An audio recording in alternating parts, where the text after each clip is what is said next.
Under the Norman and Angevin kings, England did not undergo a quiet evolution, but a forceful transformation. After 1066, new rulers systematically dismantled the old order, redefining land, power and loyalty. This period marked the moment when England ceased to be a regional kingdom and entered the harsh arena of European power politics. With Norman rule came an unprecedented concentration of royal authority. Castles spread across the landscape, taxation became more regular, and written records and royal officials formed the backbone of governance. The king's will was no longer confined to the royal court. It reached village squares and local communities. This new system promised order and stability, but it also imposed heavier burdens and a far stricter social hierarchy. Under the Angevin kings, the picture grew even broader. England was ruled alongside vast continental territories, drawing its kings into constant warfare, rebellion, and conflict with the church. Law became the most powerful instrument of royal control, courts multiplied, and the idea of the king's justice entered everyday life. Yet this expansion of authority provoked resistance and led to crises that would permanently limit royal power. In this video we explore how England was reshaped under Norman and Angevin rule, who truly held power, and how this era laid the foundations of the English state. If you enjoy in-depth history content, don't forget to subscribe to the channel, like the video, and leave a comment telling us where you're watching from. Your support helps us continue bringing history to life. At the heart of English politics in the Middle Ages sat one question that never really went away. Who had the right to be king? In the era we're looking at, that question was rarely just an English problem, because the English king also claimed authority over major lands in France. So whenever England argued about succession, France was almost always part of the same storm. From the late 11th century into the early 13th, there was almost no moment when the ruling family's right to the throne was challenged by an entirely new dynasty. The real problem was which member of the same royal house should rule. Surprisingly, the crown passed cleanly from father to oldest surviving son only a couple of times. Much more often, kings died without a legitimate son, or brothers and nephews stepped forward, or a settlement forced a change in direction. The result was a pattern where side-branch succession was normal, and direct father-to-son inheritance was the exception. That instability mattered because high politics was, in practice, family politics with armies. Births, marriages and deaths did not just shape private life, they shaped the fate of kingdoms. A king needed sons to secure the future, but multiple sons often meant rival power centres. As boys grew into commanders, they wanted land, authority and independence, and they could turn against their father or against each other. Mothers and stepmothers could push one son's cause, broker peace, or inflame conflict. Then the king would die, a new ruler would emerge, and the cycle would begin again. The new king had to keep brothers quiet, produce heirs, and prepare for the day those heirs became threats. In a realm split by the Channel and tied to French politics, these tensions became even harder to contain. One early turning point came when the first great conqueror of England died and left behind not one calm heir but several adult sons. His lands were effectively divided. One son took the continental inheritance, another took England, and the youngest received vast wealth. That division did not bring stability. Instead, it fed decades of conflict until the youngest eventually gathered the whole inheritance into his own hands through war and captivity. Later, another king died with several sons, and although one son inherited the entire dominion, the balance remained fragile.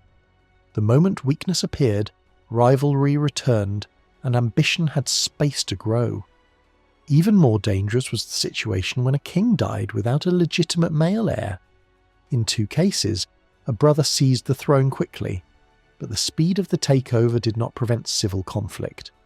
The most explosive crisis came when a king died, leaving only a legitimate daughter. Powerful people hesitated, partly because they feared the political consequences of a marriage, and the rise of a foreign power around her, and partly because Western Europe had almost no tradition of a woman ruling alone as monarch. A male cousin with a plausible blood claim moved fast, secured the crown, and tried to make the new order feel permanent. But the rival claim did not disappear. With strong supporters and access to military power, the opposition kept fighting, and the country sank into a long, brutal struggle that became remembered as a time when lawful government seemed to collapse into war and improvisation. When the conflict finally ended, the winning side treated the previous reign as an illegitimate interruption. The new regime acted as if proper rule had stopped with the earlier king's death and only resumed when their own ruler took control. That attitude mattered because it shaped policy, land disputes, and the rewriting of legitimacy. In practical terms, every change of ruler became a high-risk transition. Careers rose and fell. Ministers were replaced, punished, or stripped of wealth. Communities and great lords rushed to secure confirmations of their lands and privileges because the new king's voice carried more immediate force than any older promise. The first months of a reign became a political marketplace where loyalty, advantage, and fear all moved at once. The only time in this era when a child took the throne came during a national emergency. A young boy was crowned while civil war raged, and foreign forces threatened the realm. There was no real alternative if the dynasty was to survive. A regency was formed around experienced magnates and churchmen, and that committee government managed step by step to drive back the invaders, pull rebels away from the enemy camp, and rebuild routine authority. Medieval writers often warned that a land ruled by a child was doomed to misery, yet this regency period proved that, under the right leadership, a government of seasoned hands could sometimes function better than the personal rule of many adult kings. So the story of succession in this period is not just a list of rulers. It is a repeated pattern. Inheritance uncertainty fuels family rivalry. Family rivalry becomes civil conflict, and civil conflict reshapes the kingdom's politics at every level. England's crown was rarely contested by outsiders, yet it was almost constantly fought over by those closest to it. After 1066, England entered a new political reality. The man wearing the English crown was also a major lord in France, and that single fact shaped English power struggles for centuries. For a long time, English politics could not be separated from French politics, because the king's survival, wealth, and status depended on what happened on both sides of the Channel. We can see this cross-channel story in three broad stages. First came the Anglo-Norman era, when England and Normandy functioned like one political world. The ruling elite was largely French-speaking, and many nobles held land in both places. Loyalties could split during dynastic quarrels, but the realm was still imagined as a connected whole. Then a new pattern formed when the Anjavan dynasty rose. Through inheritance and marriage, the English king came to control a chain of territories stretching across huge parts of western France. England was no longer just tied to Normandy. It became one piece inside a sprawling collection of lordships that ran from the southern borders of France all the way toward the British Isles. In that world, it was normal for kings to spend most of their time on the continent, because the richest lands, the fiercest rivalries, and the most urgent threats were often there. Finally, the third stage arrived, when French royal power grew sharper and more aggressive. Step by step, the kings of France dismantled this cross-channel power, taking key cities and regions until the English king's continental possessions shrank to a smaller southern core, increasingly focused on the southwest. This long entanglement meant something important. Rulers did not think in modern national terms. They did not separate England's interest from the king's interest. What mattered was the dynasty's survival and expansion, and that goal was tied to castles, alliances, inheritances, and battlefield results in France as much as to authority in England. The early conqueror who became king had already spent decades as a French duke before taking England. His instincts were shaped by the hard logic of feudal competition, building strongholds, bargaining with marriage alliances, rewarding supporters with land, crushing enemies through intimidation or imprisonment, and constantly manoeuvring among rival lords. Because of that, English kings in this era were often absent from England. The strongest rulers were usually the ones who could afford to spend long stretches in France, personally managing difficult territories and commanding wars. The weaker ones tended to be trapped in England because they had lost control across the Channel. Over time, the pattern became clear. Success on the continent pulled kings away from England, while failure forced them to remain at home. Even kings born in England often treated France as their main stage, because their identity and power were tied to great lordships there. Out of the conquest came a new elite, a cross-channel aristocracy. Many of the greatest families owned estates in both England and Normandy. Some even held lands beyond Normandy, which made them tied to multiple overlords and multiple political worlds at once. A single magnate could have castles and revenues scattered across England, Normandy, Wales and Ireland, turning the Channel into a busy corridor rather than a boundary. That brought enormous opportunity, but it also created constant strain. Absentee rule was unavoidable, which meant deputies and duplicate administrations. Travel and shipping had to be organised. Inheritance plans had to account for dying in either realm. Even family life carried a unique tension, because long absences and divided households created anxieties that people openly discussed. The greatest danger came whenever England and Normandy fell under different rulers. In those moments, nobles with land on both sides faced a nightmare choice. Serve two masters and risk being branded a traitor by both, split the family's inheritance into English and Norman branches, or push for the restoration of unity. Many became unionists in practice, because their wealth depended on the realm staying connected. That is why succession crises at the top could trigger rapid, nervous movements among the nobility. A coronation, a rumour of a rival claimant, or a sudden defeat in France could force aristocrats to change sides overnight to protect their estates. One family's experience shows how personal and political these storms could become. A great castle and its lands might be granted after one conquest, confiscated after another, reassigned during civil war, and restored again under a new king. A lord might be loyal one year, punished the next, and forgiven later when the crown needed allies. Under pressure, royal officials could seize a noble's goods and order inventories of his property. Then, when the political winds shifted again, the same man might be welcomed back and restored in exchange for renewed allegiance. This was not a rare story. It was the lived reality of cross-channel aristocrats whose fortunes rose and fell with the union or separation of the two worlds. All of this played out inside a wider French landscape where power was fragmented. The King of France was not yet an overwhelming monarch.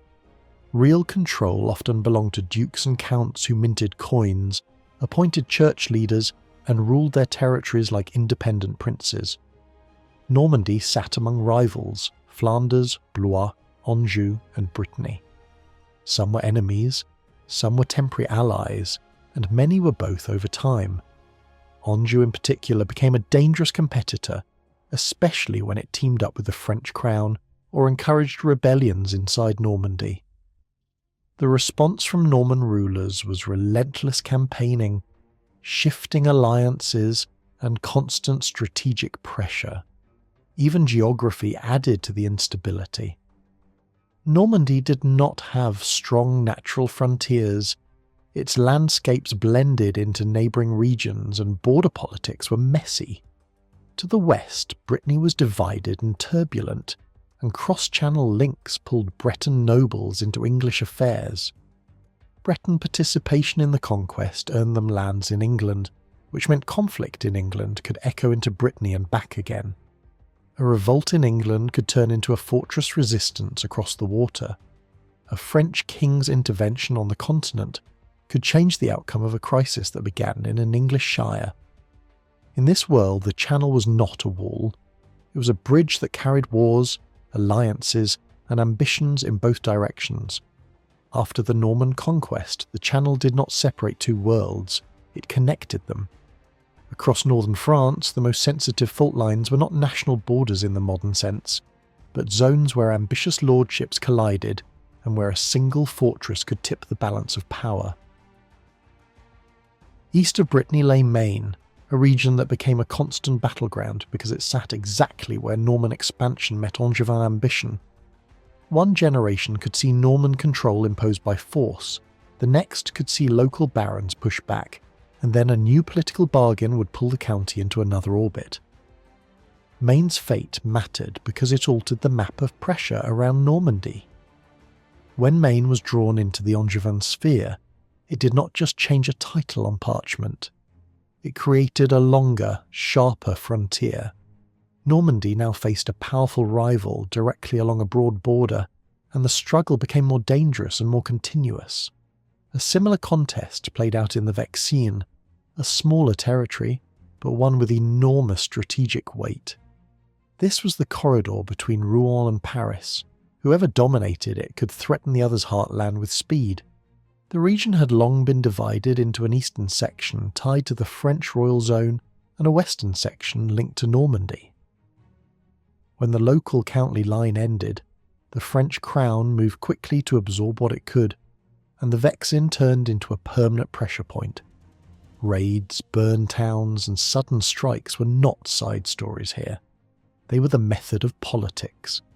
These realities explain why the kings of England, who were also dukes in France, had to live like continental warlords. Their central obsession was not only governing England, but surviving inside the ruthless competition of French principalities. In the early 12th century, the struggle reached a dramatic intensity. A newly crowned king in England could face an invasion launched from France by a rival claimant from within his own family. A treaty might pause the crisis, but it rarely ended it. The decisive answer was often conquest, capture, and the removal of a challenger from the board. Even after victory, peace was never secure. The French crown, far from being a passive overlord, could act as a combatant, stirring unrest, backing exiles, and pressing claims in contested regions. Meanwhile, Anjou's rise added an extra layer of danger. Once Anjou effectively held Maine, Normandy could be threatened from multiple directions at once, especially when rival powers coordinated their pressure. This was the nightmare scenario. Attacks from different fronts combined with internal disloyalty inside Normandy itself. When coalitions formed, wars became brutal and personal. Rebellious barons could link up with outside allies, castles could turn into magnets for conflict, and a single battle could decide the fate of entire factions. Royal forces learned to use the tools that worked. Disciplined household troops, archers who could break a cavalry charge before it reached full impact, and punishments designed to terrify as much as to defeat. Victories could restore control, yet every succession problem or sudden death could reopen the struggle. Then one disaster changed everything: the death of the king's heir at sea.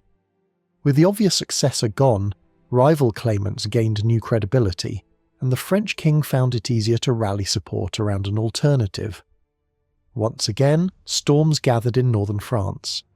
The king responded with diplomacy, marrying his dynasty into powerful neighbours, and with war striking deep into enemy territory to show strength and intimidate potential defectors.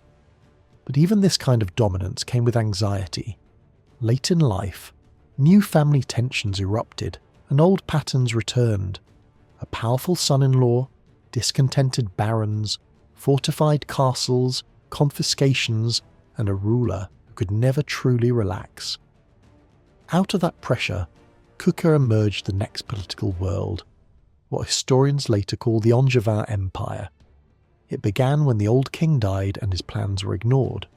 A cousin seized the English crown, and the first question became whether Normandy would accept him too. The problem was sharpened by a threatening reality. The disinherited heiress was married to the Count of Anjou, the traditional rival on Normandy's border. Almost immediately, Angevin forces began taking bites out of the duchy, occupying key places and linking up with old enemies of the previous regime. When the new king tried to defend Normandy, his weakness showed. His army fractured along fault lines of loyalty and mercenary tension. Forced into a truce and payments, he left Normandy and never returned. That withdrawal invited a slow, methodical takeover. As political confidence collapsed among the king's supporters, Angevin control expanded until Rouen itself was secured, and Normandy was formally recognised as held by the Angevin count. The cross-channel world split once more, but the story did not end with separation. The son of Anjou and the disinherited heiress refused to accept a divided inheritance. He secured Normandy first, then pressed for England, and then transformed the map of Europe by marrying Eleanor of Aquitaine. With that marriage, the ruler who held England and Normandy also controlled a vast southern duchy, a chain of territories now stretched across France, on a scale no earlier Duke King had possessed. It was a sudden realignment so dramatic that old rivals became parts of the same dominion almost overnight. Yet this new conglomerate worked differently from the older Anglo-Norman realm. Normandy had been deeply tied to England through a cross-channel aristocracy and long-standing patterns of administration. The Angevin and Aquitanian lands did not fuse with England in the same way. They remained distinct, often unruly, and required constant enforcement. Normandy became the hinge that held the whole structure together, while England provided title, treasure, and political weight. For the French monarchy, this Angevin accumulation was a wall-blocking expansion. As long as the great rivers and key corridors were held by Angevin rulers, the French crown could not grow beyond its core zone. Early on, the conflict often looked like border warfare, raids, burned villages, fortified castles, and truces that lasted only until the next crisis. Vassals could appeal over their lord's head to the French king, and every dispute became a test of authority. The game was endless, and it demanded constant attention. Then a stronger French king came to the throne and changed the tempo. The new strategy was not merely to raid, but to dismantle. The most effective weapon was not always an army, it was dynasty itself. Angevin family quarrels offered leverage, and the French king became skilled at turning sons against fathers, brothers against brothers, heirs against kings. When the Angevin ruler finally collapsed under pressure, the alliance that had broken him dissolved as soon as succession was complete. The new Angevin king was a far better soldier, but even he could not stop the tide entirely. During crusade and captivity, enemies moved, territory was lost, and the empire began to feel exposed. After the death of the warrior king, the empire's weak point became fatal. The next ruler faced a contested succession, a rival heir supported by France, and barons who calculated loyalty like a business decision. At first, speed and ceremony created an illusion of stability, but one marriage triggered a chain reaction. Local lords rebelled, appealed to the French king, and the French king exploited a basic rule of feudal politics. A vassal could be summoned to court and judged. A king who was also a vassal now faced an impossible dilemma: refuse the summons and risk forfeiture, attend and accept humiliation and danger. When the summons was refused, the French court declared the Angevin ruler stripped of his French lands. Invasion followed. The Angevin king won a dramatic victory and seized key prisoners, but his next moves were a disaster. Mercy given to dangerous enemies only encouraged new rebellion. Brutality against a rival heir unleashed outrage and revolt. Confidence evaporated. Territories fell away without a fight because garrisons no longer believed help would come. Even a mighty new fortress could not save a duchy if the political foundation beneath it crumbled. The fall of Rouen marked the end of the northern core of the empire. Yet even then, nothing felt final. The English crown did not easily accept the loss, and the years that followed were consumed by attempts at recovery. War demands deepened domestic tension, and those tensions fed the crisis that erupted into revolt and civil war. France even carried the struggle onto English soil. The cross-channel connection had been weakened, not erased. While these vast territorial struggles played out, power inside England still revolved around the royal court. Politics was personal. It depended on who had access to the king, who could win favour, and who could survive the dangers of being close. Patronage was the currency of that world. Get too close and you could be destroyed. Stay too far away and you would be forgotten. Courts were unstable because favour could shift suddenly, and when it did, it could ruin even the most established men. We can see this danger in the way kings arrested powerful figures without warning, or in the way a once favoured family could be hunted down, stripped of lands, and punished with terrifying cruelty. Court life offered rise and reward, but it also demanded constant fear management. One practical way to understand who mattered most at court is to watch who repeatedly appears beside the king in official acts. The inner circle was made up of royal family, bishops, great lords, household officers, and trusted administrators. Patronage flowed in many forms. Land grants were rare and painful for the crown, but offices, wardships, and marriage rights created a flexible pipeline of reward. Control over the heirs of major estates and the power to arrange or sell marriages meant the king could enrich favourites without permanently surrendering royal land. Kings could also reward by forgiving debts, cancelling demands, or easing penalties. Sometimes these remissions were granted not only for the beneficiary, but for love of a powerful courtier, showing how influence itself could be converted into profit. This system could build new dynasties. A minor knight could rise into a major baron through service, warfare, administration, and a well-placed marriage engineered by royal favour. Another royal servant could climb from modest holdings to become the chief administrator of the realm, consolidating wealth and status step by step until he stood among the great. Such careers fueled ambition, but they also fueled envy. Competition at court was constant, and the fear of being outpaced quickly hardened into hostility.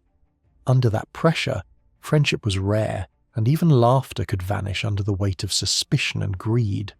And sometimes the brutal logic of patronage is captured in a dark story. A man promised the next great honour at court and then returned carrying the severed head of the current holder to claim the reward. Whether legend or warning, the message is clear. In a world where power depended on proximity to the king, and where land and titles were prizes, court politics could turn ambition into violence in a single step. In the great halls and palaces of Norman and Angevin England, severed heads did not really lie on the floor. That image belongs to imagination and legend. What was real, however, was the ruthless competition between rivals. Power at court was never shared calmly.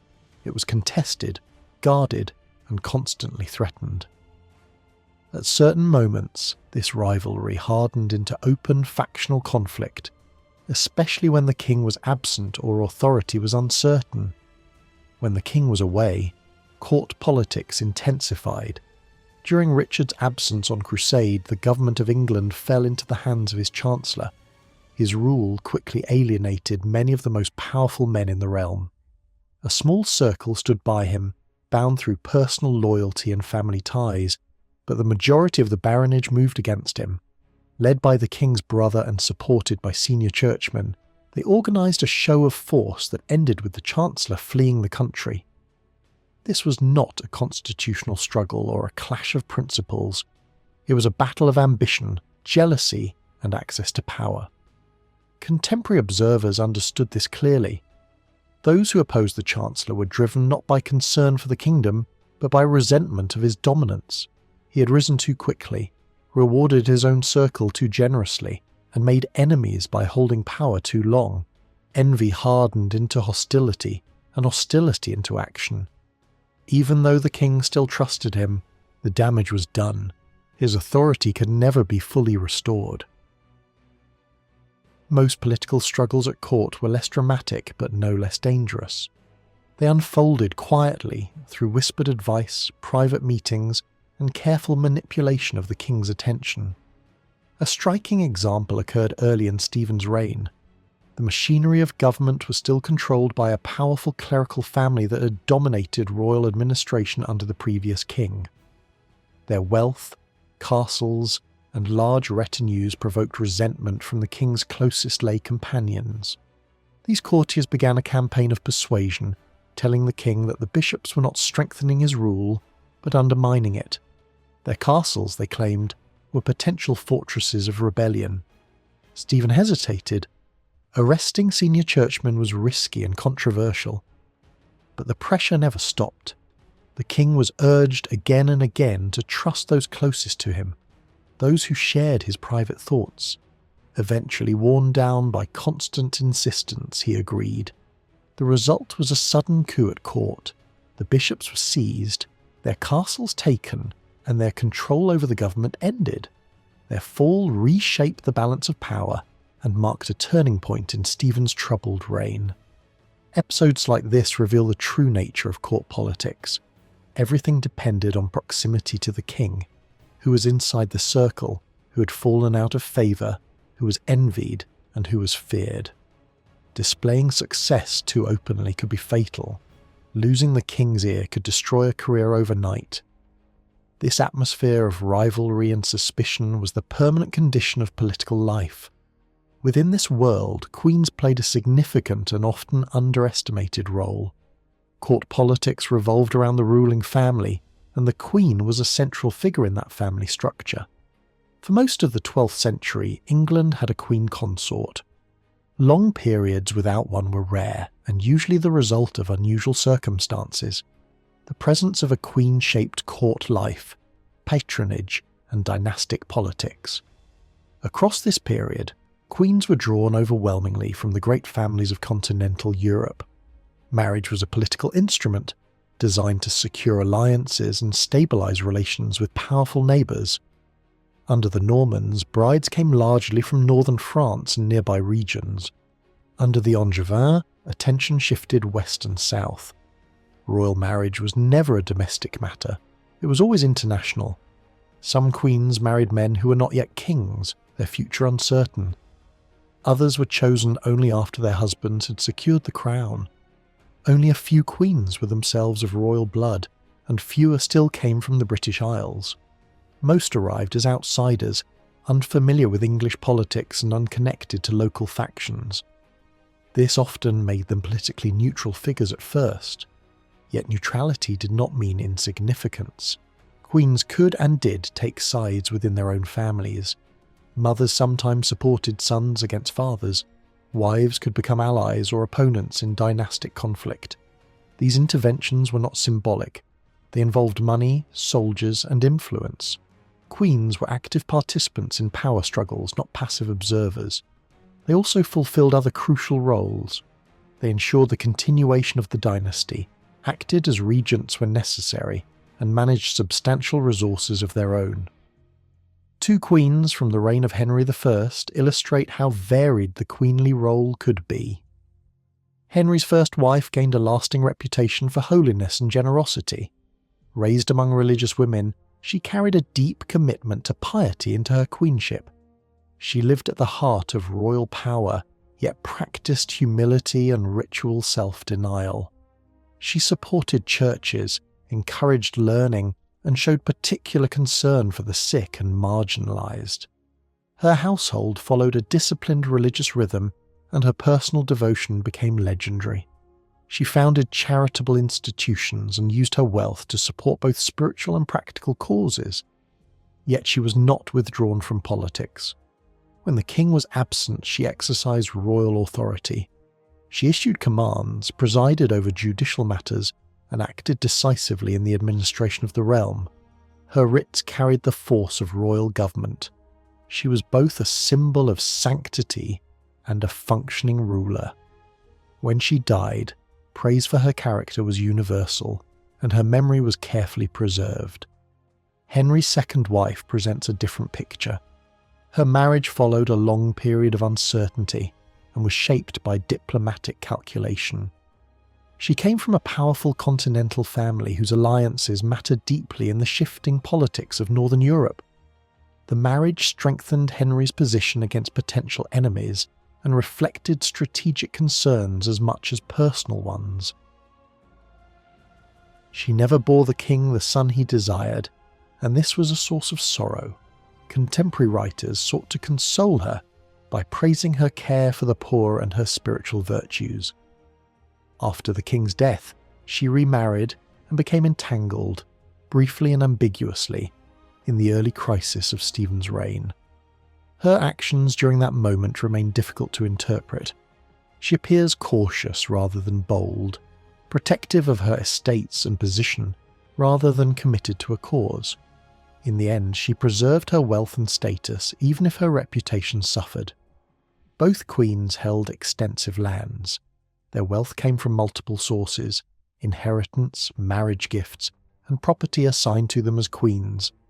Certain estates traditionally belonged to the queen and passed from one consort to another across generations. Queens also enjoyed urban revenues, tolls, and rights tied to commerce and trade. Some locations even took their names from royal ownership. They also received income from fines and payments made to the crown. Over time, a fixed share of such offerings became customary. This revenue was administered separately through the queen's own officials, reinforcing her financial independence. With these resources, queens created their own networks of patronage. Family members benefited directly. Brothers of queens gained lands and titles. Clerics from their households rose to bishoprics. Their influence extended across both secular and ecclesiastical society. Queens were also patrons of religion and culture. They founded religious houses, supported monastic communities, aided new orders, and distributed gift widely. Their generosity reached local churches and major foundations alike.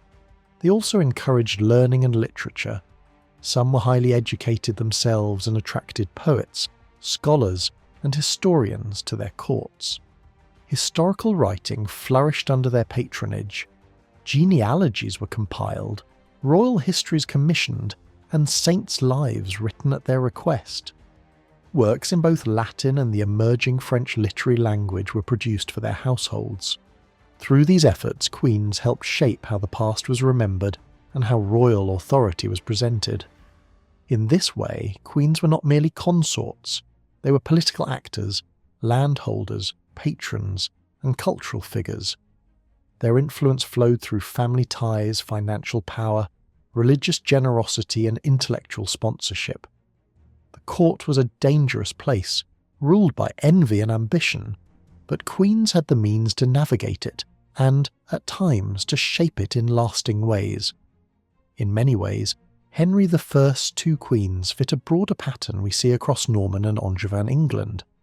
They owned lands, sponsored religious life, supported writers and churchmen, protected their households, and carried the heavy expectation of producing heirs. Yet they were also unusual. Neither of them had to navigate the most dangerous kind of dynastic politics, rivalry inside the royal family itself. One queen had only a single son who was still young when she died. The other had no children by the king at all. Neither lived through the powerful, emotionally charged role of Queen Mother. To see the difference, we only have to look at Eleanor of Aquitaine. She turned motherhood into a political force. She supported sons who rose against their father, held government together when one of those sons became king, and later fought for another son's claim even against a grandson. In her lifetime, the Queen's family role became a battlefield. A key part of that battlefield was marriage. Royal children did not marry for romance. Their unions were pieces on a political board, and the board was largely France. The alliances that mattered most were those tied to Normandy's neighbours and rivals, especially the French crown and the great regional powers around it. Earlier kings used marriage to create shields against dangerous rivals and to form pressure against enemies who threatened their lands. Over time, these marriages were repeatedly used to soften hostilities, bind rival dynasties, or isolate an opponent. When Norman and Angevin rulers tried to settle their most serious regional conflicts, marriage was often one of the most important tools. Even when a union began as a simple engagement between children, it could carry real consequences. A betrothal could change borders, shift loyalty, and determine which ruler had the stronger claim in a disputed region. We can see how this worked in contested frontier territory between Normandy and the French king. That borderland changed hands through negotiations, oaths, and warfare, but sometimes it was marriage that delivered the decisive advantage. A royal bride's dowry could restore land that had been lost in earlier diplomacy. Later, if a royal spouse died, their claims might be sold, transferred, or reassigned through a new betrothal. In this way, family arrangements became instruments of geography. Not every marriage aimed at diplomacy on the grandest scale. Some were designed to provide a younger son with wealth and a base of power, especially when he was unlikely to inherit the crown. A carefully chosen heiress could become a solution to the problem of what to do with a prince who had ambition but no throne. In practice, these marriages could create future power blocks of their own. The status of the match mattered too. A king's prestige rose when his daughters married into royal or near-royal houses. Henry II arranged striking marriages for his daughters, linking England's ruling family to major dynasties across Europe. Those unions created chains of obligation that could reach far beyond England and France. They could pull the dynasty into conflicts in distant kingdoms, spark military expeditions, and force kings to intervene abroad to protect a daughter or sister's rights. And these were not abstract entanglements. When a queen's daughter became a foreign ruler's wife, her inheritance and promises could become the justification for invasion. When a royal sister became a widow in a powerful Mediterranean kingdom, her brother might arrive with an army to enforce her financial claims. Royal marriage, in other words, could echo from one end of Europe to the other. Across the wider royal family, a consistent pattern emerges. These marriages rarely aimed at blending the dynasty into the local Anglo-Norman nobility. Instead, they focused on continental alliances, first with France and its great princely houses, and later with a wider European network. Even in later generations, the idea remained clear. The royal family's greatest bargaining chip was marriage, and it should be spent where it brought the most powerful allies. While marriage shaped the diplomatic map, another force shaped the internal political climate: the king's anger. We hear repeatedly that royal vengeance could be swift. Some kings were known for punishing disloyalty without hesitation, and the Anjavan rulers gained a reputation for explosive temper. Anger in a medieval court was not just an emotion. It could become policy. A king could openly decide to turn his hostility into action. Property could be seized, lands could be taken, livelihoods could be destroyed. The records of government are full of people paying money not merely for legal outcomes, but for peace, safety, and the return of royal favour. Sometimes the language was blunt. A man might lose his land simply because the king was furious with him. Even religious communities could be targeted. If a powerful order resisted a demand, the king could instruct officials to harass them, deny them protection, and let them be crushed by local enemies. In such moments, the boundary between lawful rule and personal vendetta blurred. This harsh edge of authority shows up in the way kings treated both enemies and subjects. Earlier royal courts were accused of moving through regions like hungry armies, draining resources, stripping communities, and leaving destruction behind. Even when the violence was less open, many government practices still treated the population as something to be controlled through pressure and fear. Hostage-taking was one of the clearest examples. Hostages were not only demanded from foreign rulers, they were also demanded from great lords inside the kingdom. The logic was simple and brutal. If a powerful man might rebel, the king would hold his family as insurance. The hostage was the living guarantee of obedience. The dangers were real. In the wider British Isles, mutilation and execution could be used as punishment, even for high-born hostages, and in some cases such brutal measures were ordered by kings who ruled in England as well. Within the kingdom, hostages were commonly tied to castles. A baron might regain a fortress only after surrendering his heir. Another might hold his lands only so long as he served well. with the unspoken threat that failure meant both the loss of property and the endangerment of family members. No king used this practice more relentlessly than John. His distrust drove him to build a dense system of guarantees. Debt bound men to him. Special promises were demanded. Hostages were taken again and again, sometimes from the same family more than once. Even loyal service could not end the pressure because each concession invited another demand. It is easy to see how this constant tightening of the rope helped create a violent backlash. When resistance finally formed, it carried a clear demand: return the hostages and end this machinery of intimidation. Given the nature of medieval society, rebellion was not rare. Kings ruled over men trained for war, surrounded by armed followers, proud of their honour and quick to respond to threats. Opposition took different forms. Sometimes it was personal and instinctive, a lord striking back because he felt slighted or blocked. Sometimes it became a broader movement behind a rival claimant from within the ruling dynasty, a brother, a son, a cousin, someone whose blood gave the rebellion a kind of legitimacy, and in rarer cases rebellion carried a programme, a set of principles and reforms that rebels demanded the king accept. These categories could overlap. A great uprising might begin with personal anger, expand into support for a rival, and end with demands that looked like ideology. But the distinction still matters, because it shows how rebellion could range from impulsive violence to organised political pressure. One early example demonstrates the classic dynastic problem.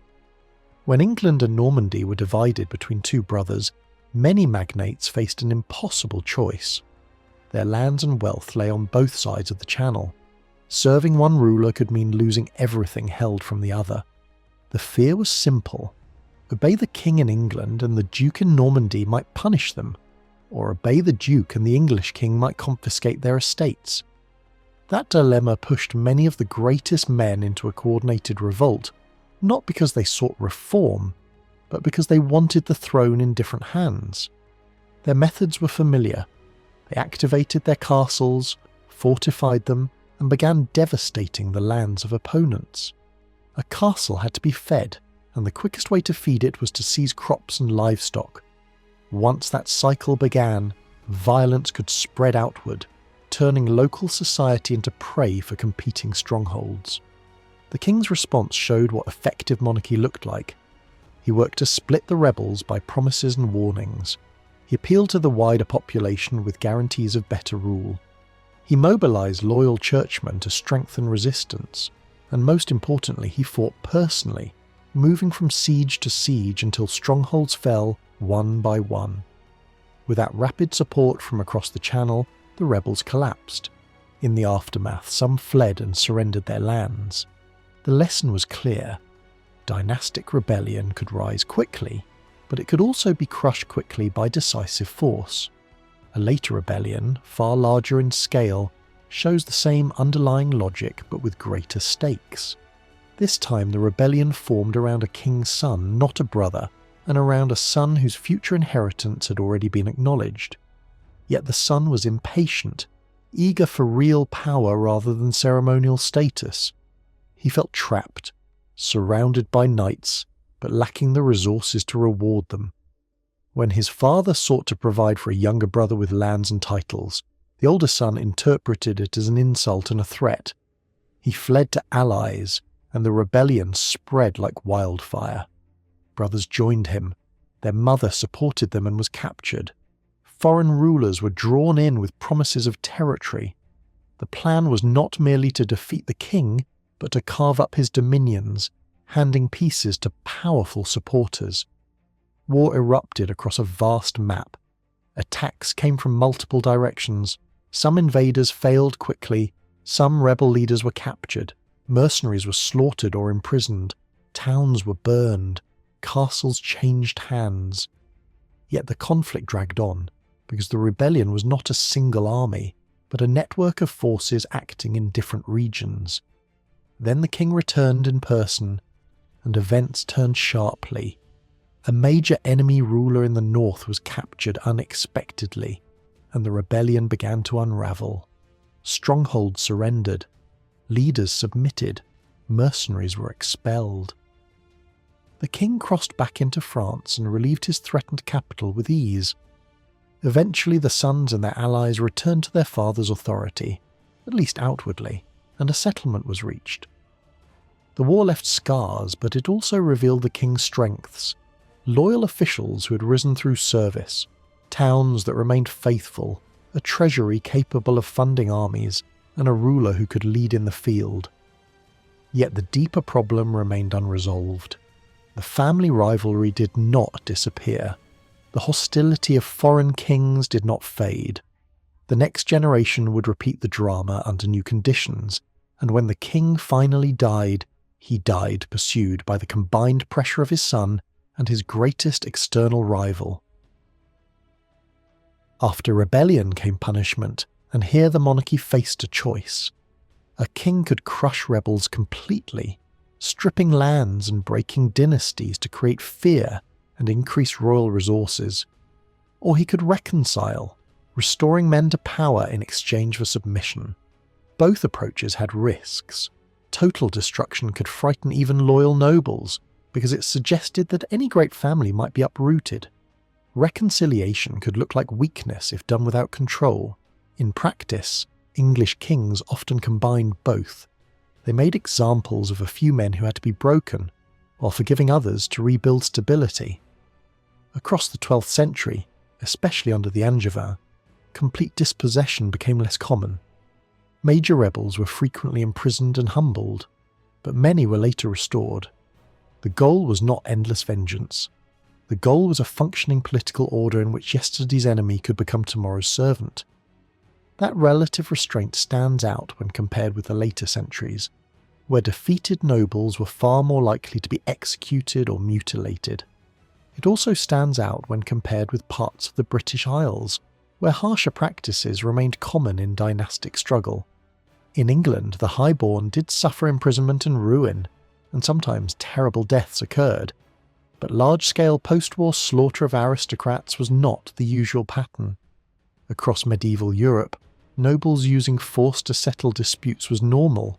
England had a stronger tradition of royal control, but after 1066 the highest aristocrats were largely Norman in origin, and many still held lands across the Channel. That meant they carried two political instincts at once. They were subjects of the English crown, yet they also thought like Norman lords. And in Normandy, violent feuds were treated with looser rules than in England. A Norman chronicler even remarks that burning a neighbour's farms and waging private war would be considered a shocking crime in England, punished severely. The point is clear. What sounded outrageous on one side of the Channel could seem far less scandalous on the other. A powerful Anglo-Norman baron was unlikely to switch mentalities the moment he stepped onto a ship. Even writers who supported royal authority admitted that noble obligations could pull men into armed conflict. If a lord held different estates from different overlords, and those overlords fought each other, he was expected to follow the principal lord when called to war, even if that meant fighting against another lord he had once served. In other words, the feudal world accepted that violence could be legitimate and that layered loyalties could demand it. That same thinking could make resistance to a king feel less like treason and more like a grimly accepted option. One custom shows this clearly. Before turning to open revolt, rebels might publicly renounce their loyalty. By formally breaking the bond, they claimed they were no longer bound to obey and could therefore fight honourably rather than as traitors. The idea behind this was blunt. Obedience was not unbreakable. If a man believed he had a serious cause, he could declare that his lord was no longer his lord and then take up arms. We can see this in dramatic moments of the 12th century. A leading magnate who would later back a rival claimant to the throne sent word to the king that his allegiance was ended. Once the king had been openly rejected in this way, war could be waged without the rebel admitting guilt in his own mind. Around the same time, another great landholder faced a brutal dilemma when Scotland invaded northern England. Should he stand by the English king or by the Scottish ruler to whom he also owed obligations? On the eve of battle, he tried to negotiate but was accused of betrayal. At that point, he formally released himself from the homage he had given for his Scottish lands and returned to the English side. For him, that ritual separation mattered. It was a way of claiming that he was not a traitor, because he had first broken the tie in the accepted manner. When we reached the crisis of 1215, the rebel barons followed these same feudal rituals. They renounced loyalty before striking. But this rebellion also dressed itself in grander colours.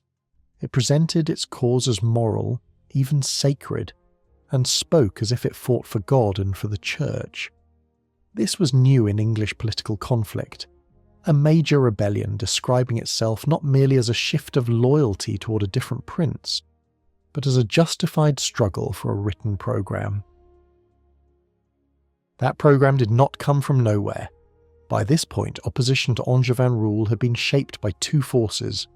One was the traditional noble insistence on defending status, property and honour by any means necessary.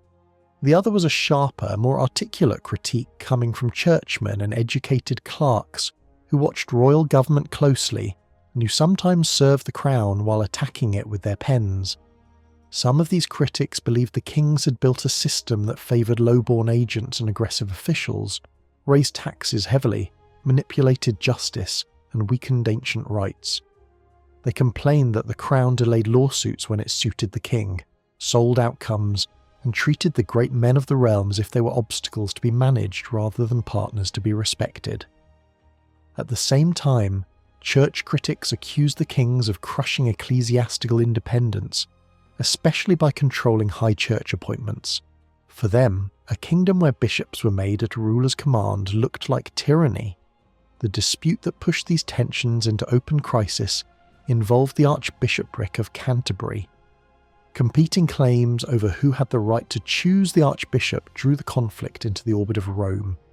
The Pope insisted on his authority and secured the appointment of Stephen Langton, a formidable scholar trained at the heart of Europe's intellectual world. From that moment, the king's opponents included not just angry barons, but an archbishop capable of giving their resistance structure and moral language. Then the king's position collapsed abroad. Failed campaigns and financial strain left him exposed. His enemies began circulating an old royal promise of good government from an earlier reign, using it as a foundation for their demands. By early 1215, a coalition formed around the idea that the realm needed binding limits on royal behaviour. Negotiations with the king went nowhere. The tone hardened. The opposition adopted the language of sacred duty, presenting themselves as defenders of liberty for both church and kingdom. In response, the king demanded renewed oaths of loyalty and even required people to swear support against the rebel document itself. That raised the stakes. It was no longer simply king versus rival prince, but king versus a written set of demands backed by force. The rebels gathered in arms, many coming from the north, and marched south as support grew. Talks continued, often mediated by Langton, but they produced no settlement. Everything changed when the rebels seized London in mid-May. The city's cooperation made the capture easier, and its loss was a decisive shock. With his main city gone, the king agreed to terms, even while planning to undo them later. What followed was the drafting and sealing of Magna Carta at Runnymede in June 1215. Part of the document aimed directly at dismantling the king's system of coercion, removing foreign mercenaries, restoring hostages, and addressing the enormous financial burdens that had been used to keep nobles under pressure. But the charter went far beyond a temporary peace deal. It was written as a grant meant to stand, setting out procedures and limits that the king promised to follow. Much of it dealt with feudal power, inheritance, guardianship of minors, forced marriages, and the treatment of widows and heiresses. It also addressed the hated reach of royal forest law, which placed large tracts under special rules and penalties. And in a clause with huge long-term consequences, the charter insisted that certain taxes could not be levied without broad consent. The charter placed the law of the land in direct opposition to the king's personal will. Yet the rebels did not want weaker royal justice. They wanted a justice system that functioned consistently and fairly. Royal courts had become the main place to resolve disputes. That change could not be reversed, and nobody truly wanted it reversed. What they demanded was that the system obey its own rules. No arbitrary imprisonment, no ruin by mere command, no justice bought or delayed for profit. The most famous line to express this ideal: free men should not be crushed without lawful judgment, and justice should not be sold or postponed. In 1215, however, the most explosive feature was the enforcement mechanism. A council of 25 barons was created to oversee compliance. If the king violated the charter and refused to correct the breach, this group was permitted to compel him by seizing his property and strongholds. In medieval terms, it was a familiar technique used by superiors against inferiors. Here it was turned against the monarch. The plan even included a general oath binding the wider community to support the 25 when they acted. No medieval king could accept such an arrangement as permanent without surrendering real power. The king therefore moved quickly to destroy the agreement. He sought support from the Pope, who sided with him, annulled the charter, and punished Langton for refusing to condemn the rebels. Attempts at negotiation broke down, and war resumed.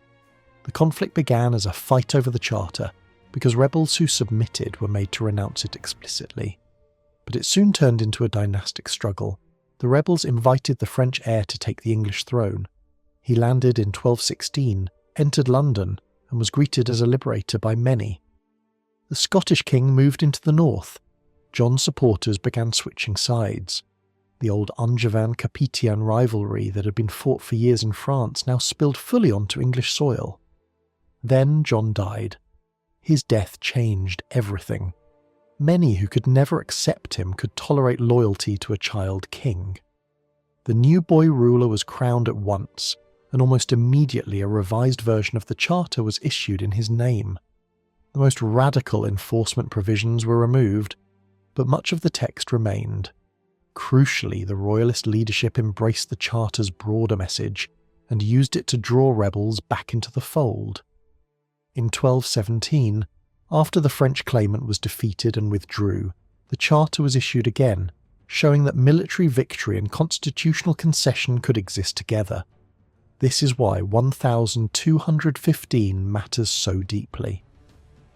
It was the first English rebellion that openly pursued a complex written reform programme and attempted to bind the monarchy to it. Personal hatred and private grievances were certainly present, and some leaders had long wanted the king destroyed. But the revolt also carried a blueprint for how the kingdom should be governed. Later generations of rebels would look back to Magna Carta as a model when they drafted their own demands. People sometimes talk as if medieval England was sealed off by the sea, but it never was. England covered only part of Britain, and it had real land frontiers to the west and the north. Those borderlands lived by different rhythms than the safer heartlands. They offered chances for expansion, trade and influence, but they also bred insecurity.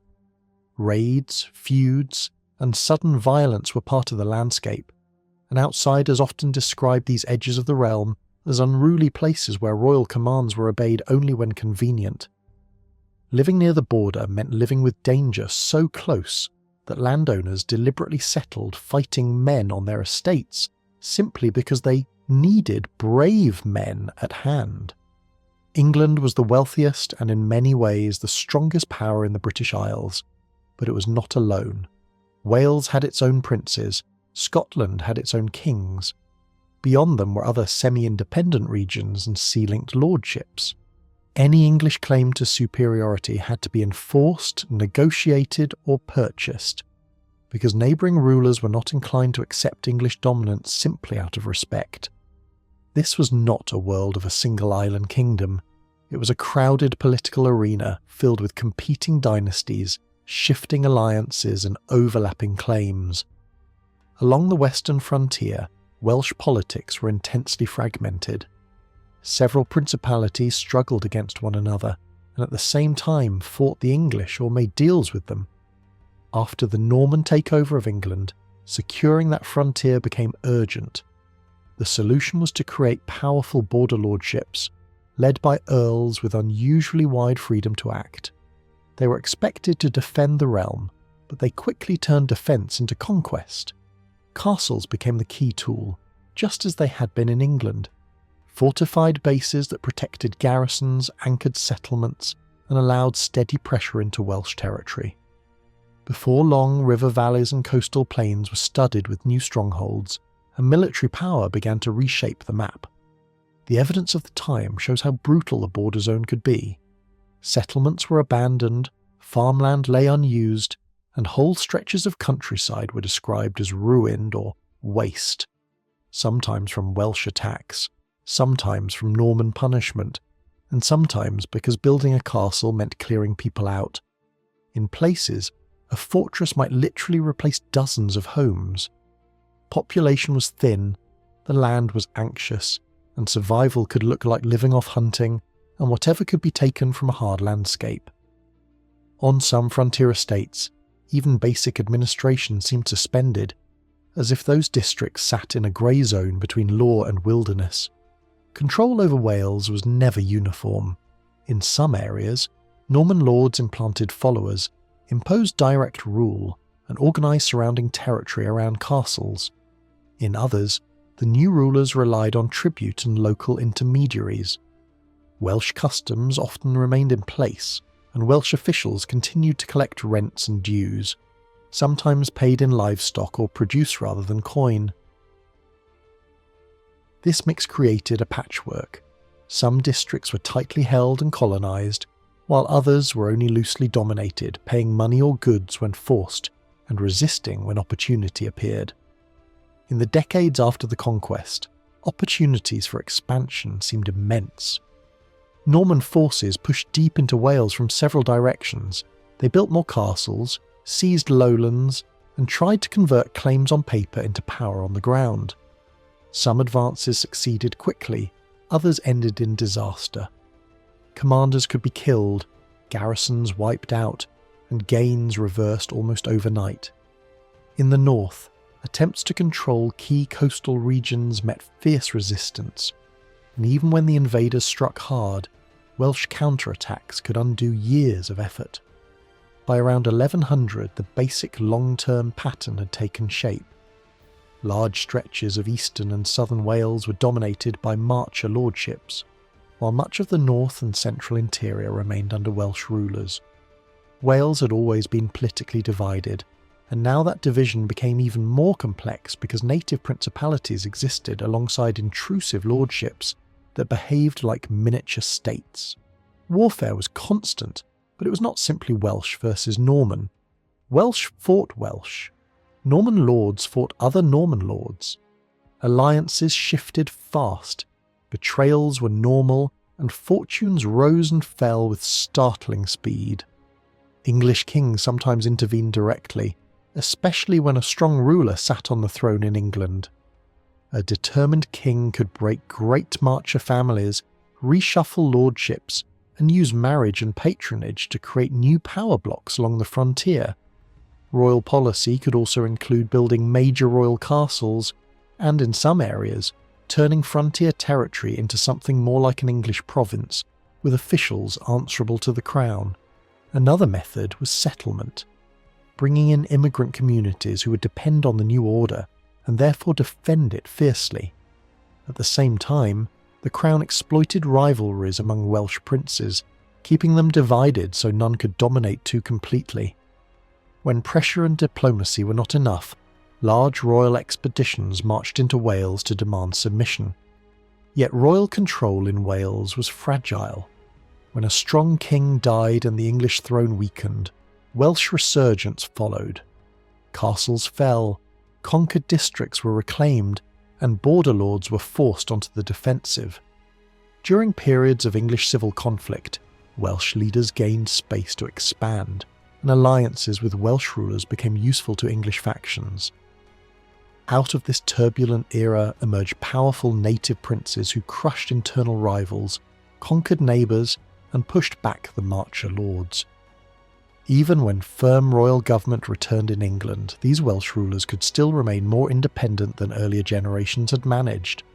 English campaigns might punish and intimidate, but terrain, supply problems, and relentless harassment could turn invasions into humiliations. Over time, a more flexible arrangement often replaced outright conquest. Welsh rulers were recognised as subordinate partners, allowed to keep or even enlarge their territories in return for cooperation. That cooperation could matter in English civil wars, when Welsh forces might fight on the king's side against rebellious English magnates. Inside the Marcher lordships themselves, another split developed. Lowland districts often became heavily settled, organised around castles and towns and shaped by feudal landholding. Upland areas, by contrast, frequently remained under Welsh local rulers who acknowledged an overlord in theory but kept real autonomy. This created two worlds within the same lordship, an anglicised zone near the coast or main routes, and a Welsh-controlled interior that could still strike back. Frontier dominance was never absolute, and dramatic reversals were always possible, including daring attacks on the very heart of a lord's power. Welsh political life also followed different inheritance customs than the Marcher world. In many Marcher families, succession rules helped keep lordships intact across generations. In the Welsh principalities, broader claims among sons created chronic internal conflict. Feuds between brothers, cousins, and uncles were not occasional accidents, they were built into the political structure. Only a leader of exceptional skill could rise above that violence and turn a principality into a dominant power. When such a figure appeared in the north, he built a compact but formidable state, expanded during England's civil strife, seized key strongholds, and then converted many of those gains into recognised authority through negotiation. By the early 13th century, that northern power looked like a serious threat to the Marcher lords on Wales's southern and eastern edges. The northern frontier with Scotland worked differently. The border there was not the same kind of cultural fault line found on the Welsh edge. In much of the eastern border region, communities on both sides shared similar language, social habits, and economic life. For long stretches, the frontier divided lands that had once belonged to the same earlier political world. The sharper divide in Scotland was not between Scotland and England in the modern sense, but between Gaelic-speaking regions and the areas closer to the eastern lowlands where speech and culture resembled northern England. Religious ties also crossed the border easily, with saints revered in both realms and monasteries holding property on either side. Even later wars did not immediately erase these connections. Cross-border church networks and landholding persisted for centuries. Despite that cultural overlap, kings still went to war. Large invasions were not constant, but they did flare up in distinct moments, usually when England was weakened by internal crisis. In those windows, Scottish kings could raid deep into northern England, seize key towns, or press old territorial claims. English kings responded with invasions and devastation in return. Yet if we look across the long span from the late 11th century into the early 13th, major cross-border campaigns were surprisingly rare. Most years saw no royal army crossing the line at all. Compared with other European frontiers, the Anglo-Scottish border in this era was often calmer than later centuries would be. One reason was the changing character of the Scottish monarchy. Marriage connections and upbringing produced kings who were deeply familiar with English politics, and in some cases held major estates in England as great lords. That meant the Scottish royal family was not an isolated northern dynasty. It was tied into the Anglo-Norman world by land, marriage, patronage, and personal experience at the English court. Scottish kings used this advantage to recruit and settle Anglo-Norman nobles in Scotland, granting them lands and offices and creating a new aristocratic layer with French ancestry, feudal obligations and cross-border property. Over time, a network of families emerged whose interests straddled the frontier, reinforcing cultural and political linkage even when kings quarrelled. But two issues kept tension alive. One was territory, especially the great northern counties and the western region around Carlisle, which shifted hands during periods of English weakness and was later pulled back by stronger English rulers. The other was status. Medieval politics was obsessed with hierarchy, and homage between kings raised dangerous questions. A king could be another king's vassal for a specific set of lands, but no ruler wanted that act to imply that his entire kingdom was held from someone else. As feudal ideas hardened, the question became unavoidable. When a Scottish king performed homage to the English king, was it for his English estates or for the kingship of Scotland itself? English kings often pushed one interpretation, Scottish kings insisted on the other. That ambiguity sat like dry tinder, ready to ignite whenever the balance of power shifted. Scottish kings in the 11th and 12th centuries often ended up acknowledging English power through formal acts of loyalty. Malcolm Canmore and the rulers who followed him sometimes submitted because they had no choice, and sometimes because they needed English backing in a dangerous political moment. Once the Scottish royal family held major lands inside England, especially the great earldom based around Huntingdon, this kind of submission became hard to avoid. Holding English territory meant accepting English rules, and that usually meant doing homage. After David came to the Scottish throne, the situation became even clearer. If the Scottish king personally accepted English earldoms, he would be expected to kneel and swear loyalty like any other English tenant. David had reasons to resist that humiliation, so when opportunities arose to receive major earldoms, he sometimes preferred that they be granted to his son instead. In practice, this allowed the Scottish dynasty to keep the benefits of English land and titles, while limiting how far the King of Scots had to bow to the King of England. A major turning point came in the middle of the 12th century, when a strong English king imposed a harsh settlement on Scotland. As part of that deal, the Scottish king performed homage, and the arrangement was wrapped in language that could be interpreted in different ways. From the Scottish perspective, it could be presented as a duty owed for English lands rather than a confession that Scotland itself was held from England. These careful distinctions mattered because medieval politics was obsessed with rank. A king could accept that he owed obligations for a specific territory, but he could not easily accept that his entire kingdom was treated as another man's fief. Then came disaster for Scotland. When the Scottish king was captured during an English campaign, the English crown pressed its advantage further than ever before. The new terms were designed to make English dominance unmistakable. The Scottish king was declared the English king's loyal man not only for his English estates but for Scotland itself, and he swore deep personal loyalty in a way that publicly reduced the status of his kingship. The settlement reached beyond the king alone. Scottish bishops and abbots were required to recognise English authority in broad terms, and the leading nobles were also brought under the same oath-bound framework.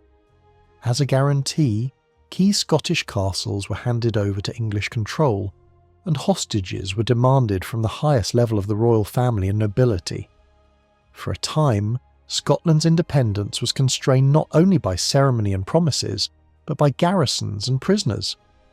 That grip loosened when the English throne passed to a ruler who needed vast sums for a crusade and was willing to trade power for money. In a carefully staged agreement, the English king returned the castles and released the forced obligations that had been extracted in captivity.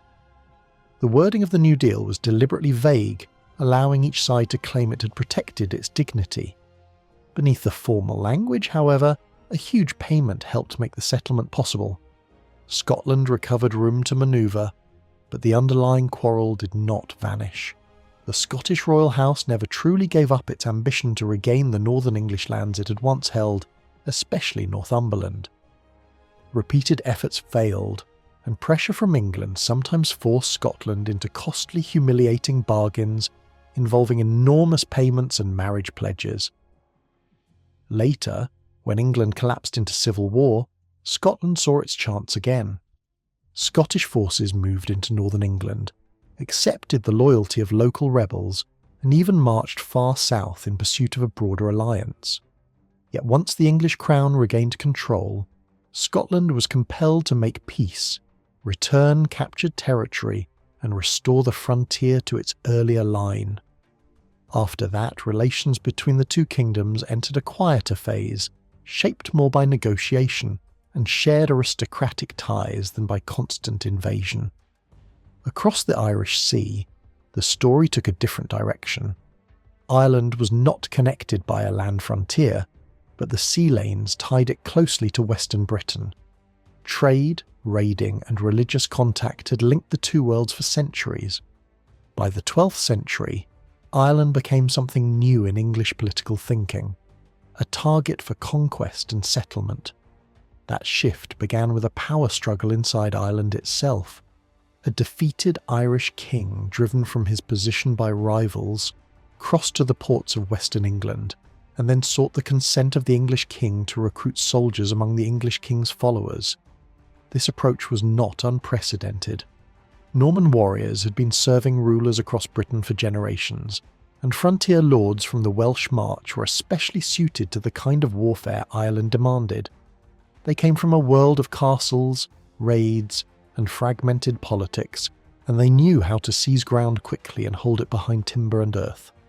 The exiled Irish ruler managed to attract experienced leaders from that border society, and he cemented his most important alliance by promising marriage and inheritance to a powerful marcher lord whose ambitions had been blocked at home. What followed was a rapid and decisive intervention. Small forces landed first, then more arrived, including heavily armed cavalry and large numbers of archers. With their help, the Irish claimant regained his position and struck outward. Key coastal towns fell, including the great port cities whose wealth and strategic value mattered as much as their walls. But the original sponsor died soon after, and the foreign commanders faced a choice: go home, serve another Irish king, or carve out a realm of their own. They chose to stay and build a new lordship, creating a political structure that stretched across the sea, linking Welsh and English bases to Irish strongholds. That prospect alarmed the English crown. The English king had no intention of letting one of his magnates become a near king in Ireland. He moved quickly, restricting trade, threatening punishment, taking lands back in England, and preparing a royal expedition. When the king arrived, he forced the newcomers to submit, reclaimed important towns for royal control, and reshaped the settlement. Some territories were granted to trusted royal men to balance powerful lords, while many native Irish rulers were left in place beyond the main zones of conquest, provided they acknowledged English overlordship and offered tribute or hostages. The result was a dual system. A new Anglo-Irish aristocracy would rule large carved-out lordships secured by castles, while outside those zones many Irish dynasties continued to govern under a formal shadow of English authority. In the decades that followed, English rule in Ireland expanded through both government and settlement. English-style administration grew, counties took shape, royal officials appeared, and courts and financial offices were built on English models.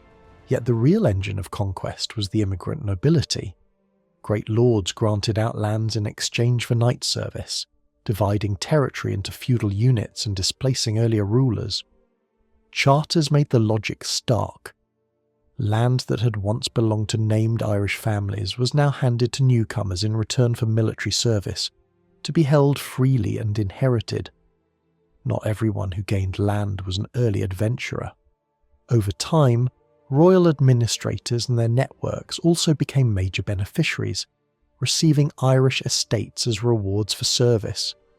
Some conquests were launched almost as private campaigns by restless commanders who seized territory, built castles, founded monasteries, and ruled for decades until political rivals, backed by the crown, replaced them. Royal plans for Ireland shifted repeatedly. At one moment, the English king tried to govern through a single, dominant Irish ruler who would act as a subordinate king over the unconquered areas, paying tribute while keeping order. But Ireland's native politics did not bend easily to such tidy designs, and the settlers were not satisfied with narrow limits either.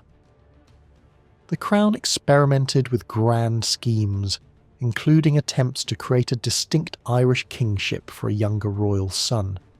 But early efforts ended in failure, mishandled diplomacy, and alienation of local rulers.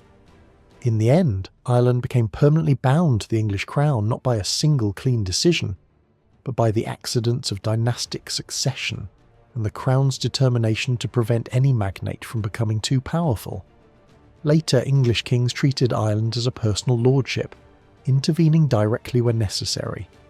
A major royal expedition in the early 13th century showed where the crown's priorities lay: less a total conquest of the Irish kings, more a tightening of control over the Anglo-Irish barons, whose rivalries and semi-independent power could threaten royal authority.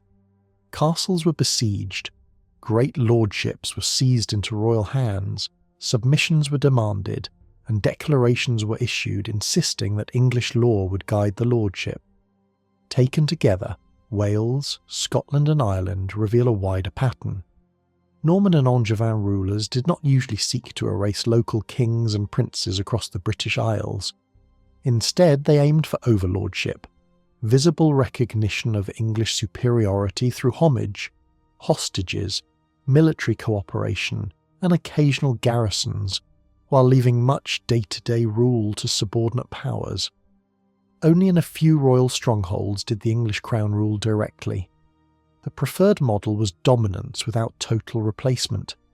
The church followed a parallel path. English church leaders, especially those linked to the leading archbishopric in southern England, claimed spiritual authority far beyond England's borders.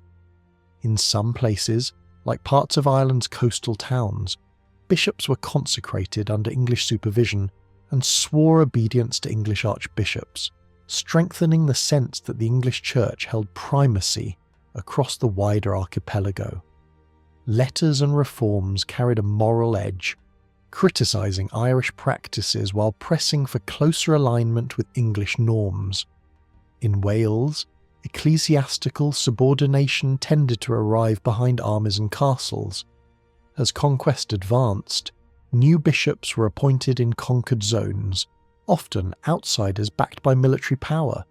Resistance could be fierce, and some bishops found the frontier so hostile that they fled.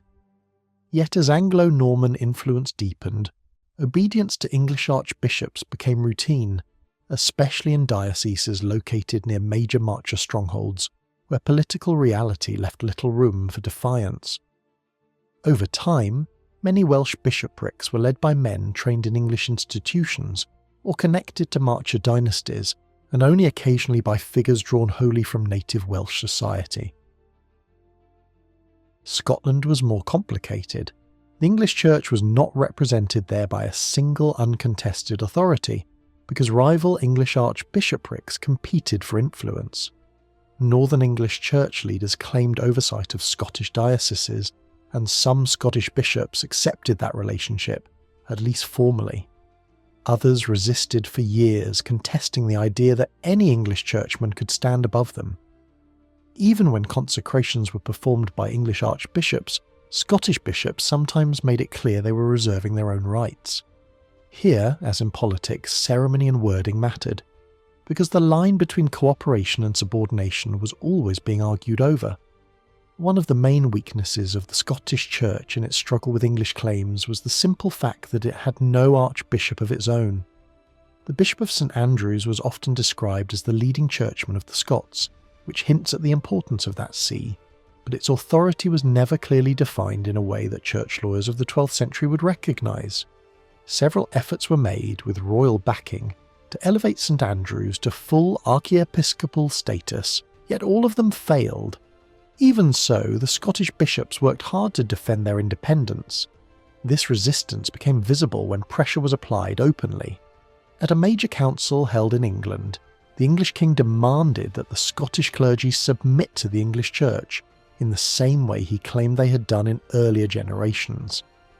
The Scottish bishops answered firmly that no such submission had ever taken place, and that they had no intention of beginning now.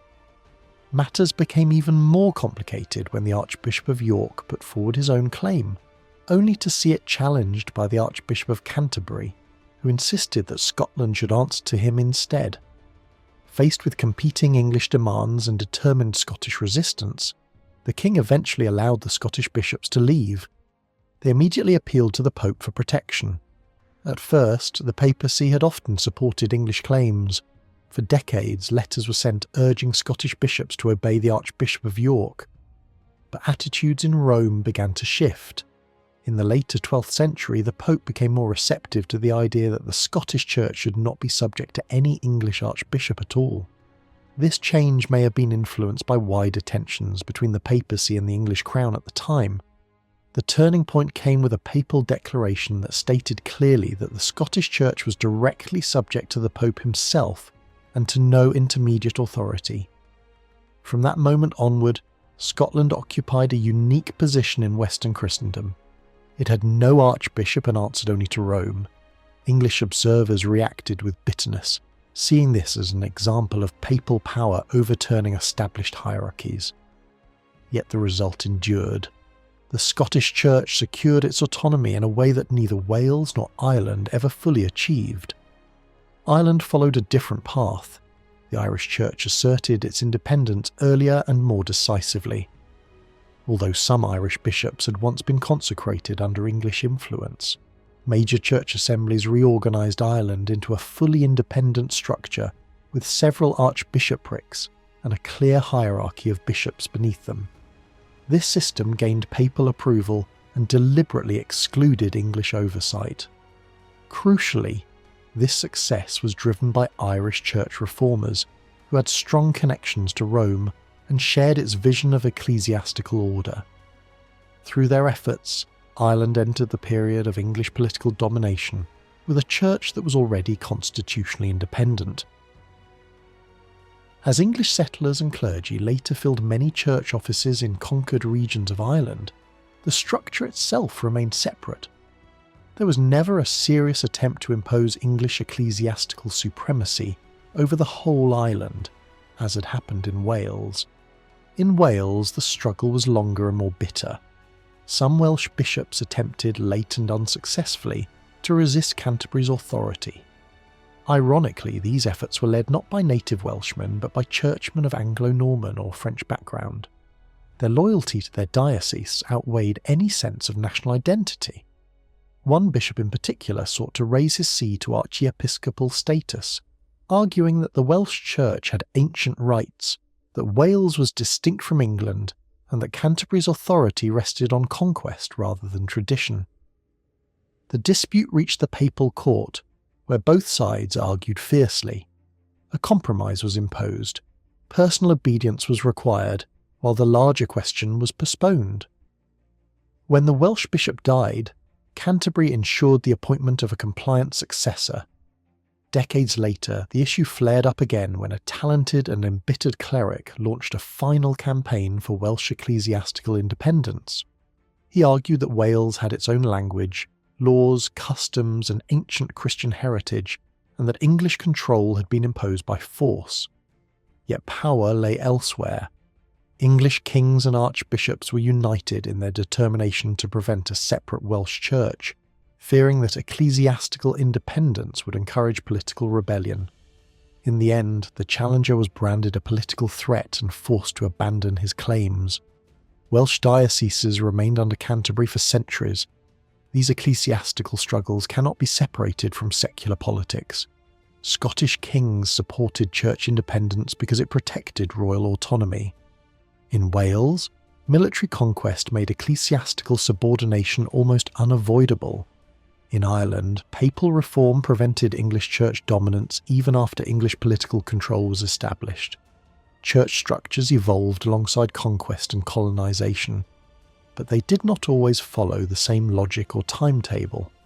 Alongside political and ecclesiastical change came deep social transformation. The expansion of English power brought migration, settlement, and new institutions. Castles, feudal lordship, and planned towns spread across Wales, Scotland, and Ireland. Many new towns were modelled directly on English examples, both in law and population. Urban settlers were often English or continental Europeans, and these towns became islands of English language and custom surrounded by native societies. Rural settlement followed the same pattern in many regions.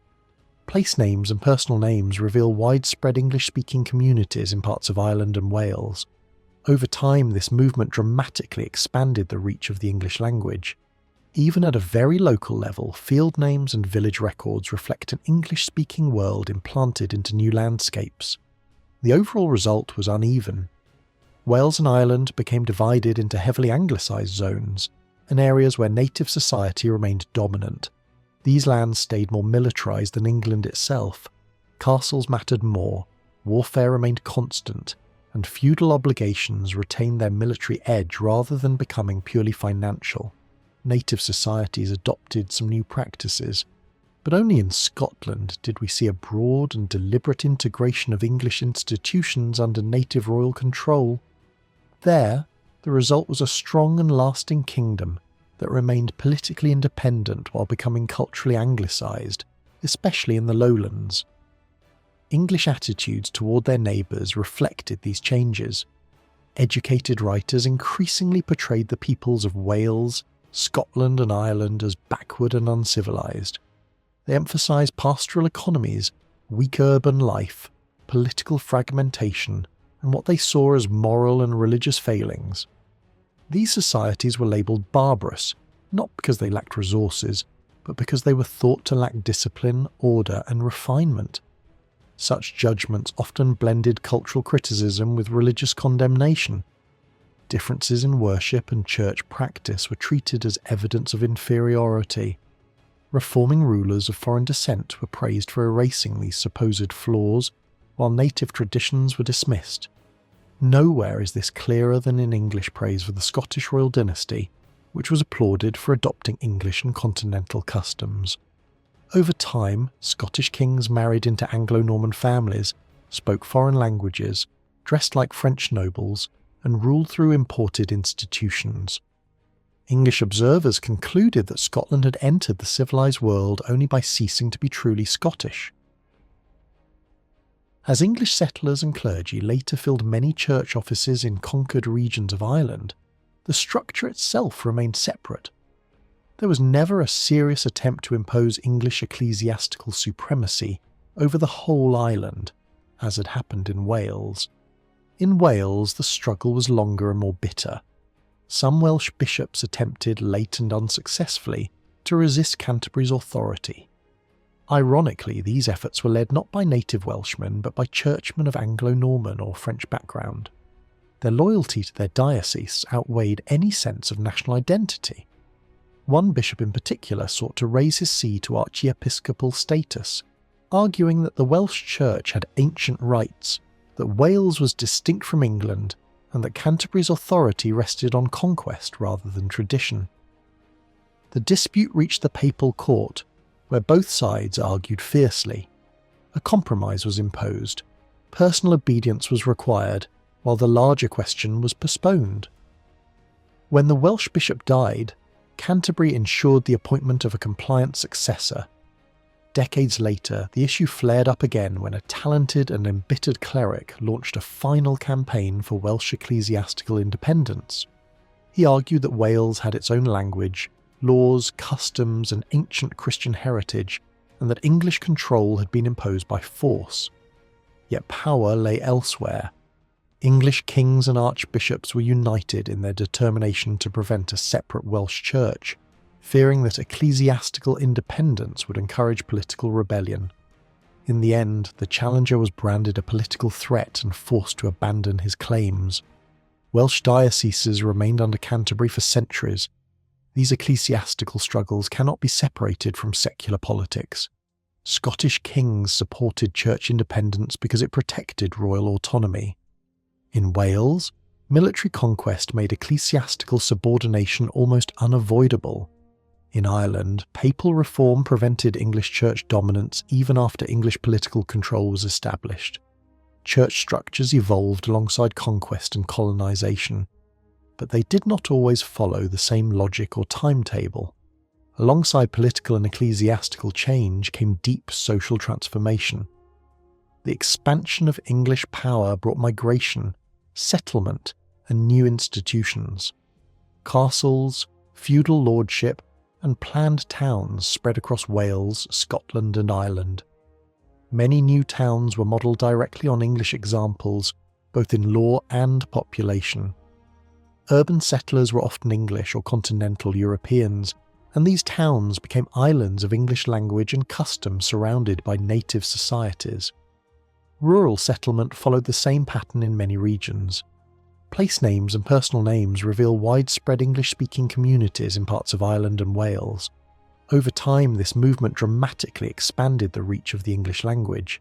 Even at a very local level, field names and village records reflect an English-speaking world implanted into new landscapes. The overall result was uneven. Wales and Ireland became divided into heavily anglicised zones, and areas where native society remained dominant. These lands stayed more militarised than England itself. Castles mattered more, warfare remained constant, and feudal obligations retained their military edge rather than becoming purely financial.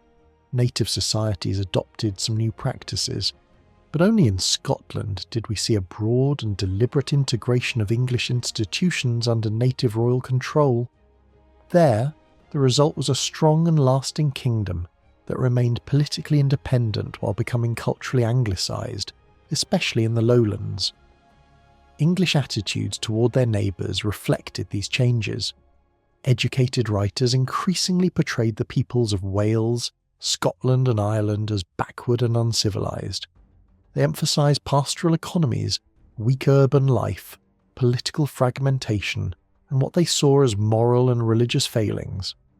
These societies were labelled barbarous, not because they lacked resources, but because they were thought to lack discipline, order, and refinement.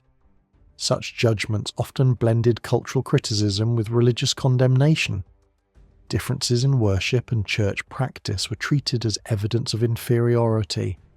Reforming rulers of foreign descent were praised for erasing these supposed flaws, while native traditions were dismissed. Nowhere is this clearer than in English praise for the Scottish royal dynasty, which was applauded for adopting English and continental customs.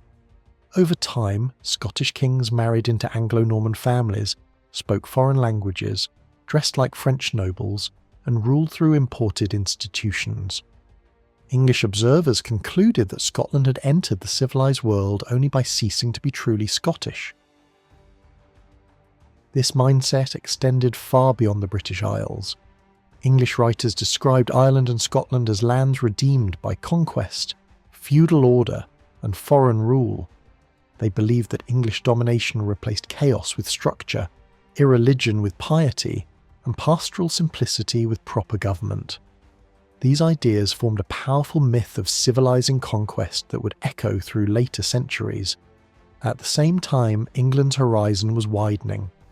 Political, commercial, and religious ties linked the kingdom not only to France and the British Isles, but to the wider European and Mediterranean world. Pilgrimage, trade, diplomacy, marriage alliances, and crusading drew England into a dense web of international contact. The Church acted as a bridge, carrying people and ideas across borders. England's orientation shifted southward. Scandinavia, once central to English politics, faded into the background as ties with France, Flanders, and the German lands grew stronger.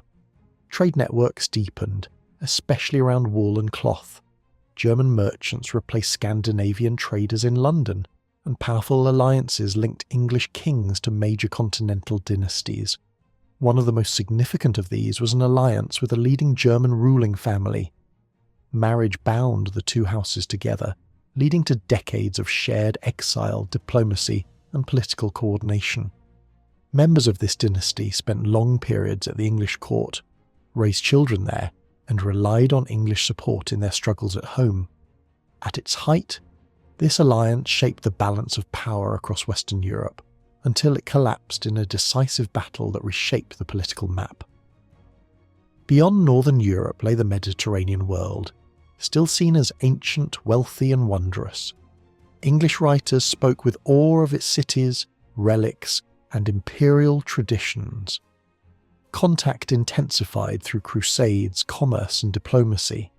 English merchants settled in Italian ports, Scholars travelled south, and English clerics rose to high office in Mediterranean kingdoms. Royal marriages reinforced these ties. Constantinople stood at the edge of English imagination, vast and rich beyond comparison. English travellers described its walls, its crowds, its relics, and its treasure. Diplomatic exchanges linked English kings with Byzantine emperors, and relics flowed westward as gifts. Yet admiration mixed with suspicion. Cultural and religious divisions between Latin and Greek Christianity deepened, and crusading only worsened mutual hostility. By the end of the 12th century, English attitudes toward the Eastern Empire were openly hostile. Greek society was portrayed as weak and deceitful, and conflict replaced cooperation. Campaigns in the Eastern Mediterranean brought plunder on a massive scale, much of it ending up in English churches and monasteries. Sacred objects taken from the East became symbols of victory, wealth, and divine favour. The period we are looking at overlaps with the first great age of crusading. In the late 11th century, a call was made for a vast armed pilgrimage toward the Eastern Mediterranean. Within a year, enormous groups of warriors, pilgrims, and followers began moving east from Western Europe. Most of these expeditions suffered terribly from hunger, disease, and exhaustion. Some collapsed entirely. Yet in the summer of 1099, a reduced but determined force stormed Jerusalem in a brutal assault and placed the city under Christian control for the first time in centuries. Shortly afterward, a new Latin kingdom was established there, while other Crusader states appeared along the coast and deep into the interior. People connected to England took part from the beginning. Some were of English background, but many more were Normans who held land and power in England. English sailors also played a role, operating in eastern waters and capturing key ports. Noble families with English connections appeared repeatedly in the early crusading leadership.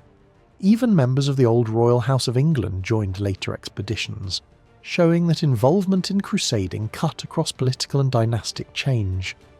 England's contribution in the early Crusades was limited in numbers but distinctive in character.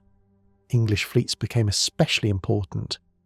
In both the First and Second Crusades, ships from English ports transported fighters and launched attacks along Muslim-held coastlines.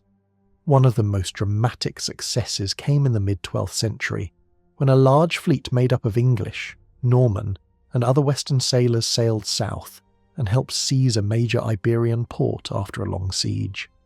That victory became one of the defining moments of the wider crusading effort of that year.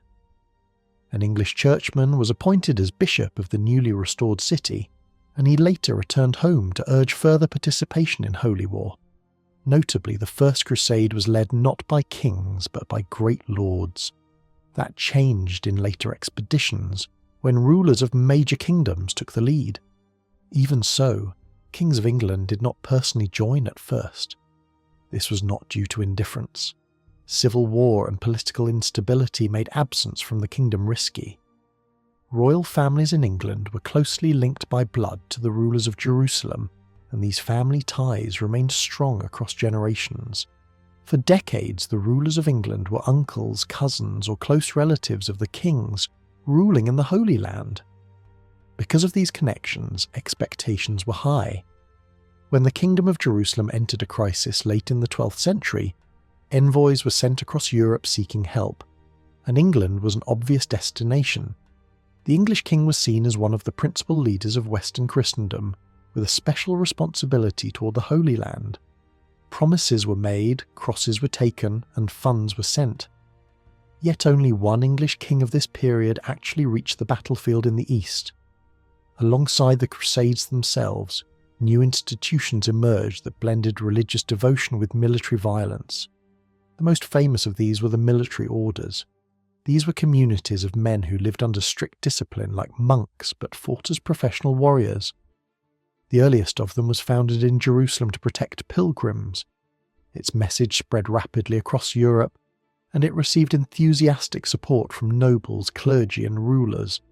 England became one of the major bases of support for these orders, Kings, queens, great lords, royal officials, and even minor landholders donated estates, rents, and privileges. Over time, properties belonging to these orders appeared across most of the country. Some of them left permanent marks on the landscape and on place names, especially in and around London, where the order established its main headquarters. The presence of these warrior monks served as a constant reminder that Jerusalem remained unfinished business. The crusade that most deeply involved England was the Third Crusade. This campaign followed the catastrophic loss of Jerusalem to a powerful Muslim ruler. After a crushing defeat, nearly all Christian-held cities in the region fell, except for a single coastal stronghold. In response, armies from across Western Europe mobilised once again, and the immediate goal became the capture of a vital port that was under siege. That siege lasted almost 2 years and drew participants from across the Christian world. Fighters arrived from northern and southern Europe alike. Chroniclers followed the struggle closely, describing starvation, disease, relentless attacks, and fierce resistance. English leaders were present even before their king arrived, and several prominent figures died during the campaign. Administrative skills were as important as military ones, and efforts were made to organise aid for poorer soldiers trapped in the siege. When the English king finally arrived, events moved quickly. Political tensions with allies continued, and unexpected conflicts diverted attention along the way. One such diversion led to the rapid conquest of an island in the eastern Mediterranean, which became a valuable strategic base. Only after this episode did the king reach the main battlefield. The final assault on the besieged city was intense and destructive. Siege engines hurled massive stones day and night. Defenders responded with fire and counterattacks. Tunnels were dug beneath the walls, and violent clashes erupted repeatedly. Eventually, the defenders surrendered under negotiated terms. Within weeks, one major ally departed for home, leaving the English king as the dominant commander in the region. Over the next year, he led campaigns along the coast, won major battles, and secured a narrow strip of territory that became the new core of the Christian kingdom. Twice he advanced toward Jerusalem itself, but each time he concluded that holding the city would be impossible. After 16 months, he departed without capturing the holy city, leaving behind a fragile but surviving Christian presence. Crusading was understood as a form of holy war. Even when military operations ended in greed or brutality, they were framed as sacred acts. Armies were accompanied by priests, rituals were enforced, and morale was sustained by stories of miracles and divine signs. Violence, when directed against the approved enemy, was presented as righteous. For a warrior aristocracy accustomed to conflict, crusade offered a way to transform sinful violence into holy action. For some, crusade also served as escape. Men who had fallen from favour or lost their land sometimes chose to leave on crusade, seeking redemption or simply distance from political failure. In several families, crusading became a repeated pattern across generations, with fathers, sons, and heirs all drawn to the Eastern Wars. Despite moments of success, no crusade after the first was a complete triumph. Failures were explained through moral reasoning. Defeat was blamed on pride, greed, and moral corruption within the armies. Restrictions were repeatedly imposed to enforce discipline and purity. Doubts did exist. A few thinkers questioned whether killing non-believers could ever be justified. But these voices were rare and often drowned out by louder defences of holy war, which argued that obedience to the church transformed violence into virtue. By the late 12th century, crusading had become deeply embedded in English life. Money, land, and resources flowed toward the cause. Heavy taxation financed expeditions, and individuals at every social level found ways to participate. Crusading armies themselves became international spaces, bringing together people from across Europe in pursuit of a shared goal. This had a lasting effect on how the English viewed the world. The Eastern Mediterranean came to occupy an outsized place in their mental map. Distant cities in Syria or Palestine seemed more important than closer regions in Europe. Rulers in the Holy Land were named alongside kings of England and France, while nearer powers were sometimes ignored. The Crusades reshaped not only politics and warfare, but also imagination and identity. At the same time, power at home rested on a complex system of lordship. Society was built on unequal personal bonds between lords and dependents. These relationships mixed what we would now separate as private property and public authority. Great lords controlled land, justice, armed force, and administration in ways that closely resembled royal power. Kings themselves operated within this system. They were lords among lords, but also something more. They shared many rights with their barons, such as the ability to demand payments on family occasions, yet they also possessed unique authority. They were anointed, sworn to protect the church, responsible for justice, guardians of the realm's peace, and surrounded by powerful symbols of rule. Kingship was expressed through ritual. Coronation did not merely celebrate power, it created it. Until crowned, a ruler was not fully king. The period between a king's death and the next coronation was dangerous and uncertain. Swift coronations could secure stability, while delays created tension. In England, unlike in some other kingdoms, heirs were usually not crowned during their father's lifetime, which made succession more fragile. The coronation itself was elaborate and deeply symbolic. The future king swore oaths to uphold peace and justice. He was anointed with sacred oil, marking him as chosen by God in a way no other layman was. He was armed with a sword to defend the weak and crowned as ruler. Prayers invoked the great leaders of the past and asked for victory over enemies. The ceremony presented the king as judge, warrior, and sacred protector of the realm. Beyond coronation, kings sometimes wore the crown publicly on special occasions. These crown wearings were rare, formal displays of authority, not casual habits. They brought together the great men of the kingdom and reinforced hierarchy and loyalty. Over time, the practice declined, though it could be revived in moments of crisis. Both Stephen and Richard, the only kings of this period to be captured by enemies, underwent special recrowning ceremonies after their release. These events were designed to erase the shame of captivity and publicly restore full royal authority. Later, kings followed similar patterns, using repeated coronations to mark political turning points and legal boundaries. Royal power was also believed to carry healing force. From an early date, English kings were thought to cure a specific disease by touch. This ability was linked to their anointing and sacred status. Though rarely mentioned, the belief persisted and reinforced the idea that kingship was not merely political but divinely charged.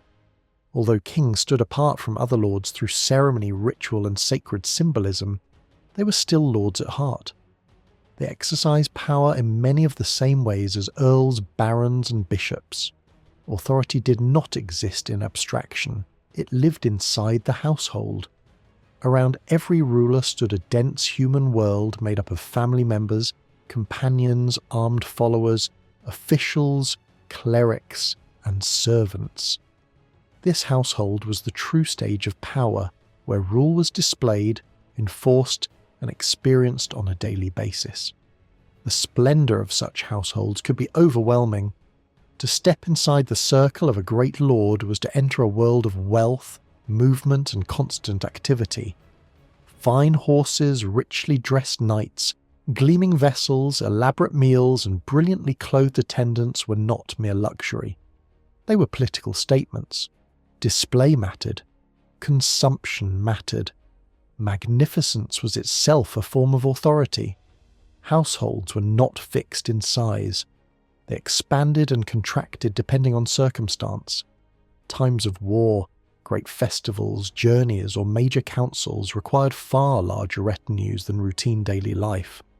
Kings maintained the largest households of all. Records from the early 12th century show that the royal household included well over 100 regular officers and servants, not counting hunters, guests, and the separate followings of other members of the royal family. It was a moving institution, part palace, part camp, part administrative machine. The household was carefully organised into specialised sections. Each had its own responsibilities. Some were concerned with worship, others with food, drink, lodging, transport, security or horses. Roles were precisely defined, often layered one beneath another. Even the humblest task had its place in the system. Everyone received a daily allowance, whether in money, food, drink or light. Rank was visible not only in authority, but in the size of one's candle and the quality of one's wine. Great lords organised their households in much the same way as kings. Monasteries, bishoprics, and aristocratic families followed similar patterns. Each major space of the residence was overseen by an official. The hall, the chamber, the kitchen, the door, the pantry, the buttery, and the stables were all managed separately. Order was essential, because the household was not only a place of living, but also the centre of lordship itself. Some household offices carried real power. The steward was among the most important figures, responsible for enforcing judgments, managing affairs, and representing the lord in serious matters.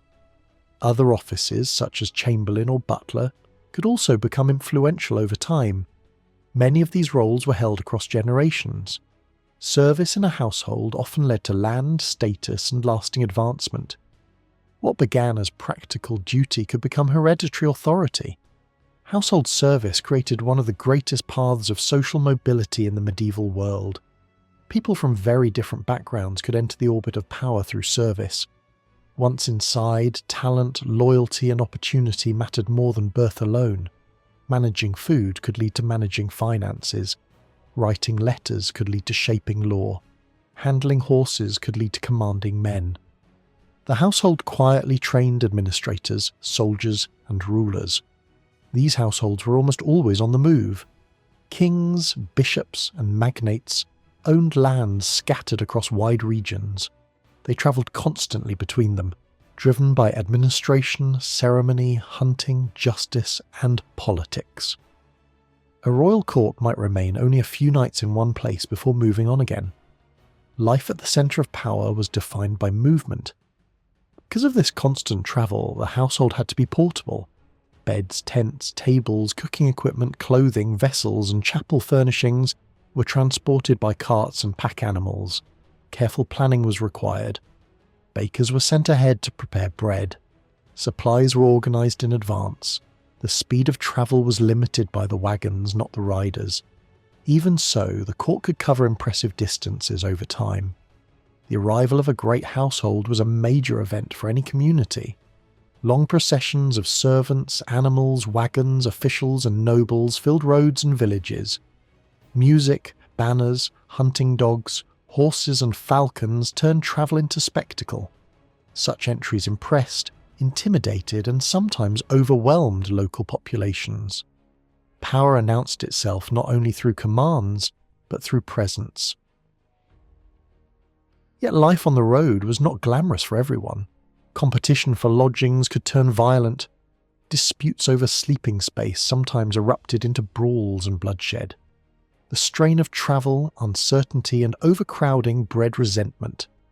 Even those close to power complained bitterly about the discomfort, corruption, and unpredictability of court life. Decisions changed without warning. Plans collapsed overnight. Exhaustion was constant. Despite these hardships, itineration was not simply forced by necessity. It was chosen. Moving allowed lords to supervise officials directly, hear complaints, display authority, and prevent local power from slipping beyond control. When the court arrived, justice followed. Abuses were exposed, authority was renewed, lordship was exercised in motion. Residences played a crucial role in this system. Kings and magnates built networks of houses, halls, lodges and castles across their lands. These served as staging points for travel. Townhouses and monastic lodgings added flexibility. Hunting lodges were especially favoured as rulers preferred to remain close to forests and game. Where no residence existed, hospitality was demanded from tenants and vassals, sometimes under formal obligation. The architectural heart of the household was the hall. Large halls were built across the kingdom by kings, bishops, and nobles. They were spaces of gathering, feasting, judgment, and display. Royal halls were the grandest of all, some of the largest buildings in Europe. Alongside them stood chambers, kitchens, cellars, chapels, and courtyards, forming complex centres of power. Alongside movement came assembly. Instead of visiting every corner of the kingdom, kings regularly summoned the leading men to them. Bishops, abbots, earls, and barons gathered at great councils to advise, witness, and consent. These meetings served political, ceremonial, and administrative purposes. They were occasions of decision-making, negotiation, and immense consumption. Such assemblies could draw thousands. Each magnate arrived with a retinue. Business of the highest importance was handled at these gatherings. Successions were confirmed, laws were discussed, officials were dismissed or appointed, major disputes were settled. These were not private decisions made in isolation, but public acts performed before the elite of the realm. Advice mattered. Lords were expected to seek counsel, and vassals were expected to give it. Kings spoke the language of consent even when power lay firmly in their hands. While the reality behind these claims varied, evidence suggests that rulers often listened. Decisions were debated. Council shaped outcomes. Over time, these assemblies began to change in character. Toward the end of the period, new forms appeared in which knights from each county were summoned, not as individual vassals, but as representatives. Though limited and experimental, these meetings hinted at a new idea, that communities could speak through selected men. This principle would later become central to political life. Territorial administration underpinned all of this. England was divided into a remarkably uniform network of counties. Each was governed by a royal official responsible for justice and finance. This system covered almost the entire kingdom and endured for centuries with little alteration. Counties were small enough to be meaningful units of local life, yet firmly tied to royal authority. The sheriff stood at the centre of county government. Appointed by the king, he collected revenues, presided over courts, and enforced royal commands. Kings needed sheriffs with enough status to command respect, but not so much that they became independent. Balancing authority and control was a constant challenge. Over time, kings refined their grip on local officials. They dismissed corrupt sheriffs, rotated offices, and increasingly replaced powerful local figures with professional administrators. Financial pressure was constant. Sheriffs paid heavily for their positions and were expected to deliver increasing sums. Under tighter supervision, royal income grew. Central authority strengthened. One of the strongest forces shaping local identity in medieval England was the county court. This was not just a legal institution, but a social space where the county learned to see itself as a community. In earlier centuries, these courts met only a few times a year, but over time they became far more frequent. By the 12th century, royal authority struggled to restrain them. Kings issued commands limiting when and where courts could gather, which strongly suggests that local people were already meeting more often and in more flexible locations. These attempts failed. By the early 13th century, county courts were sometimes assembling every few weeks, to the frustration of royal officials. County courts did not meet in a single fixed place. Sometimes they gathered in the county town, sometimes in castles, churches, or even gardens. What mattered was space and accessibility, not symbolism. These gatherings brought together landholders from across the shire. The sheriff usually presided, collecting fines and enforcing decisions, though in special cases royal officers might take control. Attendance was expected from those who held land, but obligations could be delegated. A steward might represent a great lord, while particular tenants could be formally assigned the duty of attendance. In practice, Participation varied, but the court remained a regular point of contact between local society and authority. What made these courts powerful was not simply their legal role, but their memory. Custom mattered deeply. Procedures were rarely written down. Instead, knowledge was preserved orally by men who had attended courts for decades. When disputes arose, arguments often rested not on documents, but on what had always been done.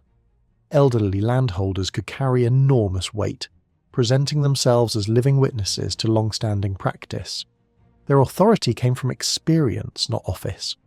This reliance on memory gave county courts a distinctive character. Each county developed its own habits, rhythms and expectations. Even royal legal writers hesitated to describe county courts in detail, acknowledging that local customs differed too much to be easily summarised. Through regular participation, landholders learned to think in county terms. Loyalty, identity and obligation were increasingly framed around the shire. Royal government treated counties as practical units. Taxes, inquirers, and administrative commands were issued on a county basis.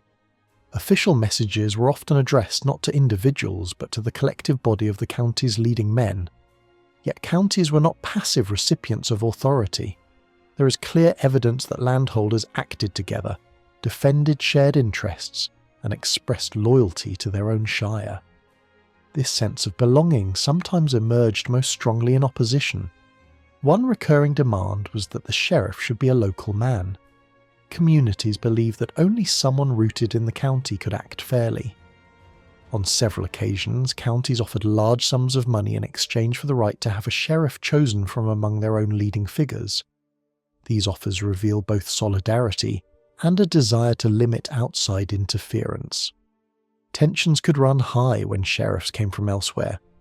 Court records preserve bitter exchanges in which local men insisted on their status as native and respectable members of the county while attacking officials as outsiders.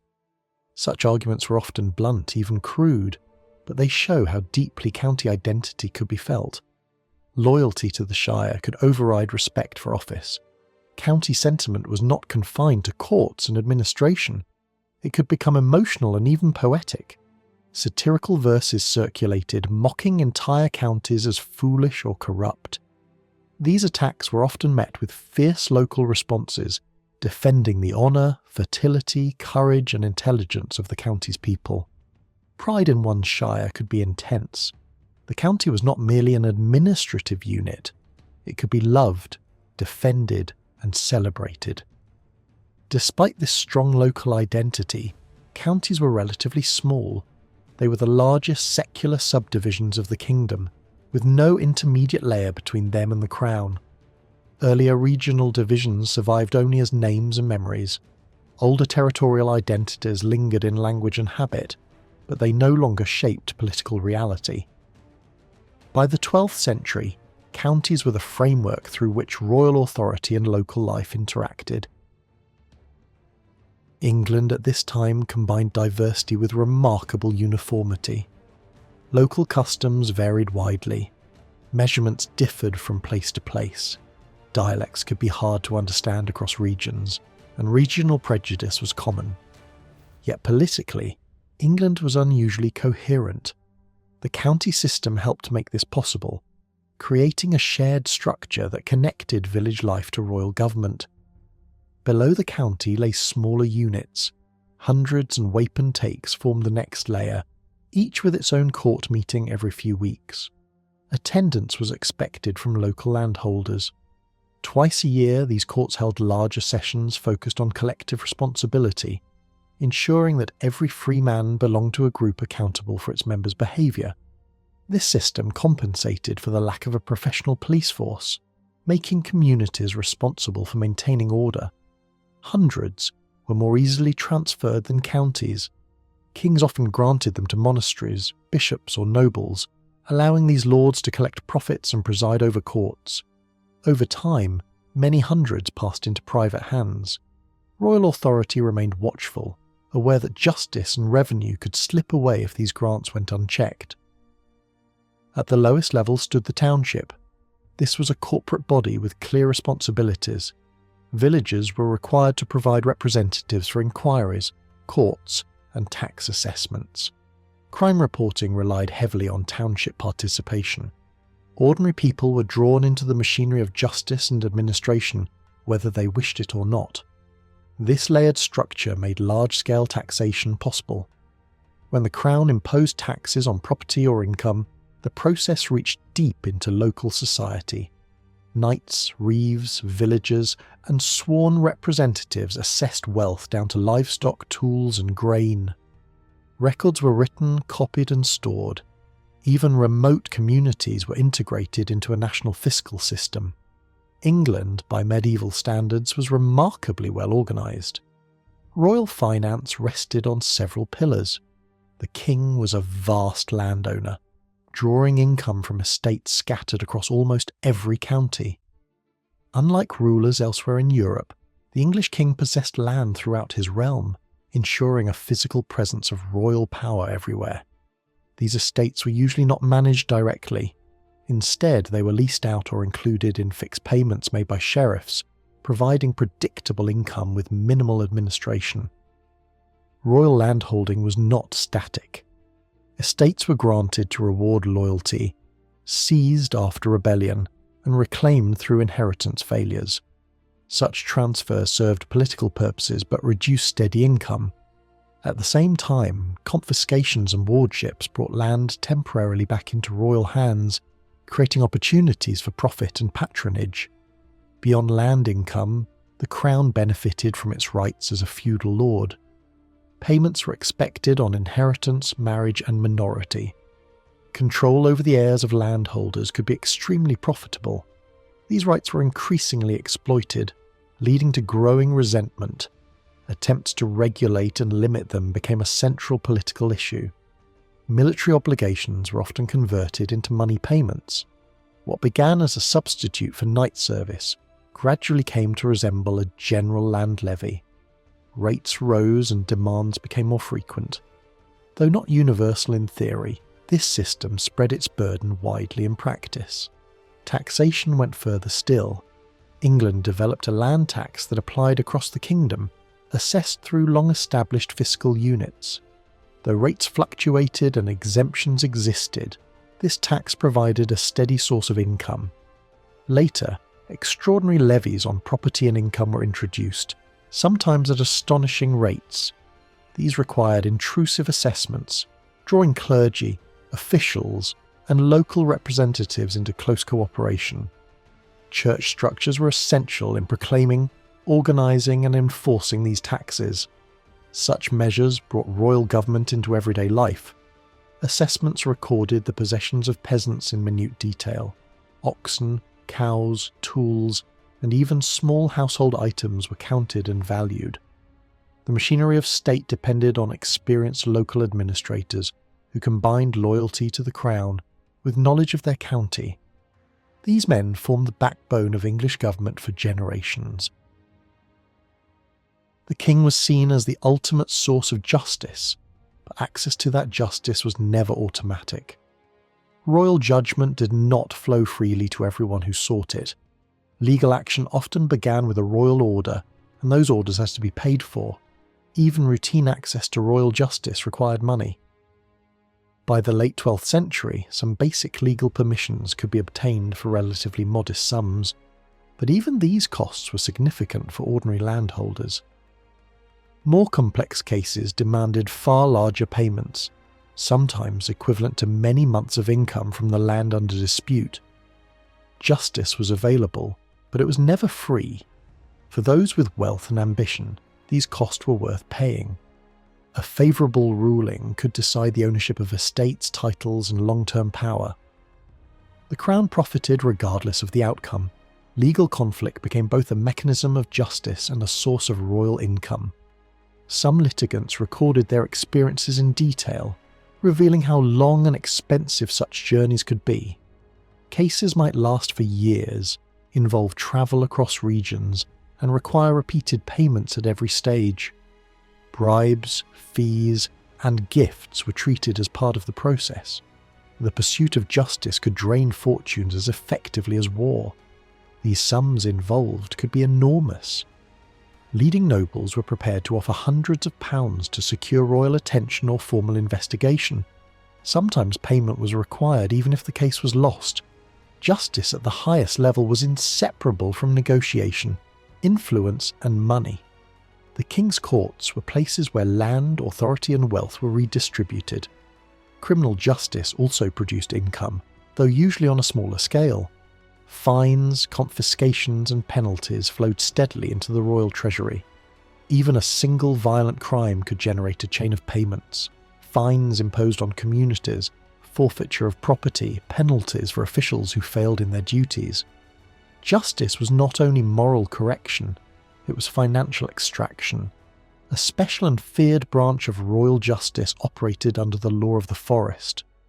These forests were not simply wooded areas, but zones placed under special royal authority.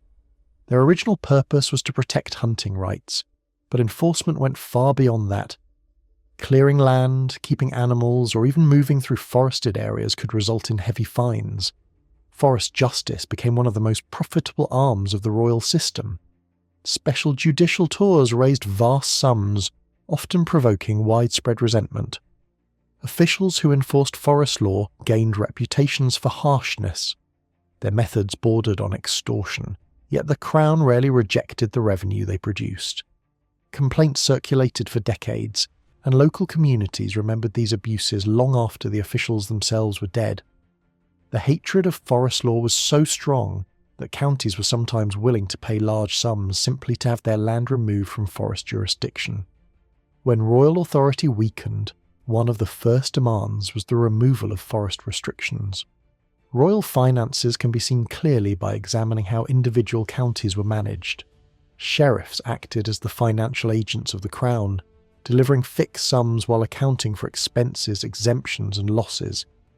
Every payment was recorded, down to wages paid for guarding royal property or maintaining hunting lodges. Income from farming, towns, churches and special levies all flowed through this system. Money collected in rural counties was used to fund distant wars and royal ambitions far from home. Over time, the scale of royal finance expanded dramatically. County accounts grew longer, more complex and more detailed. New sources of income appeared alongside older ones. Judicial fines, negotiated payments, forest revenues and extraordinary levies became increasingly important. Royal government learned to compensate for shortfalls in regular income by squeezing additional payments wherever possible. This system rested on two foundations: vast royal landholdings and the ability to tax the population. Beyond recorded income, kings benefited from many uncounted resources. Game from royal hunts fed the court. Gifts flowed in without being written down.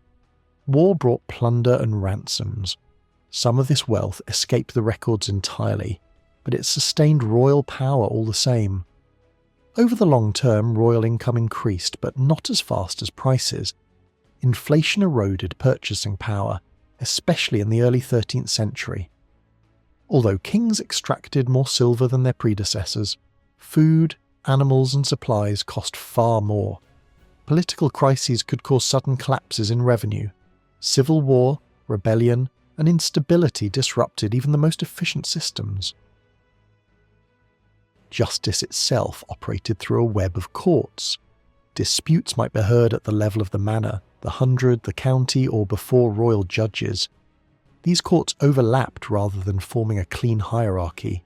Cases moved from one forum to another. Local courts handled minor matters and preserved custom.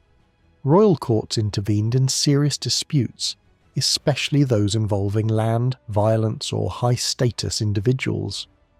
Lords exercised authority over their own followers. This right was widely accepted and recognised by the crown. Powerful churchmen and nobles could hold courts that judged even serious crimes. Some institutions possessed sweeping judicial authority over entire regions. The king stood above them all, able to judge personally or through appointed officials who acted in his name. Legal procedure relied heavily on sworn statements. Oaths played a central role. Accusations, defences, and verdicts were bound to promises made before God. Truth was not simply established by evidence, but by invoking divine witness. Documents and testimony mattered, but spiritual commitment carried enormous weight. When oaths were not enough, cases turned to ordeals. These were tests believed to reveal divine judgment directly. Some involved physical trials, others violent combat. Battle was understood not as brute force, but as a sacred contest in which God would grant victory to the righteous. This belief gave moral meaning to violence within the courtroom. These trials were dangerous and unpredictable. Success depended on strength, skill, and luck as much as innocence. Those who lost faced disgrace, punishment, or death. Clergy and townspeople increasingly sought exemption from such methods, recognizing their cruelty and uncertainty. Alternatives slowly emerged, but ordeals remained central for much of the period. Punishment was harsh and public. Shame, mutilation, exile, and execution were all used to enforce order. Public humiliation reinforced communal norms. Severe crimes could lead to hanging, dismemberment, or burning. Authorities believed that visible suffering deterred others. Mercy was occasionally shown, but terror was an accepted tool of governance. The royal court reserved special anger for crimes that threatened royal authority. Tampering with coinage, rebellion, and treason provoked brutal responses. Kings argued that mutilation was more merciful than death, but it also served as a warning. Bodies became instruments of policy. What emerges from this system is a form of justice that was deeply entwined with power, money, belief, and fear. Courts were not neutral spaces. They were arenas where authority was displayed, negotiated, and enforced. Justice was public, physical, and spiritual at once.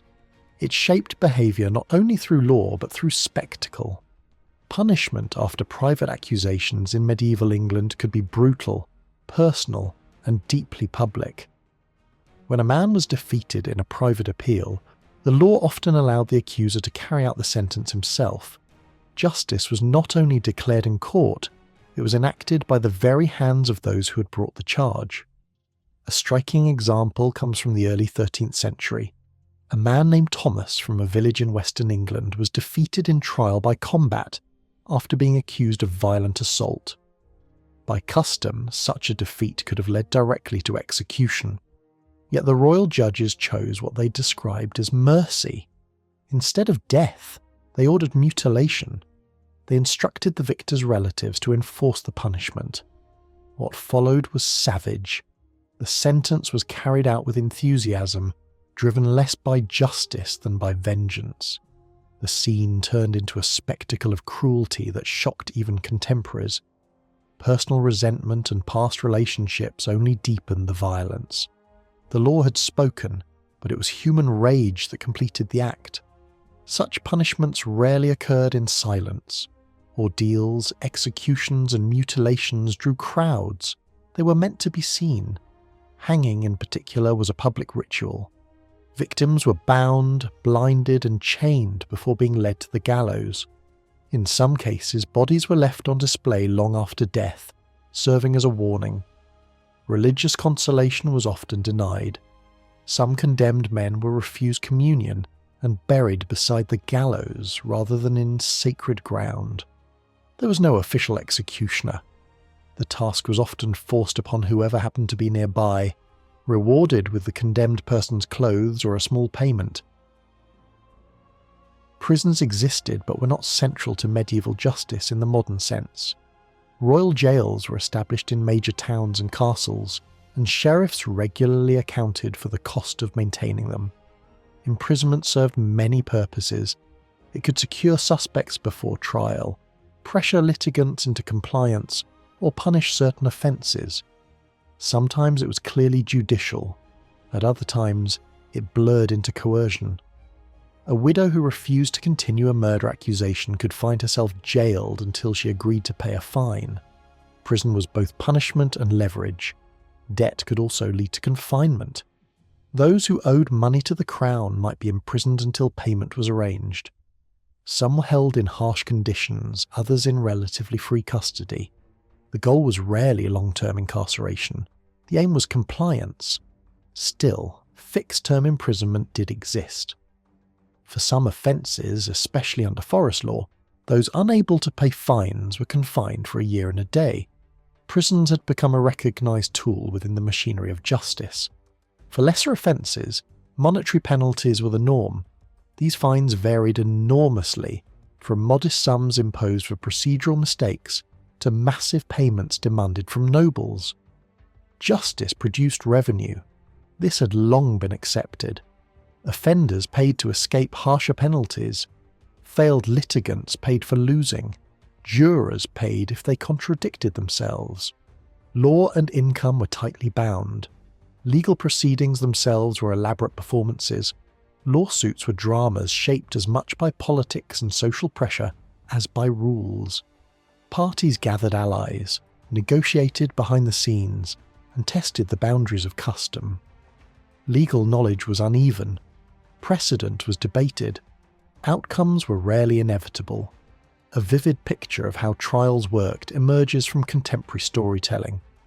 In one famous narrative, a powerful noble accused of murder returns from exile to seek judgment. Before appearing in court, he mobilizes supporters and secures permission to be heard. He offers pledges and guarantors. Even access to justice must be negotiated. The king formally accuses him of a grave crime. The noble responds with a precise ritual denial, word for word. The case then passes to the assembled magnates who act as judges. They withdraw to deliberate. What follows is not a mechanical application of law but a debate. Some argue that such a charge requires witnesses. Others insist that proof by ordeal or combat is necessary. Still others reject both, proposing an agreed settlement instead. Political reality weighs heavily. The king's authority matters, so does the desire for peace. In the end, the case is resolved not by ordeal or battle, but by arbitration. The accused submits, offers rich gifts, and acknowledges the king's authority. Justice is achieved without blood. Honour is preserved. Order is restored. This was not unusual. Law in this period was flexible, negotiated, and deeply human. From such debates emerged a growing body of legal thought. Law books, royal ordinances, and clerical writings began to appear. These texts were not abstract theory. They reflected arguments heard in courts and councils. Learned discussion mixed scripture, custom, and lived experience. Bishops, judges, and administrators all contributed. Law was shaped in conversation as much as in parchment. The most profound changes came under royal authority. In the later 12th century, the Crown reorganised justice on a national scale. Travelling royal judges were sent across the country in regular circuits. They heard cases county by county, dealing with criminal matters, land disputes, royal rights, taxation, and administrative abuses. Their workload was enormous. At the same time, a permanent royal court developed at Westminster. Civil cases increasingly flowed there. A professional judiciary began to emerge. Some judges served for decades, creating continuity and expertise. Justice became more predictable, more technical, and more centralized. New legal procedures transformed land disputes. Instead of ordeal or combat, simple questions were put to local juries. Was someone unlawfully dispossessed? Was an heir entitled to inherit?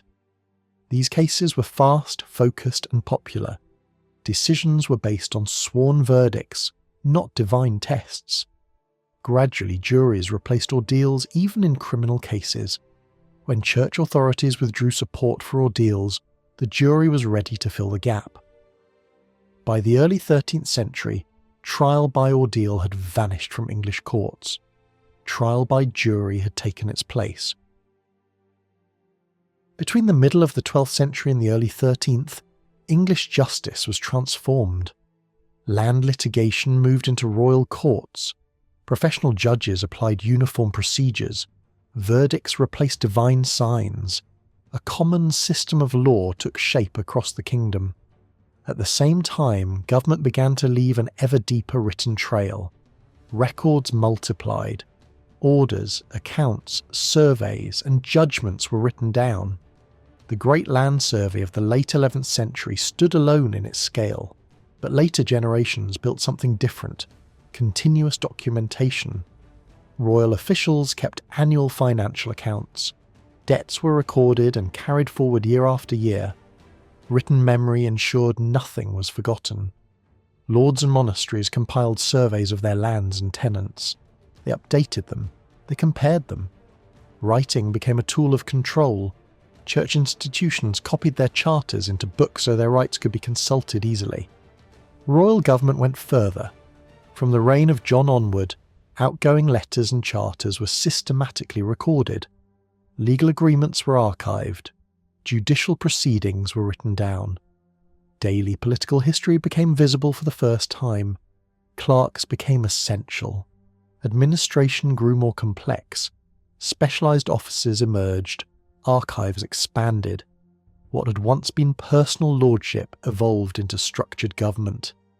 Medieval England, like much of pre-industrial Europe, was an aristocratic society. Wealth and power were concentrated in the hands of a very small elite. A tiny number of families controlled an extraordinary share of the country's resources. Evidence from large surveys of landholding shows that roughly half of all income produced in England was held by fewer than 200 great lords. Everything else flowed to the crown or to the church. These families formed a narrow ruling group. Their favour determined the future of lesser lineages, and their rivalries and alliances shaped the politics of the kingdom. Even within this elite, inequality was immense. Some magnates controlled hundreds of estates spread across many regions and earned sums that placed them among the richest individuals in Europe. Others, still counted among the aristocracy, held only a handful of properties and lived on incomes closer to those of prosperous knights. Aristocratic society was therefore not a single level, but a steep slope, with vast distance between its upper and lower edges. Great lords did not manage their lands directly. Large estates were broken up and distributed to followers in return for service. Some lands produced food or rent for the lord's household, but many were granted out to men who owed obligations in return. These obligations could include military service, guarding castles, attending councils, or providing money in times of need. These relationships were formalized through public rituals that marked loyalty and dependence. A man became bound to a lord, and that bond defined his place within a wider network of authority. English aristocratic society was shaped by two overlapping hierarchies. One was economic, based simply on how much land and income a person possessed. The other was relational, based on personal bonds of loyalty and service. These two systems quickly became entangled. A man might be wealthy, yet owe loyalty to someone poorer. Another might hold land from several superiors at the same time. This complexity produced confusion as well as flexibility, and it explains why medieval politics often involved divided loyalties. Land was not owned outright in the modern sense. It was held from someone else. Only the king stood at the top of this pyramid without a superior. Because of this, several people could claim different rights over the same piece of land. A local tenant might manage an estate, while a greater lord and the king himself still regarded that land as part of their authority. In times of inheritance, war or royal demand, those higher claims could suddenly become very real. The result was a dense web of obligation. Large estates became networks rather than unified properties. Lords presided over groups of tenants and subtenants, many of whom had their own followers in turn. These ties could last for generations. Families remained attached to the same lordly house across decades, sometimes centuries, creating long memories of loyalty and expectation. Because authority flowed through multiple layers, even a simple gift of land could involve many parties. A grant made by a knight might require approval from his immediate lord, that lord's superior, and finally the king. Each layer of authority had to consent. Land carried different obligations depending on who was viewing it. One person saw income, another military service, another political influence. Medieval society accepted this complexity as normal. Titles and social labels reflected relationships rather than fixed rank. Words like lord, vassal, tenant or man described connections, not wealth or status. A vassal could be richer than his lord. A lord could be socially elevated but financially modest. Alongside these relational terms existed broader social categories that ranked people by prestige. Official documents and royal orders reveal how society was grouped for practical purposes. Men were classified by wealth when determining military equipment or financial obligations. Elsewhere, hierarchy appeared through rank and title. These systems blended status and money, but they didn't always align perfectly. A poor knight and a wealthy merchant could occupy very different positions economically, while being treated quite differently by custom and law. Literary sources from the period imagined society as a ladder. At the top stood bishops and abbots, followed by earls, barons and knights. Beneath them came townspeople, craftsmen, and finally peasants. Yet this ladder was descriptive rather than legal. There was no single noble class defined by law. The sharpest boundary in English society was not between noble and commoner, but between free and unfree. Language reflected this reality. Words meaning noble, well-born, powerful or great appear frequently, but they were used loosely. They did not mark a legally defined group. Sometimes writers divided society simply into free men and unfree labourers. Under English law, all free men were protected in the same basic way, regardless of how rich or poor they were. Formal titles were surprisingly rare in everyday documents. Even men who would later be recognised as knights or magnates were often named without rank. What mattered more than titles was land, loyalty and reputation. Status was assumed rather than announced. Among all aristocratic distinctions, one title stood above the rest: Earl. This was the highest formal rank available to laymen. Earls formed a tiny elite within an already narrow aristocracy. Their number remained small for most of the period, and the title carried enormous prestige. An earl's authority was tied to a region, and with the title came a share of local revenues. This income symbolised the earl's special standing rather than providing the bulk of his wealth. The creation of earls varied by reign. Some kings granted the title sparingly, others more freely in times of crisis. Periods of civil war saw a sudden rise in the number of earls, followed by long phases of restraint. Over time, the title became more stable, passed through families and recognised even through female inheritance. By the early 13th century, the number of earls had settled at around 20. Earls were not always the most active figures in politics or war. Many relied on their land, kinship ties, and inherited prestige rather than constant public action. Some families rose to prominence simply by remaining where they were, generation after generation, at the top of society. Below the earls stood the barons. The term originally meant a substantial follower of a lord, not necessarily of the king. Great lords, churches and monasteries all had their own barons. Over time, however, the word increasingly came to describe major tenants, who held land directly from the crown. There was no exact boundary between barons and lesser lords. Size of estate, income and military obligation all played a role. By modern estimates, England probably had between 100 and 200 baronial families at any one time. Their incomes varied widely. Some were wealthier than earls, others only marginally richer than well-established knights.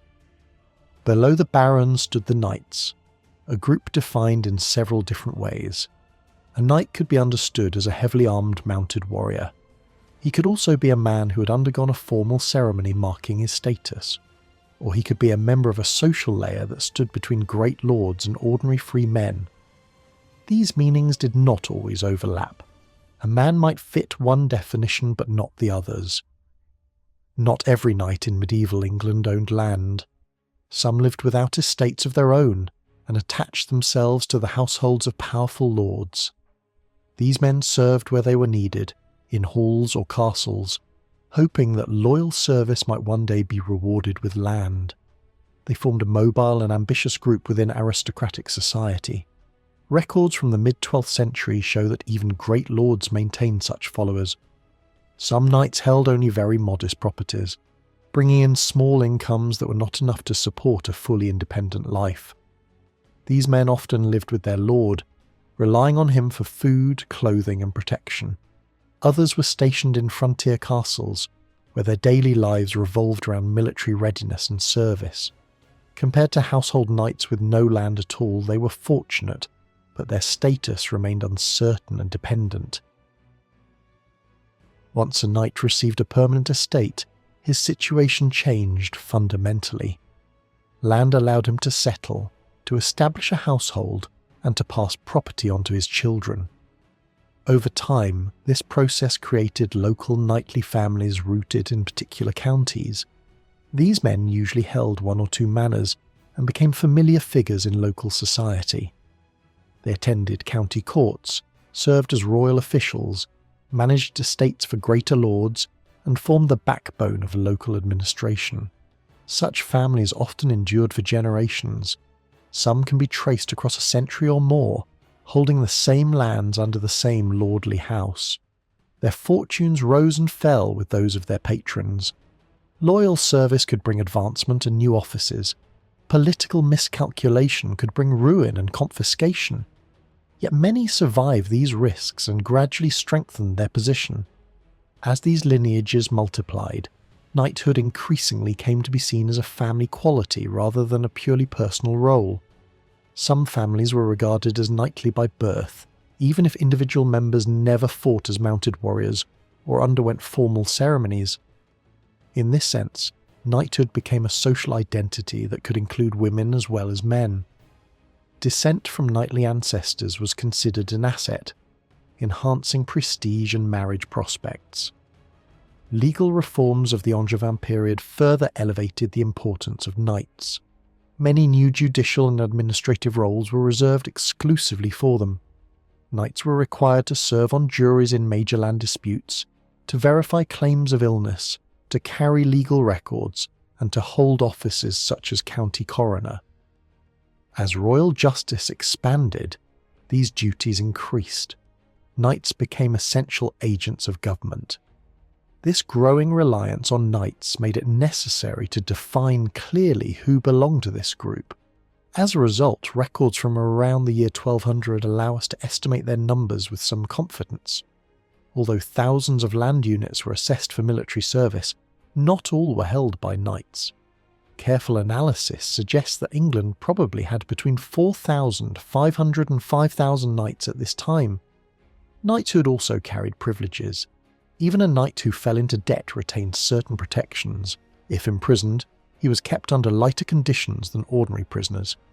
His horse could not be taken from him, ensuring that he would not be reduced to walking like a common man. Such rules reflected the growing recognition of a knighthood as a social rank.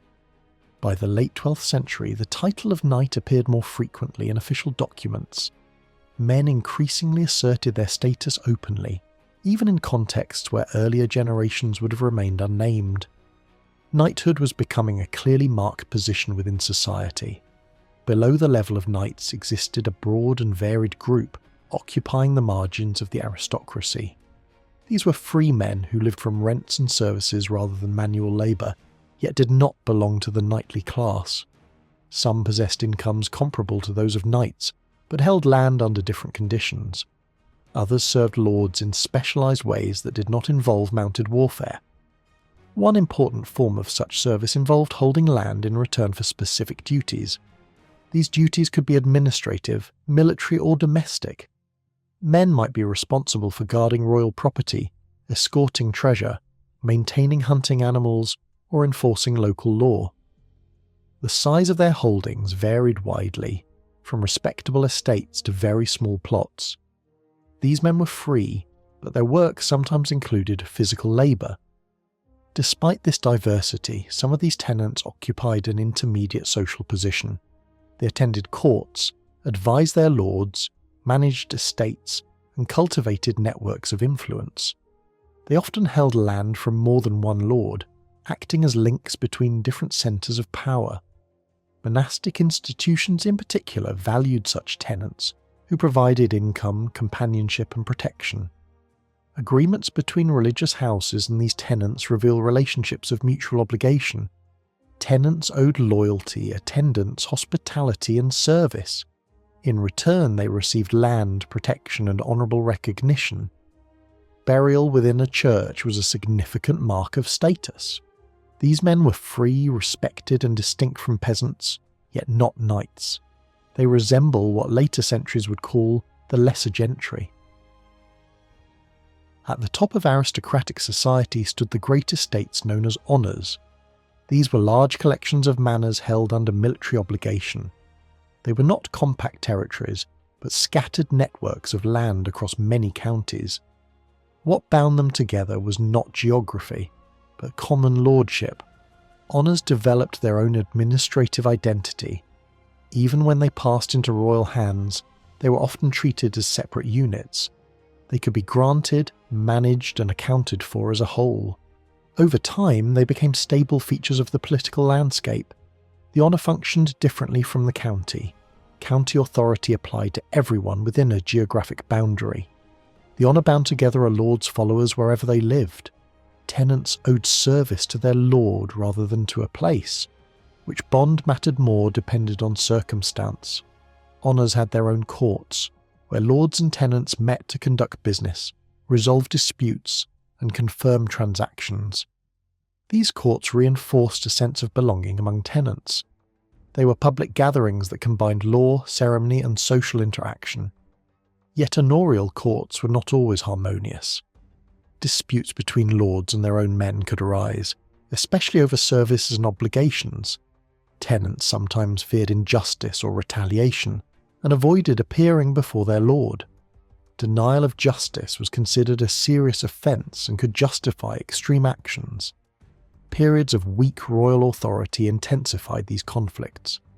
Some tenants used disorder as an opportunity to reduce their obligations. Others resisted ecclesiastical lords who lacked military power. Disputes over service were common and persistent. Royal legal reforms gradually reduced the importance of lordly courts in land disputes. Access to royal justice became easier, and attractive procedures were available only at the king's courts. As a result, fewer disputes were finally settled at the level of the honour. This did not mean the end of lordly power. Lords continued to depend on networks of kin, tenants, retainers, and friends.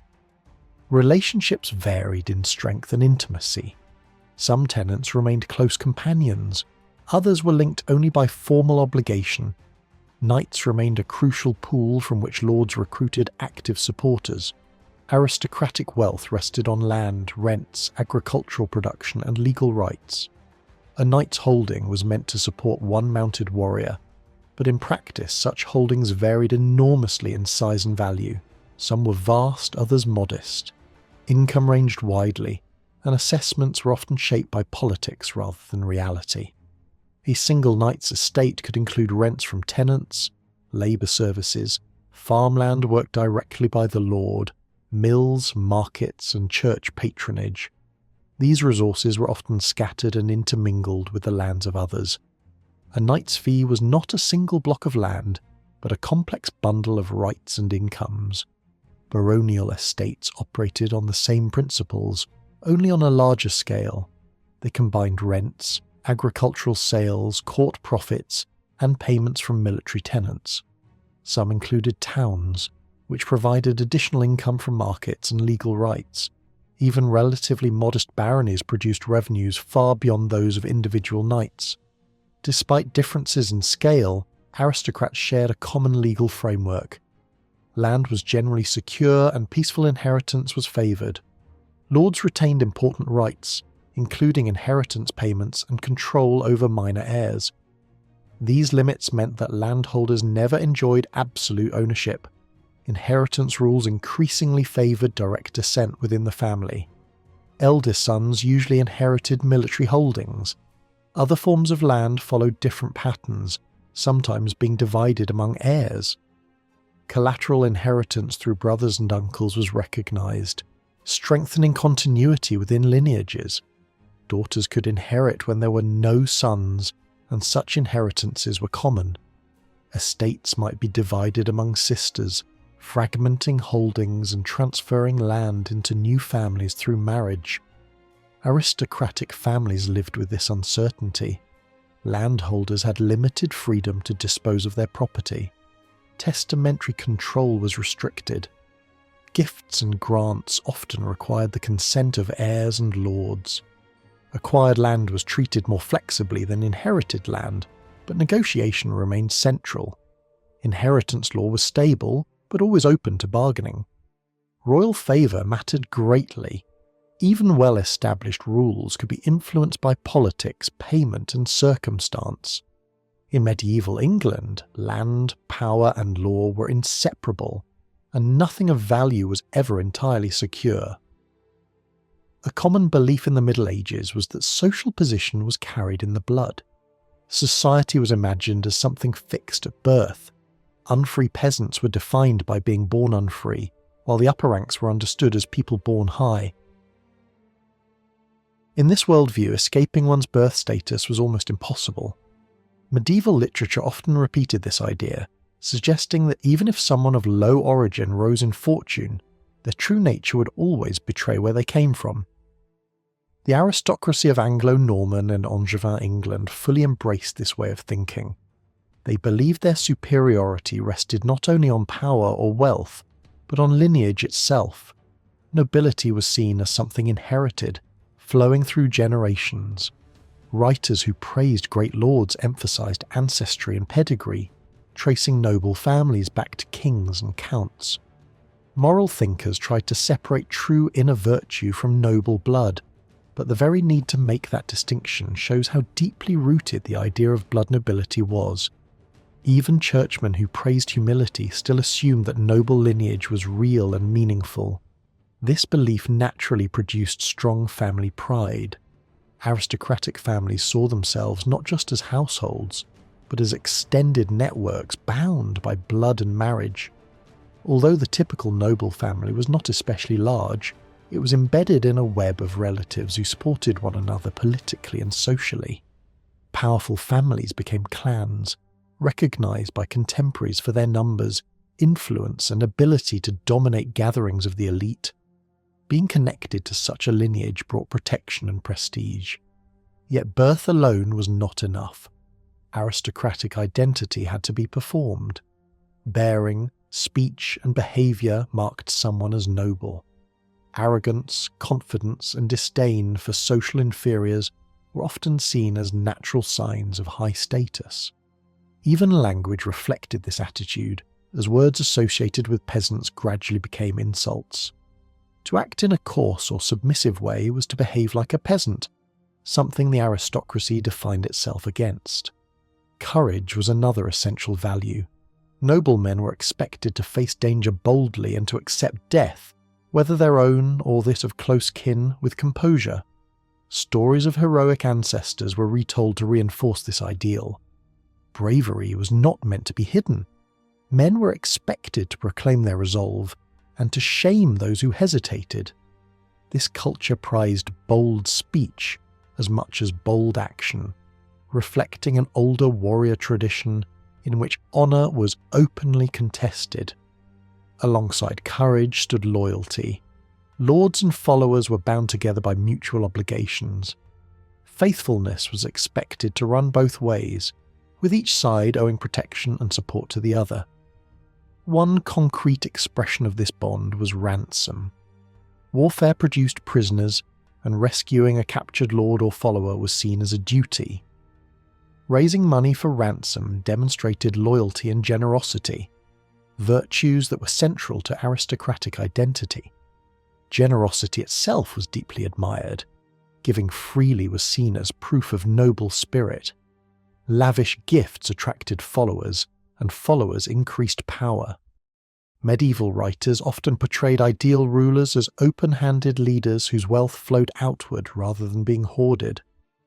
Honour was earned in a competitive environment, however, and one person's glory often came at another's expense. Rivalry was intense, and reputation had to be constantly defended. Pride in rank did not erase individual ambition. For noblemen, knighthood marked a crucial transition. Young aristocrats were usually knighted in their late teens or early adulthood. The ceremony signalled entry into a new social and military role. Although descriptions of the ritual are sparse, the central act was being girded with a sword belt. This physical gesture symbolised admission into the knightly order. To be stripped of the belt was to lose honour and status. Knighting often followed years of training in the household of a great lord.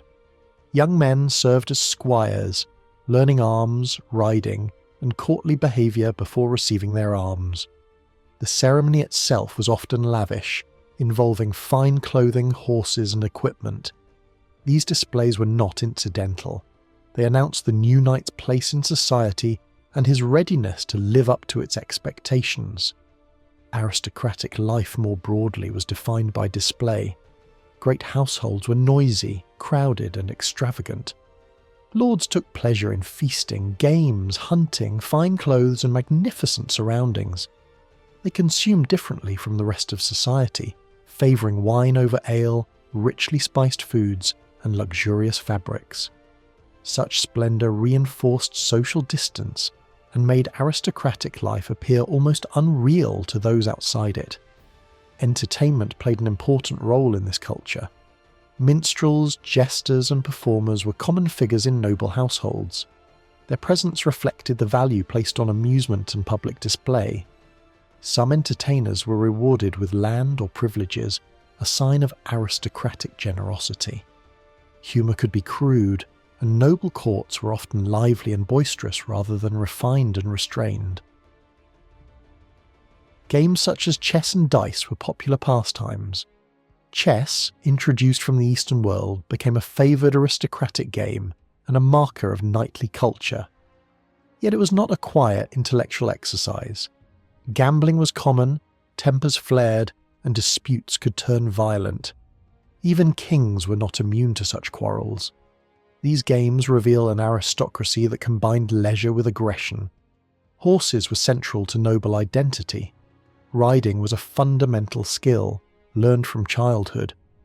Different types of horses reflected social distinctions, from powerful war horses to elegant riding horses, and more modest mounts for servants. Hunting on horseback was one of the defining activities of the elite. It shaped rural society by creating a class of huntsmen and falconers who served noble households and lived close to their lords. Hunting with hounds and birds of prey was especially prestigious. Kings and magnates guarded their rights to game jealously, enforcing strict laws that set them apart from lesser people. Falcons and hawks were prize gifts, symbols of favour and power. Hunts were grand, noisy events involving large retinues, specialised dogs, and elaborate equipment. They were also dangerous, and accidents were not uncommon. Over the course of the 12th century, this long-standing aristocratic way of life acquired new cultural features. One of the most important was the tournament. Originating on the continent, tournaments were mock battles between groups of mounted knights. They combined military training, spectacle, and the chance for profit, since victors could seize the arms and horses of the defeated. Tournaments were slow to take root in England. Early kings viewed large armed gatherings with suspicion and often banned them. Church leaders also condemned tournaments as sinful displays of pride and violence. Only during periods of weak authority did they flourish openly. When royal control strengthened, tournaments were pushed abroad, reinforcing the idea that England was a restrained and orderly land compared to northern France. Eventually, controlled tournaments were permitted under strict regulation. Licensing systems were introduced, fees were charged, and locations were limited. Even so, tournaments remained dangerous and politically sensitive. They could turn violent, attract disorderly followers, and become rallying points for opposition. Some ended in death, reminding everyone that these were not harmless games. By the early 13th century, tournaments still carried a distinctly foreign flavour, associated especially with French knightly culture. Despite official controls, they remained symbols of aristocratic aggression, rivalry, and display. They captured the spirit of a class that lived by honour, competition, and spectacle, always balancing between order and chaos. Tournaments stood at the crossroads of fame, military preparation, and profit. They were places where knights could win renown, harden themselves for war, and also make money. Critics of the age saw all these aspects clearly.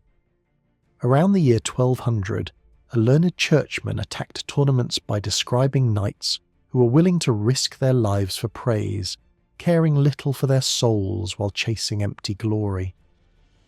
This reflected an ancient heroic ideal, the belief that true honour was earned by facing danger, but also the equally ancient clerical suspicion of such reckless ambition. At the same time, tournaments were openly understood as training grounds. They were not random violence, but structured war games. Knights rehearsed combat under controlled conditions, learning how to fight on horseback, how to strike, how to fall, and how to endure pain. Those who had already tasted blood, been knocked down, or felt the crushing weight of an opponent were thought to enter real battle with greater confidence. Experience gained in tournaments translated directly into effectiveness in war. Yet honour and skill were not the only stakes. Tournaments also had a harsh economic side. Defeated knights were expected to pay ransoms, just as in real warfare. Some participants treated tournaments almost as businesses. Contemporary critics complained that certain knights made secret agreements, allowing inexperienced companions to be captured so that ransom money could be shared. Behind the shining ideals of chivalry lay calculation, greed, and exploitation.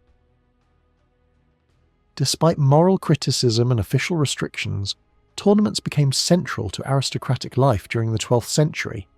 To take part was, by definition, to live out knighthood. Displaying courage, strength, and control as a mounted warrior before a crowd was proof of belonging to the knightly elite. Pain, injury, moral lectures from churchmen, and attempts at regulation by kings all failed to curb the attraction. The tournament combined danger and beauty in a way that was irresistible to the aristocratic imagination. As tournaments flourished, new visual symbols emerged to express aristocratic identity. One of the most important was the seal. Wax seals were used to authenticate written commands and grants, and by the late Anglo-Saxon period, kings were already using them. After the Norman Conquest, rulers introduced a powerful new image by showing themselves both enthroned and armed on horseback. This visual language linked authority directly to military force. The great lords quickly adopted this style. Their seals typically showed them as mounted warriors, carrying weapons and shields. These images were not decorative. They projected power, status, and the right to command. Over time, the use of seals spread downward through society. At first, some officials resisted this spread, arguing that seals should belong only to kings and major lords. But the knightly class prevailed. By the early 13th century, towns, free landholders, and eventually even craftsmen and peasants were using seals. For seals to work, their designs had to remain consistent. Changing a seal could cast doubt on earlier documents. Kings sometimes altered their seals deliberately to mark political moments, and lesser lords also changed theirs on occasion. These shifts show how closely seals were tied to authority and identity. From seals developed an even more striking system of visual identity: heraldry. Warriors had long used symbols in battle, from banners to decorated shields. What was new in the 12th century was the creation of hereditary designs governed by clear rules. These coats of arms were not personal decorations but family emblems, passed down through generations and recognised across regions. Early heraldic designs appeared among the highest aristocracy.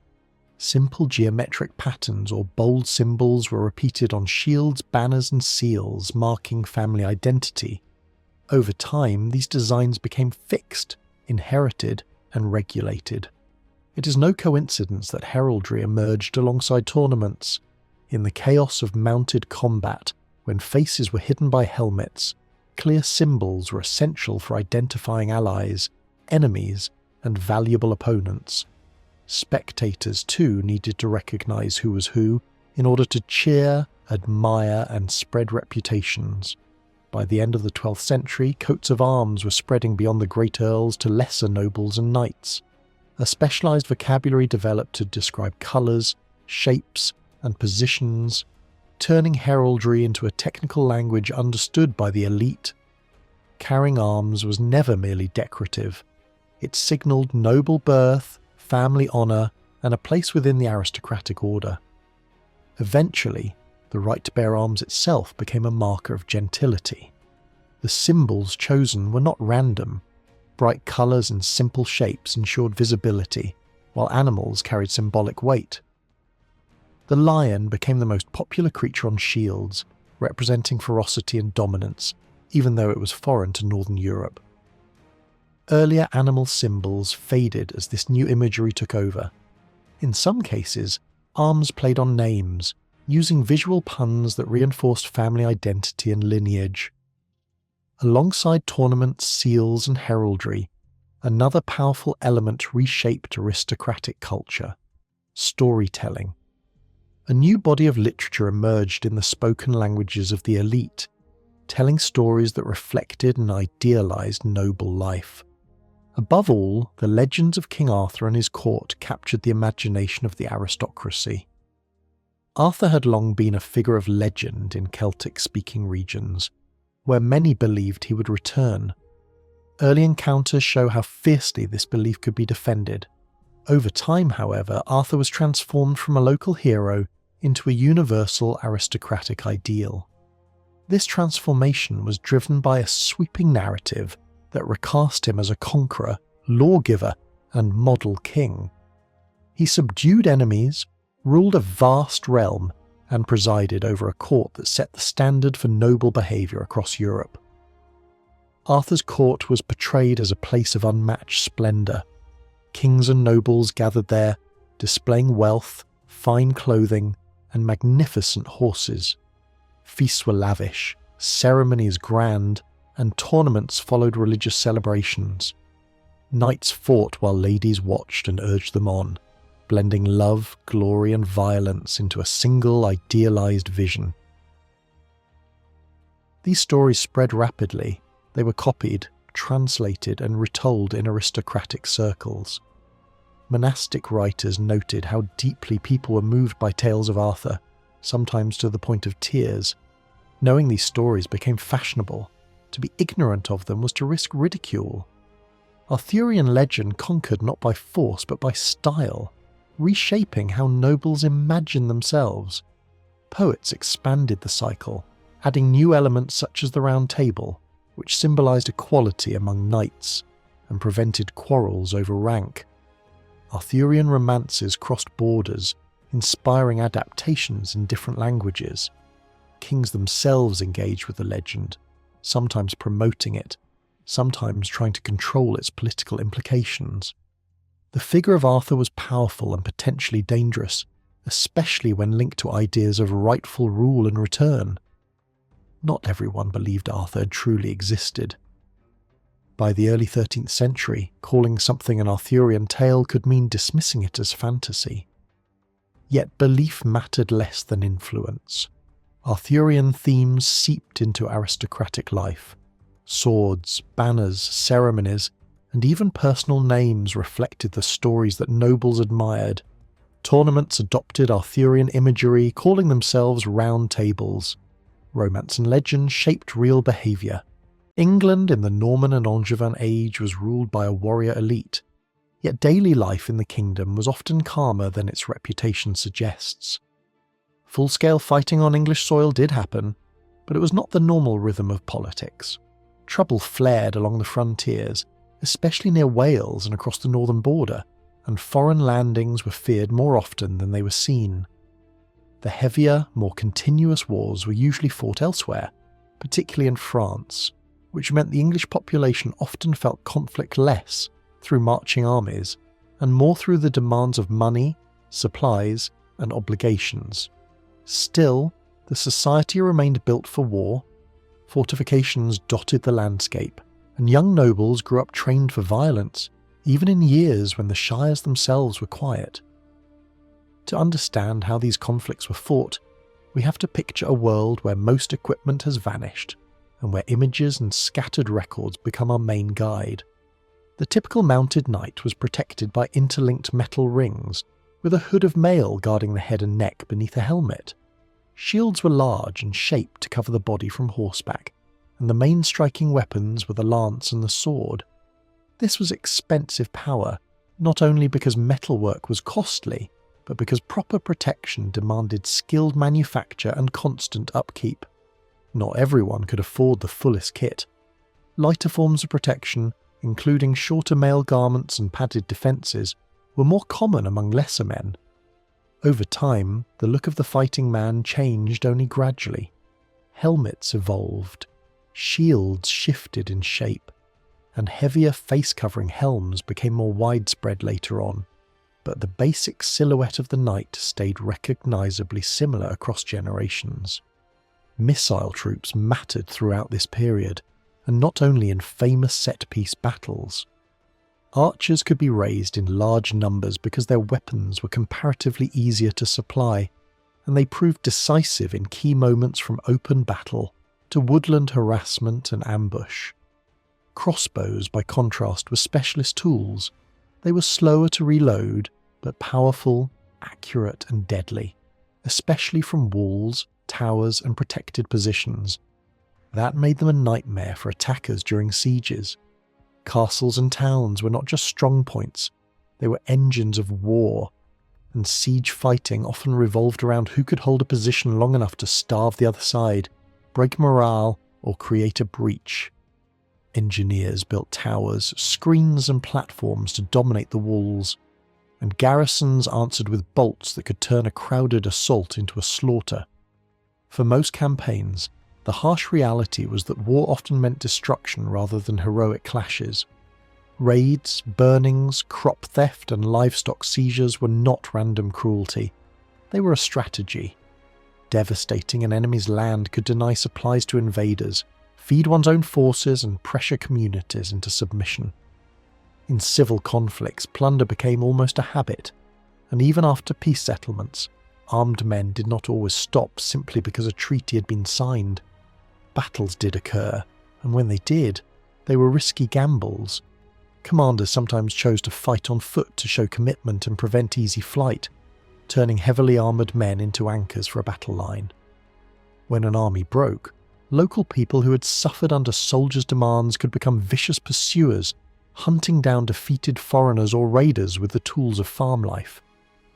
All of this required manpower, and kings drew it from several streams.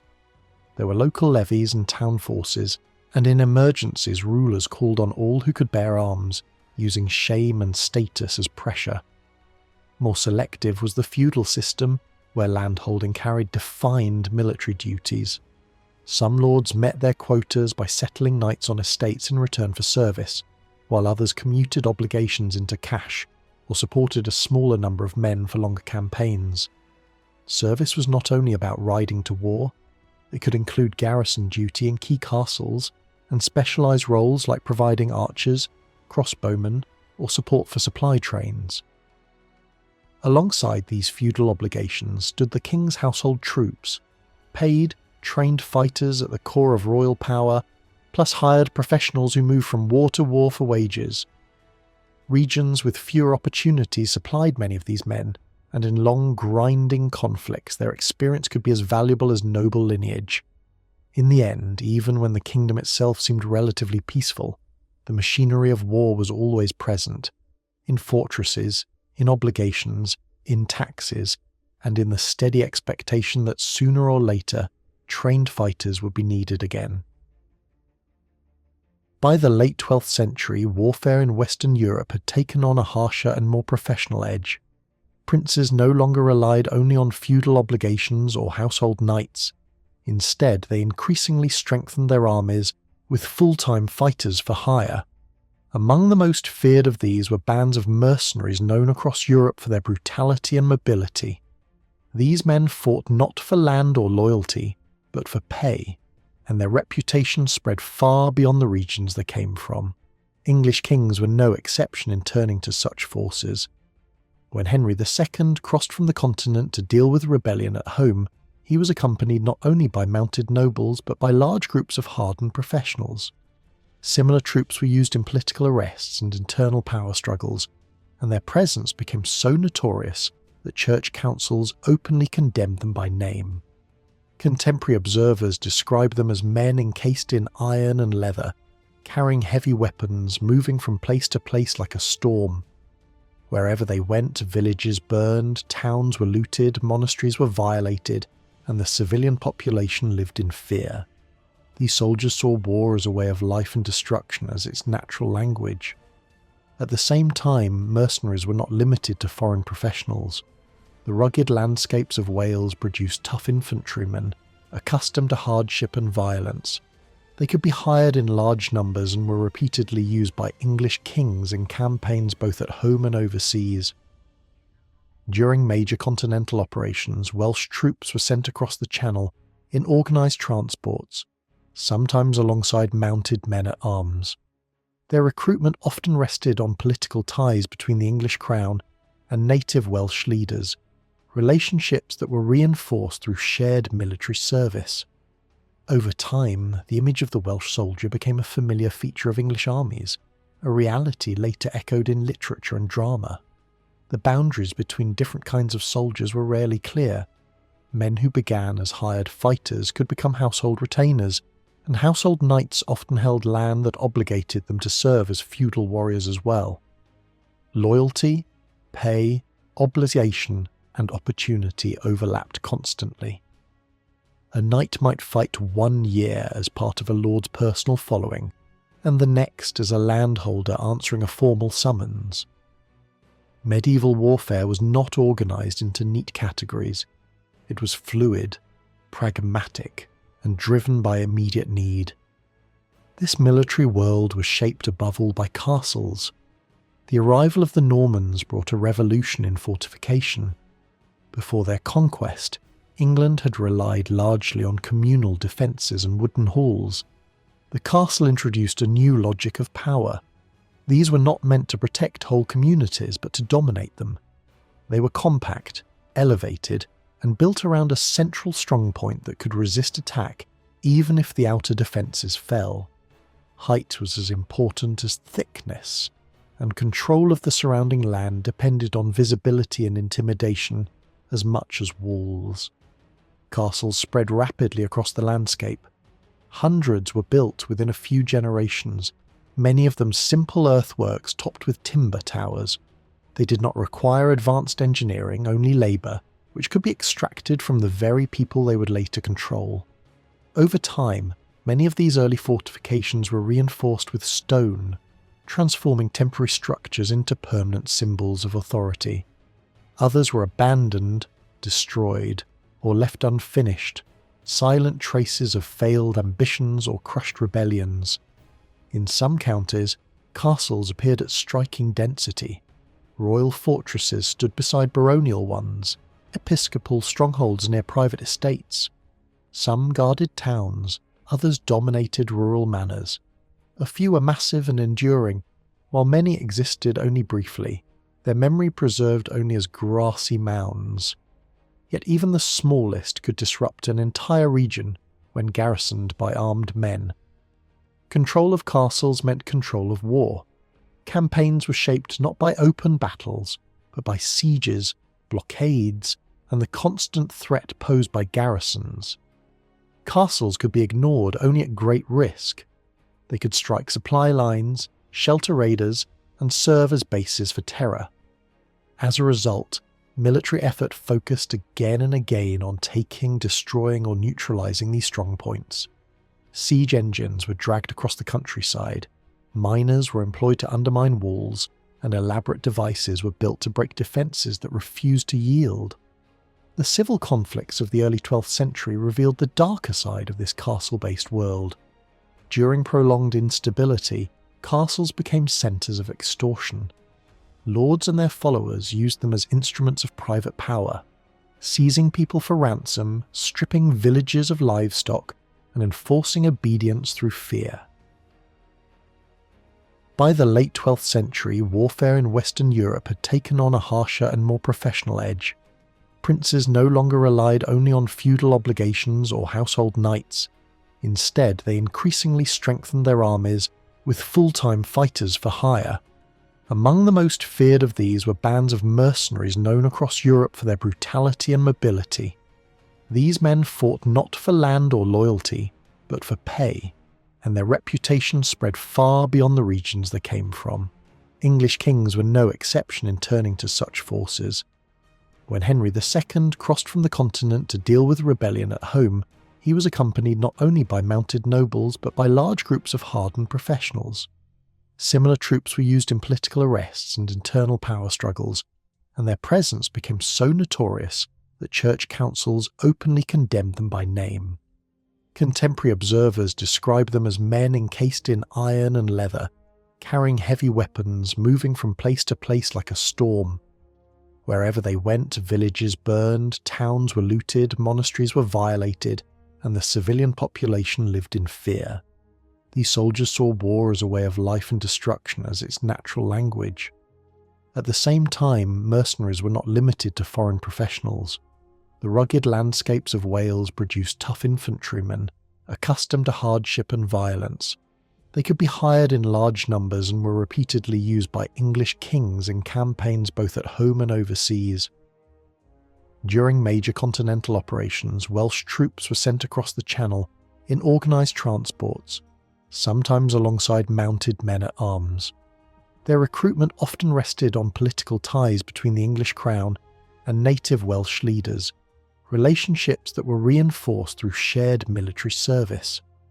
Over time, the image of the Welsh soldier became a familiar feature of English armies, a reality later echoed in literature and drama. The boundaries between different kinds of soldiers were rarely clear.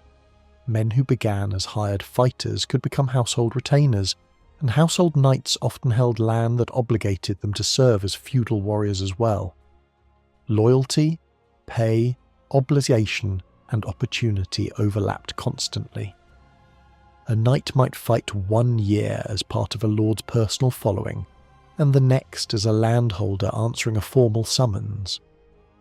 Medieval warfare was not organised into neat categories.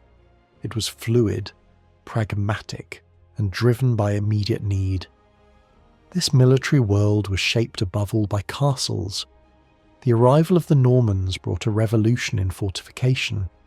Before their conquest, England had relied largely on communal defences and wooden halls. The castle introduced a new logic of power.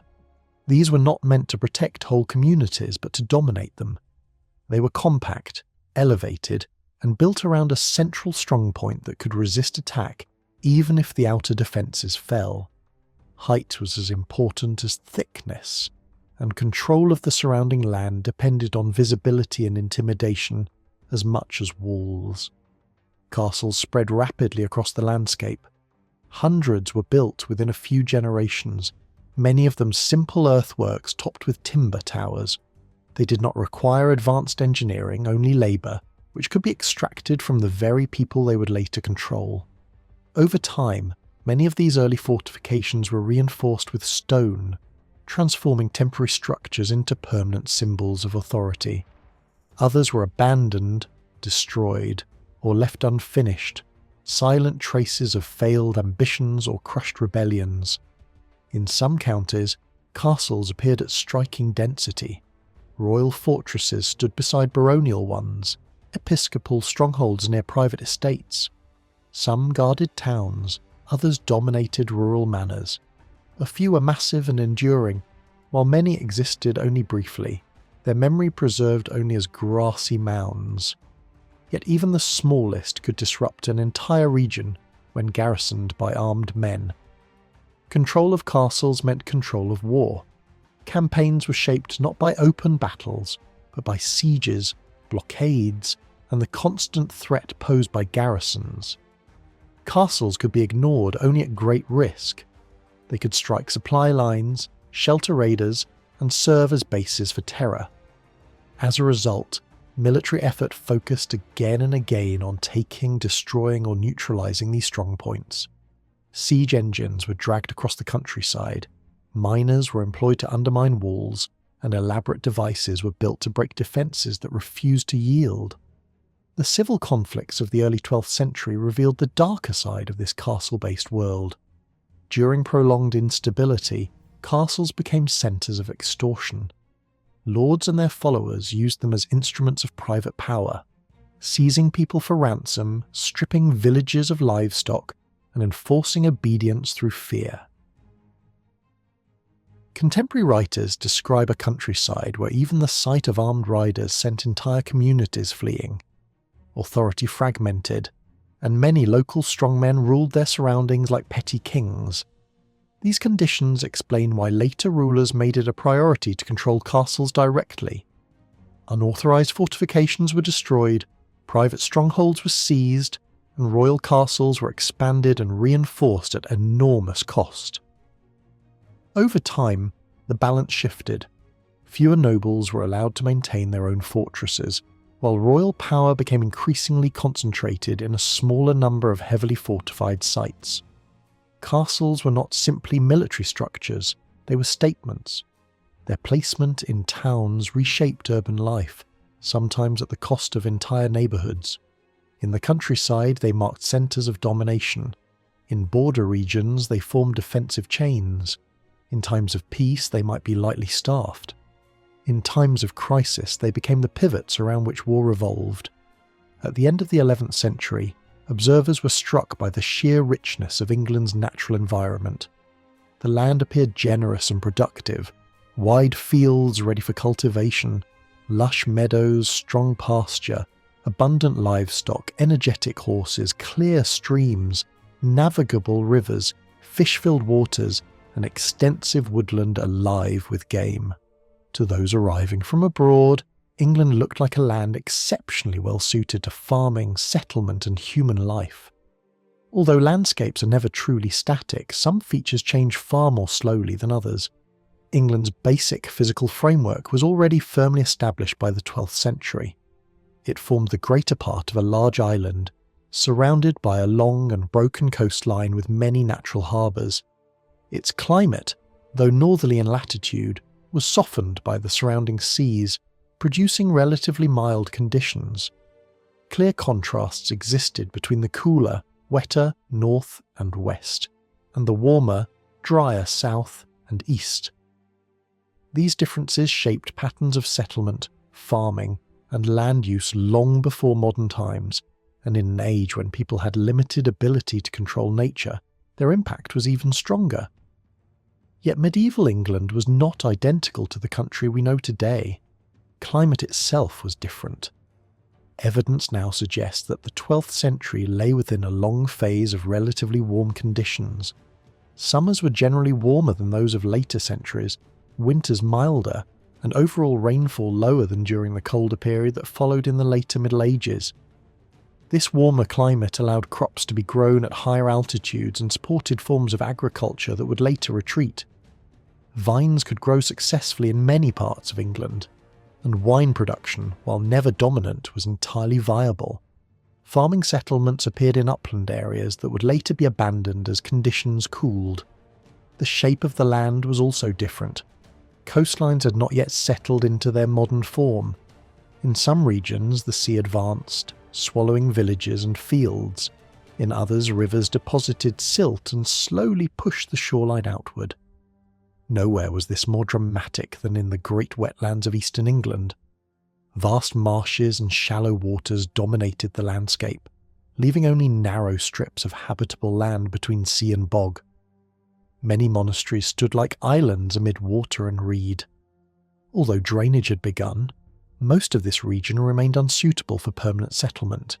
Even so, gradual encroachment continued, and land was slowly reclaimed from marsh and fen as pressure on resources increased. Population levels in medieval England cannot be measured precisely, but they can be estimated with reasonable confidence. Records from the late 11th century list households rather than individuals, so any calculation requires assumptions about family size and the number of people not formally recorded. When these factors are considered, England's population around the time of the Norman Conquest likely exceeded 1.5 million, and may have been closer to 2 million. It almost certainly didn't fall below this level. What matters more than the exact number is the trend. All available evidence points to steady population growth throughout the 12th century. By the early 13th century, numbers had risen significantly. Records that count adult males show a sustained increase year after year, interrupted only briefly during periods of political unrest. Even so, growth quickly resumed. By the 1220s, the population was clearly much larger than it had been a century earlier. This expansion is also visible in the countryside itself. Manorial surveys from different dates show a striking rise in the number of peasant holdings. Estates that had supported a few dozen households in the late 11th century often supported twice or even 3 times that number by the mid-12th century. In some cases, this growth reflected real demographic expansion. In others, it resulted from the subdivision of existing holdings, the leasing out of land previously worked directly by lords, and the clearing of new land from woodland. Inheritance practices played an important role. In many regions, land was divided among sons rather than passed intact to a single heir. Over generations, this produced smaller and more numerous holdings. Lords also increasingly rented out portions of their own land to tenants for cash payments. Small plots were carved from estates and granted to individuals willing to cultivate them. At the same time, woodland was steadily cleared. These clearings were often small and irregular, defined by trees, paths, and marshy ground rather than by the open fields. They represented individual effort, usually rewarded with hereditary tenure in exchange for rent. Despite this expansion, the scale of clearance should not be exaggerated. Woodland diminished slowly rather than dramatically, and most farming still took place on long-established land. What changed more rapidly was the number of people dependent on that land. Population growth outpaced the increase in cultivated acreage, placing pressure on resources and gradually lowering living standards for many. Settlement patterns reflected both geography and economic activity. Some regions were dominated by compact villages with houses clustered tightly together. Elsewhere, especially in pastoral or wooded areas, people lived in scattered hamlets or isolated farmsteads. In many cases, villages themselves were relatively new creations. Archaeological evidence increasingly suggests that some settlements were deliberately planned during the late Anglo-Saxon and early Norman periods, laid out in orderly rows with regular plots. These villages were not timeless features of the landscape but products of social and economic change. Excavated villages allow us to glimpse everyday life. A typical peasant household occupied a timber building with a clay floor, a central hearth, and little separation between people and animals. Houses were small, often shared by a family of 5 or more, and offered warmth rather than comfort. Privacy was minimal. Windows were unglazed, roofs were thatched, and smoke filled the interior. These structures were fragile and temporary. After a generation or two, they decayed and were rebuilt or moved. What endured was the plot itself, a fenced or ditched croft that included garden space, animals, and sometimes small-scale cultivation. Agriculture was overwhelmingly based on arable farming. The plough was the foundation of rural life. Tens of thousands of plough teams worked the fields, turning heavy soil into ridges and furrows that still mark the landscape today. Oxen provided most of the power, slow but reliable, while horses were gradually introduced for speed and flexibility. Ploughing shaped both the appearance of the countryside and the organisation of landholding, producing long strips of cultivated earth that defined individual rights and obligations. Farmers grew a mixture of crops. Wheat and rye were sown in autumn, oats and barley in spring. Fields were divided between winter and spring grain to spread risk. Productivity was low by modern standards. Harvests were uncertain and heavily dependent on weather. Once seed was set aside and dues paid, little remained. In bad years, yields fell so low that seed had to be imported simply to plant the next crop. Attempts were made to improve the soil. Fields were rested, manured and sometimes treated with chalk or lime. Drainage was improved where possible, yet these measures could only do so much. Medieval farming operated close to subsistence. A few weeks of rain, a late frost or a summer drought could mean hunger. The limits of knowledge and technology left rural society exposed to forces beyond its control. In late 11th century England, we can only glimpse the full scale of rural wealth through scattered windows in the surviving records. Detailed lists of farm animals are not common, yet in a few areas where fuller information survives, a clear pattern emerges. On the great estates owned and managed by lords, sheep dominated the scene. They were the animal most likely to fill the countryside, grazing in large flocks on marshy ground and open highlands. Other animals mattered too, but in smaller numbers. Pigs appeared as a noticeable minority in some districts, while goats and non-working cattle were present but far less common. Horses were rare in these estate tallies, and were mainly used for hauling, light field work and transport rather than heavy ploughing. Even when we factor in the large number of working oxen required for plough teams, sheep still remain the most visible and widespread livestock. Oxen were essential for traction, yet when we look at all animals together, the overall balance still points toward a landscape where wool-bearing flocks were everywhere. This was not a short-lived snapshot. Evidence from the early 13th century suggests that England's livestock mix had not changed dramatically. In some rural regions, peasant households owned animals in proportions that still leaned strongly towards sheep. On major estates, flocks could make up an overwhelming majority of all recorded livestock, while cattle remained a clear second and pigs usually trailed behind. The picture becomes more complicated when we turn to archaeology. Bone fragments from villages, towns and fortified sites do not always mirror written records. In many excavated rural settlements, sheep bones are common but not overwhelmingly so, and cattle sometimes appear almost as frequently. In towns and castles, cattle bones can be as common as, or even more common than, sheep. That difference does not necessarily mean the written record is wrong. What ends up in the ground depends on what people ate, how animals were processed, and what kinds of waste were dumped in particular places. A community that relied heavily on beef for meals will leave a stronger cattle signature in its refuse than a simple head count of animals might suggest. Across different regions and across the long medieval era, sheep and cattle clearly stand out as the two leading livestock groups, even if their exact balance varies by landscape, economy, and site type. As population pressure grew, the countryside faced a constant problem. Land was needed for crops, but animals still required grazing, and the soil could not produce endlessly without rest and nourishment. One major answer was the shared field system that shaped much of central England. Under this approach, large arable areas were cultivated in rotation. Each year, a substantial portion was left unplanted, serving as temporary grazing ground. Animals fed on stubble and weeds, and their droppings helped restore fertility.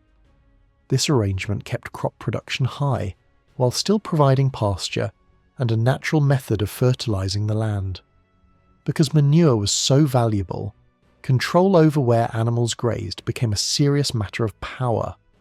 Lords often tried to channel livestock onto their own land at key times, turning dung into an economic advantage.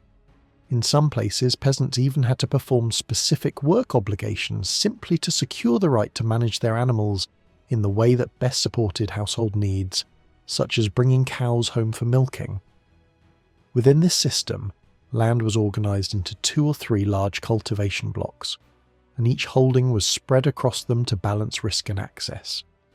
A household's arable strips were typically divided between different sides of the settlement, so no one relied on a single patch of ground. Records from the 12th century show holdings described as carefully distributed portions in each section of the cultivated land, sometimes with equal shares across all parts. Three-part rotations are also clearly visible by the mid-12th century in certain regions, where holdings were described as containing matching amounts in each cultivated block. This was not a purely individual world. Shared rotation required shared discipline. Everyone who held land in the common fields had to follow the same seasonal rhythm. No household could simply decide to plant whatever it wanted whenever it wanted. And when land was resting, animals could be turned loose across many individual strips, meaning that private cultivation and communal rights constantly overlapped. A holding was never only a field. It included a home plot, arable strips, meadow for hay, and grazing rights on wider land used in common. The lord's own farmland often lay scattered among peasant strips, forming a patchwork rather than a single compact block. This could help spread risk, but it also created tensions and inefficiencies. Sometimes lords reorganised the pattern, exchanging strips with tenants to concentrate their own land into a more unified block, especially when they wanted a quieter, more enclosed working space, or when they granted land to religious communities that wished to farm without constant interference. A well-rounded holding in such a village was an integrated survival system. The house plot provided space for a dwelling, garden and small animals. The arable strips produced grain, meadow yielded hay for winter, pasture supported sheep or cattle. Nearby wet ground or marshland could supply reeds, fuel, fish, birds and eggs. In watery environments, small log boats were used to move through reed beds and along shallow channels, making these resources accessible. For many communities, such extra landscapes were not optional. They were essential buffers in an economy where grain yields were low and bad seasons were always possible. But turning wilderness into fields was never a simple act of claiming empty space. Pasture, woodland and wetlands often already carried rights and traditions. Clearing could mean taking away grazing land from neighbours. Disputes flared when cultivation expanded into areas used in common. In some parts of England, people could even block clearance if it threatened grazing rights. Elsewhere, communities negotiated carefully, allowing enclosure while insisting that access to key common resources would remain protected. In a world with limited storage and low productivity, the harvest determined everything. Chroniclers repeatedly describe years when rain ruined crops, when fruit failed, when livestock sickness spread, and when human disease followed. Yet even in difficult times, mass starvation seems to have been less common than we might imagine. The greater danger often came when hunger weakened bodies and sickness swept through. Many accounts link scarcity and disease as a chain reaction. Poor weather damages the harvest, diets collapse, and illness becomes deadly. When writers wanted to show the severity of a crisis, they often focused on soaring grain prices, because price spikes were the clearest sign that ordinary people were being pushed toward desperation. Behind all of this stood the manor, the core machine of rural life. Most estates combined two major elements: peasant holdings rented out to households, and a home farm worked directly for the lord. Peasants paid rent in different forms, sometimes in money, sometimes through labour on the lord's land, and sometimes in goods. Meanwhile, the home farm was cultivated using a mix of estate workers, obligated labour from tenants and hired hands. A detailed example from the early 13th century shows how this system worked in practice.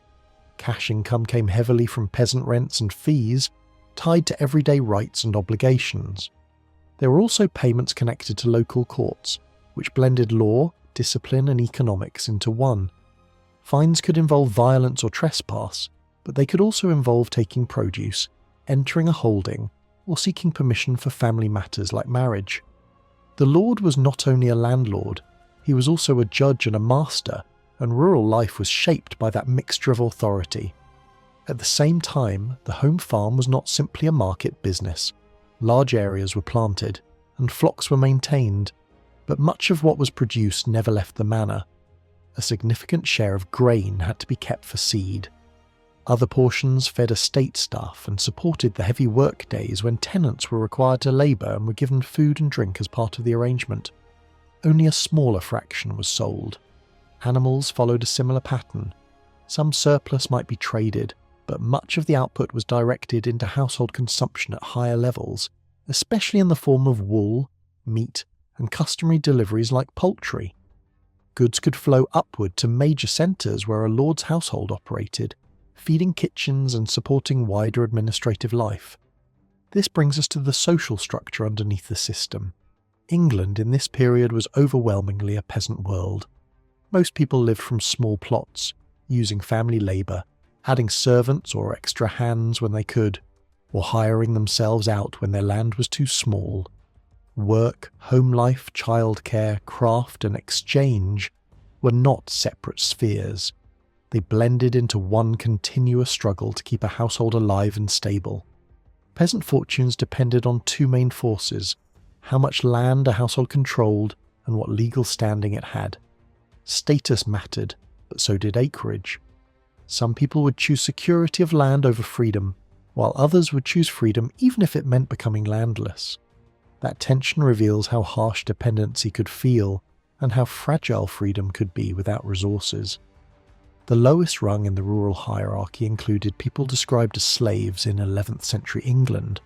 Slave raiding and trading existed, and some ports were notorious for exporting captives to other lands. Religious leaders condemned this commerce, and councils eventually banned the sale of human beings as if they were livestock. Later writers sometimes treated this as proof that England was becoming more civilized under new rulers. Yet the reality was more complex than the popular image of chained captives alone. Many of those labelled as slaves in estate records were not simply disposable property. They were often bound workers of the estate who had households, plots, and responsibilities, especially in heavy agricultural labour. They were unfree, but they were still part of the working community, and the boundary between unfree service and a more stable rural life could be blurred in practice. When we look closely at rural England in the late 11th and 12th centuries, one striking feature is how uneven social dependency was across the country. People described as slaves did not form a uniform group. In some western regions they made up a far larger share of the population than elsewhere, while in other parts of England they were relatively few. At the same time, the overall number of slaves was already falling. Comparisons between earlier and later records show a clear decline within a single generation, suggesting that slavery was not being renewed through raids or large-scale trade, but slowly fading away. This decline did not happen only because people were freed, although formal release did play an important role. Freeing dependents was widely regarded as a morally good act, and many landowners chose to do so. Over time, these acts of release were not replaced by new enslaved labour, yet the disappearance of slavery was also partly a matter of language. Estate workers who would once have been labelled slaves were now described using different terms. They continued to plough fields, tend animals, and serve their lords in much the same way, but under new names.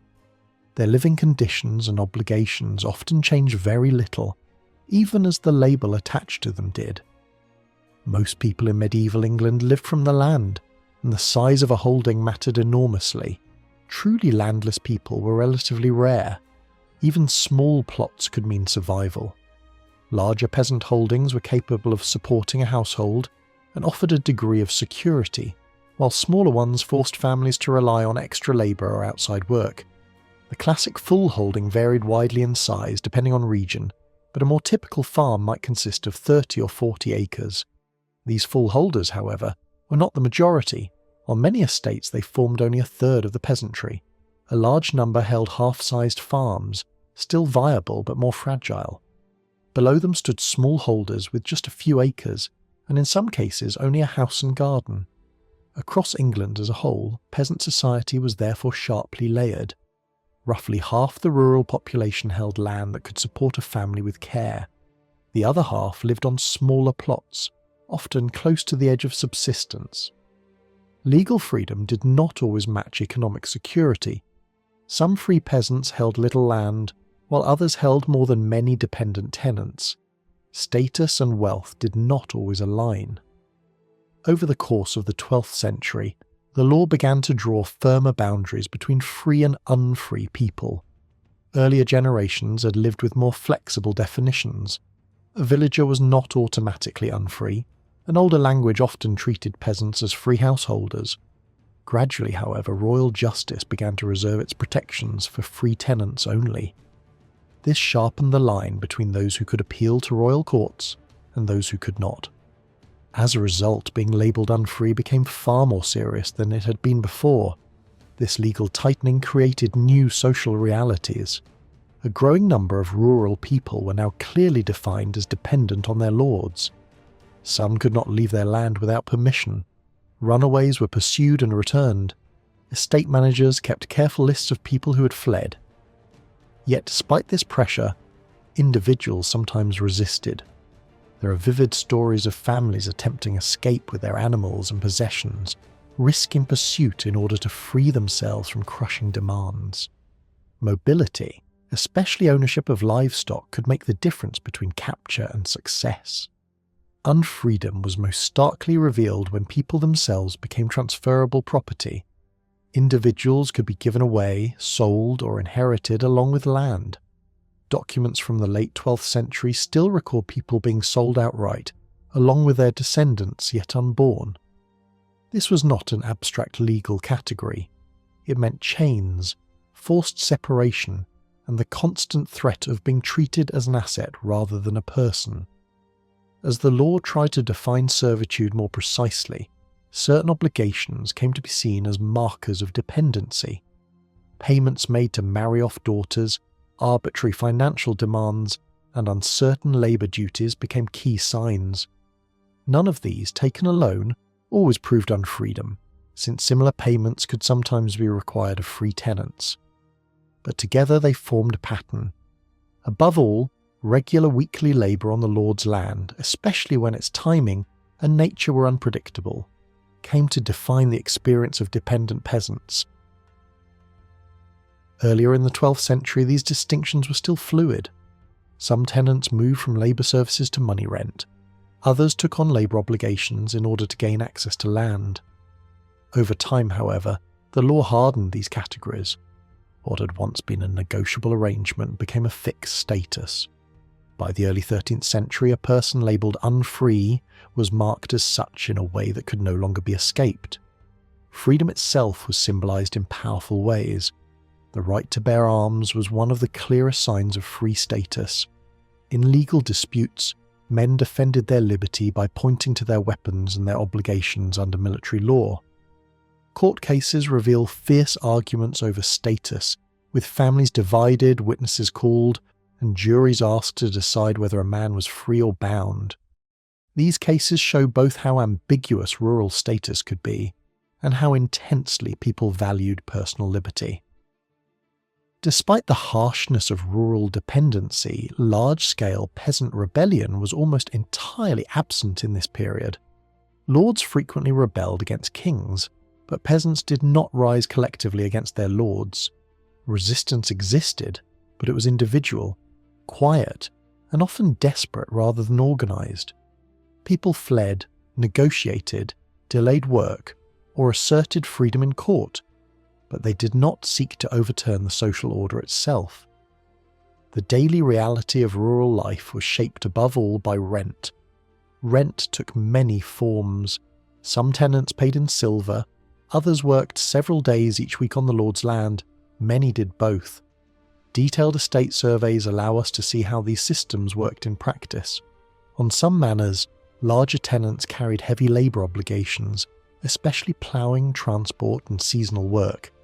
Smaller tenants worked fewer days but still owed a wide range of duties. Craftsmen might hold land in exchange for practising their trade for the lord. One person could even hold different plots under different terms at the same time. On other estates, particularly in regions closer to towns and markets, smallholders dominated. Here money rent mattered more than labour. weekly work obligations were limited to a few specialised holdings, while most tenants simply paid cash. Rents were higher per acre, reflecting proximity to trade and the value of land in mixed farming zones of gardens, orchards and enclosed fields. In the far north, a different pattern appeared again. There, most tenants held similar-sized plots, and all were bound to heavy labour and payments in kind. Money rent existed, but it was combined with strict service requirements.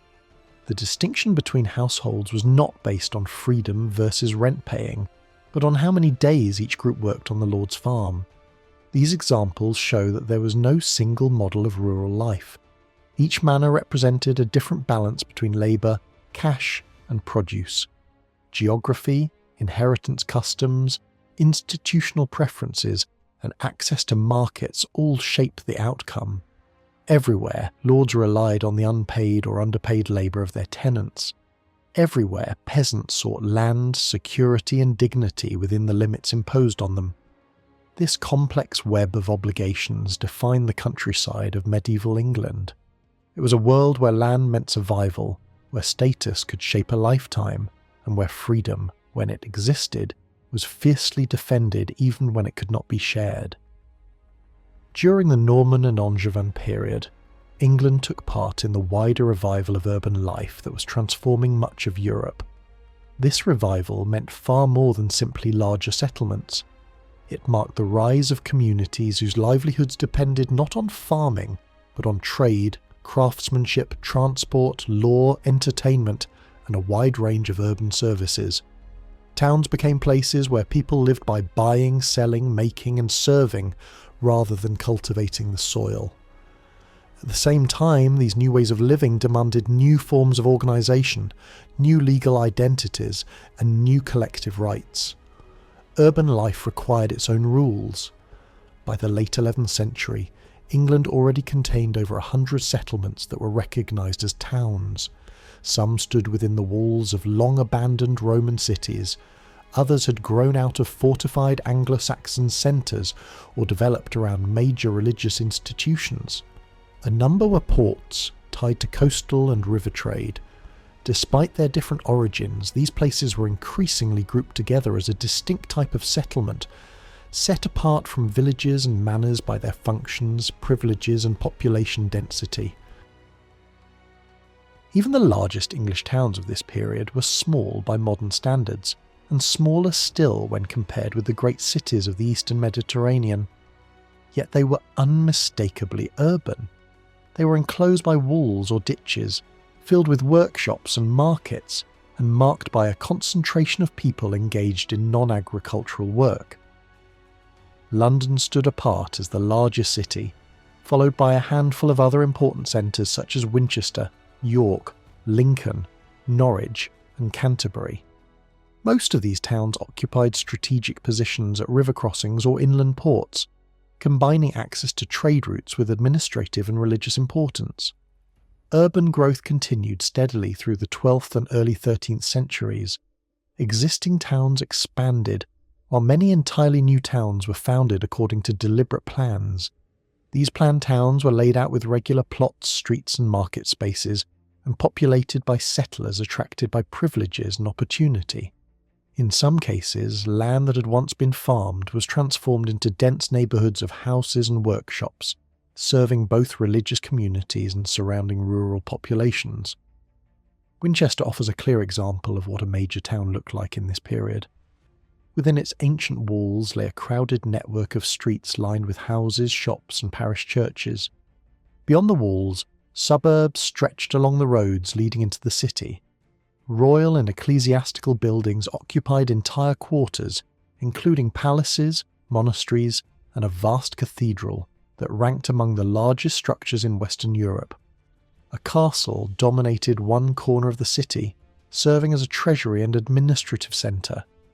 Winchester was not simply a place to live. It was a hub of power, religion, money and craft. Urban society was highly diverse. At the top stood wealthy merchants, moneyers and officials who accumulated property and influence.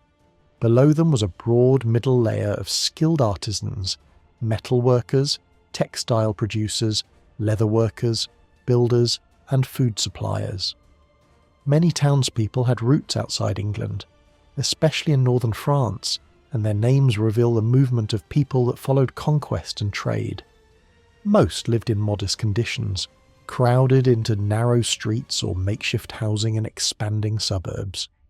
Yet despite poverty and congestion, town life offered opportunities that the countryside could not. What truly set towns apart, however, was law. Town dwellers lived under legal rules that differed sharply from those of the countryside. Urban residents paid fixed rents for their plots, defended their own settlements, and answered to their own courts. Property in towns could be bought and sold freely, and after a fixed period of peaceful possession it became legally secure. Burgesses were spared many of the burdens that weighed on rural tenants. They did not owe labour services, marriage payments, or death dues, and they were protected from arbitrary demands. One of the most powerful ideas associated with town life was freedom. A person who settled in a town and was accepted into its community could, over time, escape the personal dependence that bound rural tenants to their lords. This principle became famous in later centuries as the belief that town air itself could make a person free. Urban freedom was not absolute, but it was real, and it formed the foundation of town identity. Towns were also granted commercial advantages. Exemption from tolls allowed merchants to move goods more cheaply and profitably. These exemptions could apply locally or across wide regions, depending on who granted them. Royal exemptions were especially valuable, giving town merchants an edge over competitors throughout the kingdom and beyond. Over time, individual towns developed distinctive legal customs, which were then copied by newer settlements. In this way, urban law spread outward from established centres to frontier towns and newly founded boroughs. Urban growth benefited lords as much as townspeople. Founding a town required payment, and once established, towns generated far greater income than farmland alone. Fixed rents, market dues, tolls, and legal profits made urban land enormously valuable. A striking example is a small rural manor that was transformed into a market town by the grant of urban privileges. Within a generation, the lord's income from rents multiplied many times over, demonstrating why both kings and nobles encouraged urban development. Despite this prosperity, English towns never achieved full independence. Royal authority remained strong, and urban self-government developed within clear limits. Town courts handled most civil disputes, but serious crimes remained under royal jurisdiction.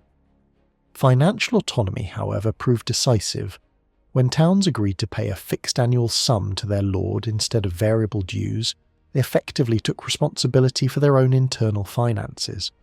This required collective organisation and encouraged the creation of town councils, officials, and seals. These institutions did not emerge from nothing. Townspeople were already accustomed to collective organisation through guilds.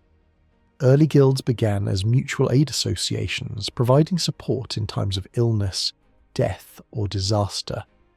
Over time, they also became economic bodies, controlling entry into trades and excluding outsiders.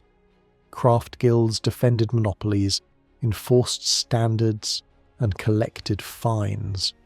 Merchant guilds in particular came to dominate town government, often becoming indistinguishable from the ruling body of the borough itself.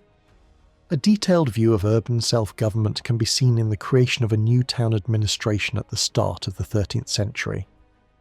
Over a series of public assemblies, townspeople elected officials, swore mutual oaths, created courts, appointed officers to enforce the law, established a common seal, and organised financial administration.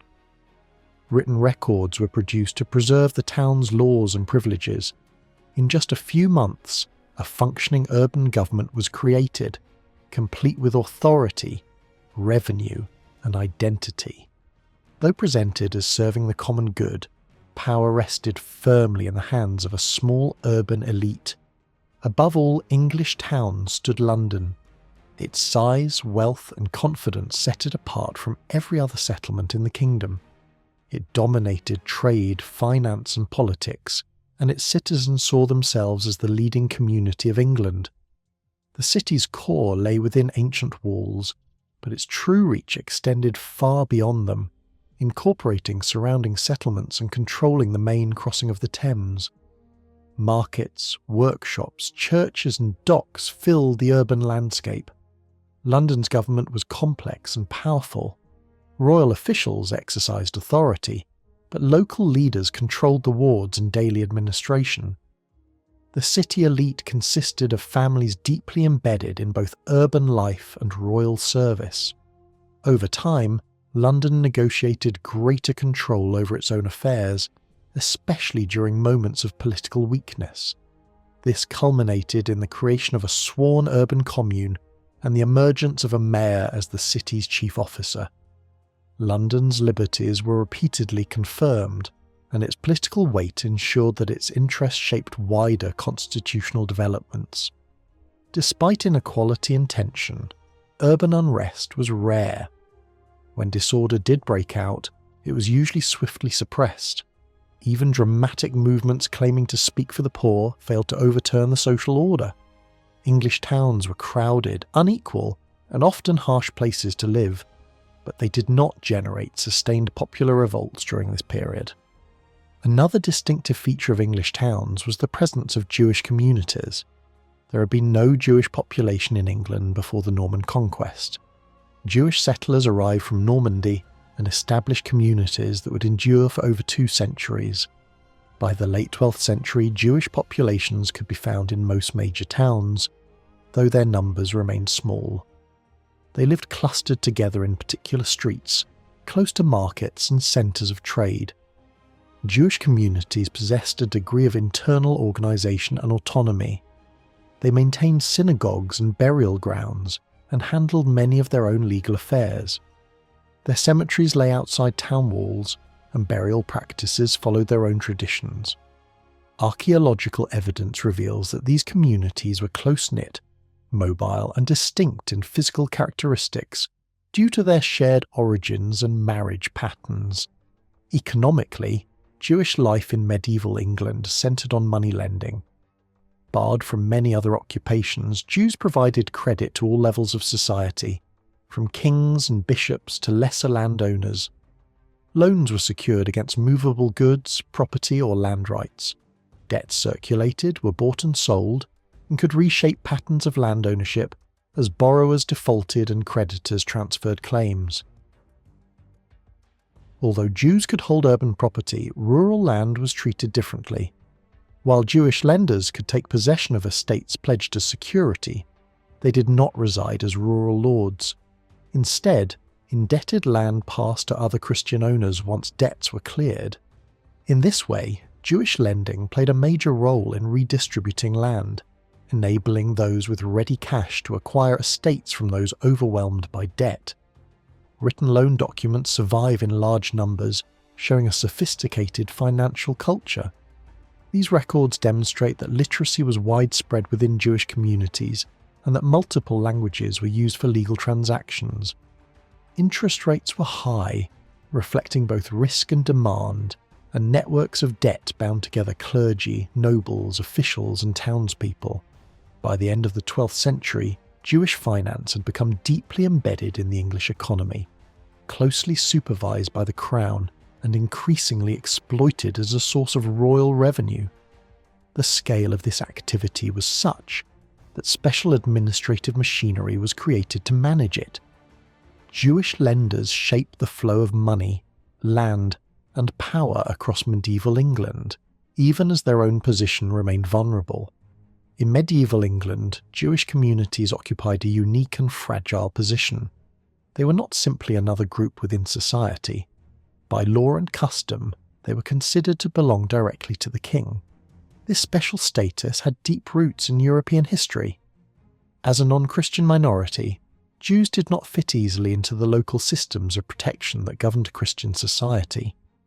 They stood outside the usual bonds of lordship, parish, and communal defence. Because of this, they required a different form of security, which only the ruler could provide. Royal protection, however, was never offered freely.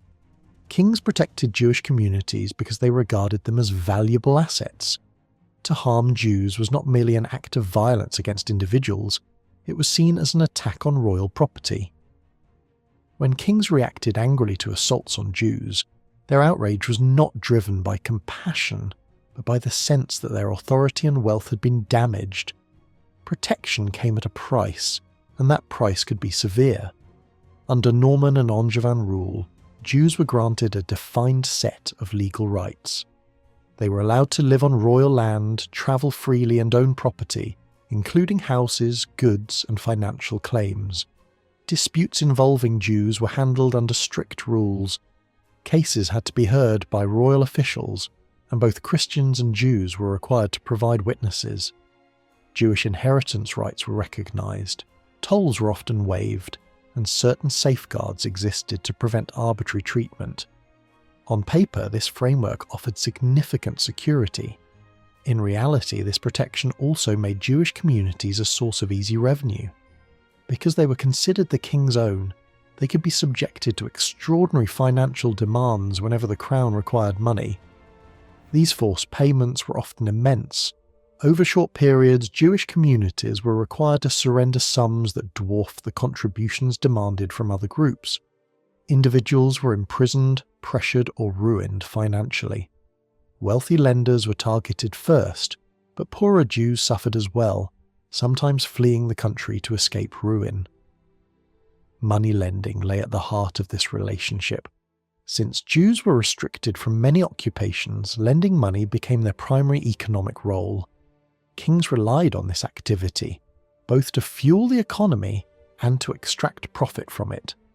The crown closely supervised Jewish lending, intervening to enforce debts and claiming control over loans when a lender died. Over time, this supervision became increasingly elaborate. Loans were recorded, documents duplicated, and official chests created to store records. Access to these records required the presence of both Jews and Christians alongside royal officials, ensuring that the crown retained ultimate control. This system expanded across England. Specialised royal officers were appointed to oversee Jewish financial affairs. They dealt with disputes over debts, land pledged as security, and exemptions claimed by religious institutions. These officials kept detailed records, turning Jewish finance into one of the most thoroughly documented areas of the medieval economy. As a result, Jewish lending became deeply entangled with royal government, law, and landholding. This close connection also shaped public perception. Jewish moneylenders were often viewed not as independent actors, but as instruments of royal greed. Critics portrayed them as tools through which kings drained wealth from Christian society. Such ideas circulated widely, reinforcing resentment and hostility. Kings, meanwhile, sought to maintain exclusive control over Jewish communities, resisting interference from other authorities, including the church. This tension became clear when church leaders attempted to impose visible markers of difference on Jews, requiring them to wear distinctive clothing. While royal governments sometimes enforced these measures, they were also willing to suspend them in exchange for payment. This created a quiet but persistent conflict between royal and ecclesiastical priorities. Church councils demanded strict separation, while kings focused on revenue and control. In practice, discrimination could often be negotiated, at least temporarily, through money. Anti-Jewish hostility did not arise only from law or finance. It was deeply rooted in Christian culture. From late antiquity onward, Christian authorities had promoted a contradictory stance toward Judaism. Jewish religion was tolerated, but Jews were excluded from many areas of public life and subjected to legal and social restrictions. Conversion to Judaism was forbidden, while conversion from Judaism was encouraged but fraught with danger. In the 12th century, religious debate intensified. Christian writers produced works aimed at exposing what they saw as Jewish error and proving the truth of Christianity. These debates were often presented as dialogues between learned representatives of both faiths. While framed as intellectual exchanges, they reinforced the idea that Jews existed in error and ought eventually to convert. A small number did convert, sometimes sincerely, sometimes under pressure. Conversion, however, often meant total loss of property and separation from family and community. Converts frequently found themselves poor, isolated and mistrusted by Christians as well as rejected by Jews. Conversion in the opposite direction was treated as a grave crime. Rare cases of Christians adopting Judaism provoked extreme punishment, reinforcing the rigid boundaries between the two faiths. These boundaries became sharper over time, contributing to growing suspicion and fear. One of the most destructive developments of this period was the rise of violent anti-Jewish myths. England witnessed the first recorded accusation that Jews murdered Christian children for religious purposes. These stories had no basis in reality, but they spread rapidly and proved dangerously persuasive. They portrayed Jews as participants in secret conspiracies, repeating ritual killings year after year. Such accusations fed popular imagination and justified violence. These fantasies did not always lead to convictions, but they left lasting scars. Even when courts hesitated or dismissed cases, suspicion lingered. The combination of economic resentment, religious hostility, and political convenience created an atmosphere in which Jews were constantly at risk. The Crusading movement intensified this danger. Across Europe, crusades sparked waves of violence against Jewish communities, as religious zeal turned inward against perceived enemies at home. England was largely spared in earlier crusades, but this changed dramatically at the end of the 12th century. With the launch of the Third Crusade, anti-Jewish violence erupted across the country. Attacks followed a grim pattern. Jewish houses were looted, communities assaulted, and entire neighbourhoods destroyed. In some towns, mobs were led by crusaders, artisans, or local elites burdened by debt. In others, violence was fueled by rumours, religious fervour, or the lure of plunder. Royal authority often failed to intervene in time, and local officials were sometimes complicit or overwhelmed. The most horrific episode occurred in the north, where an entire Jewish community sought refuge in a royal fortress. Surrounded by attackers and abandoned by those meant to protect them, they faced an impossible choice. Rather than submit to forced conversion or massacre, many chose death at their own hands. Those who attempted to surrender under promises of safety were betrayed and killed. Their debts were destroyed in a symbolic act that erased financial obligations along with human lives. The aftermath revealed the contradictions of royal policy. The Crown punished some perpetrators and reaffirmed protection for Jews, not out of mercy, but because royal interest had been damaged. Remarkably, Jewish communities returned even to places of extreme violence and rebuilt their lives under the same precarious protection as before. Despite repeated persecution, Jewish identity endured. Even under coercion, individuals asserted their faith and refused to abandon it in spirit. Their persistence highlights the resilience of a community that survived between privilege and vulnerability, protection and exploitation. Trade formed the wider economic backdrop to these events. People traded not out of curiosity but because profit was possible. Goods moved from where they were cheap to where they were valuable. Essential resources like salt and metal were traded constantly, as were animals, tools, leather goods, pottery and cloth. Although many households produced basic items themselves, professionally made goods were often cheaper, better and more reliable. Transport shaped trade patterns. Water routes were far cheaper than land routes, and England's rivers and coastline made it well suited to shipping. Many towns that seem inland today were once active ports. Coastal trade flourished alongside overseas exchange. Even so, transport costs were significant and factored heavily into prices. Wealthy elites drove demand for luxury goods. Fine cloth, spices, wine, and exotic materials flowed into England because aristocrats could afford them. These purchases symbolised status as much as comfort. For ordinary workers, such items represented years of labour. This imbalance reveals how consumption reinforced social hierarchy. Not all goods moved through markets. Lords sometimes secured essential supplies directly through estates rather than purchase. Gift-giving also played a major role, especially among elites, where valuable objects circulated to create loyalty and display power. Nevertheless, markets and fairs expanded rapidly.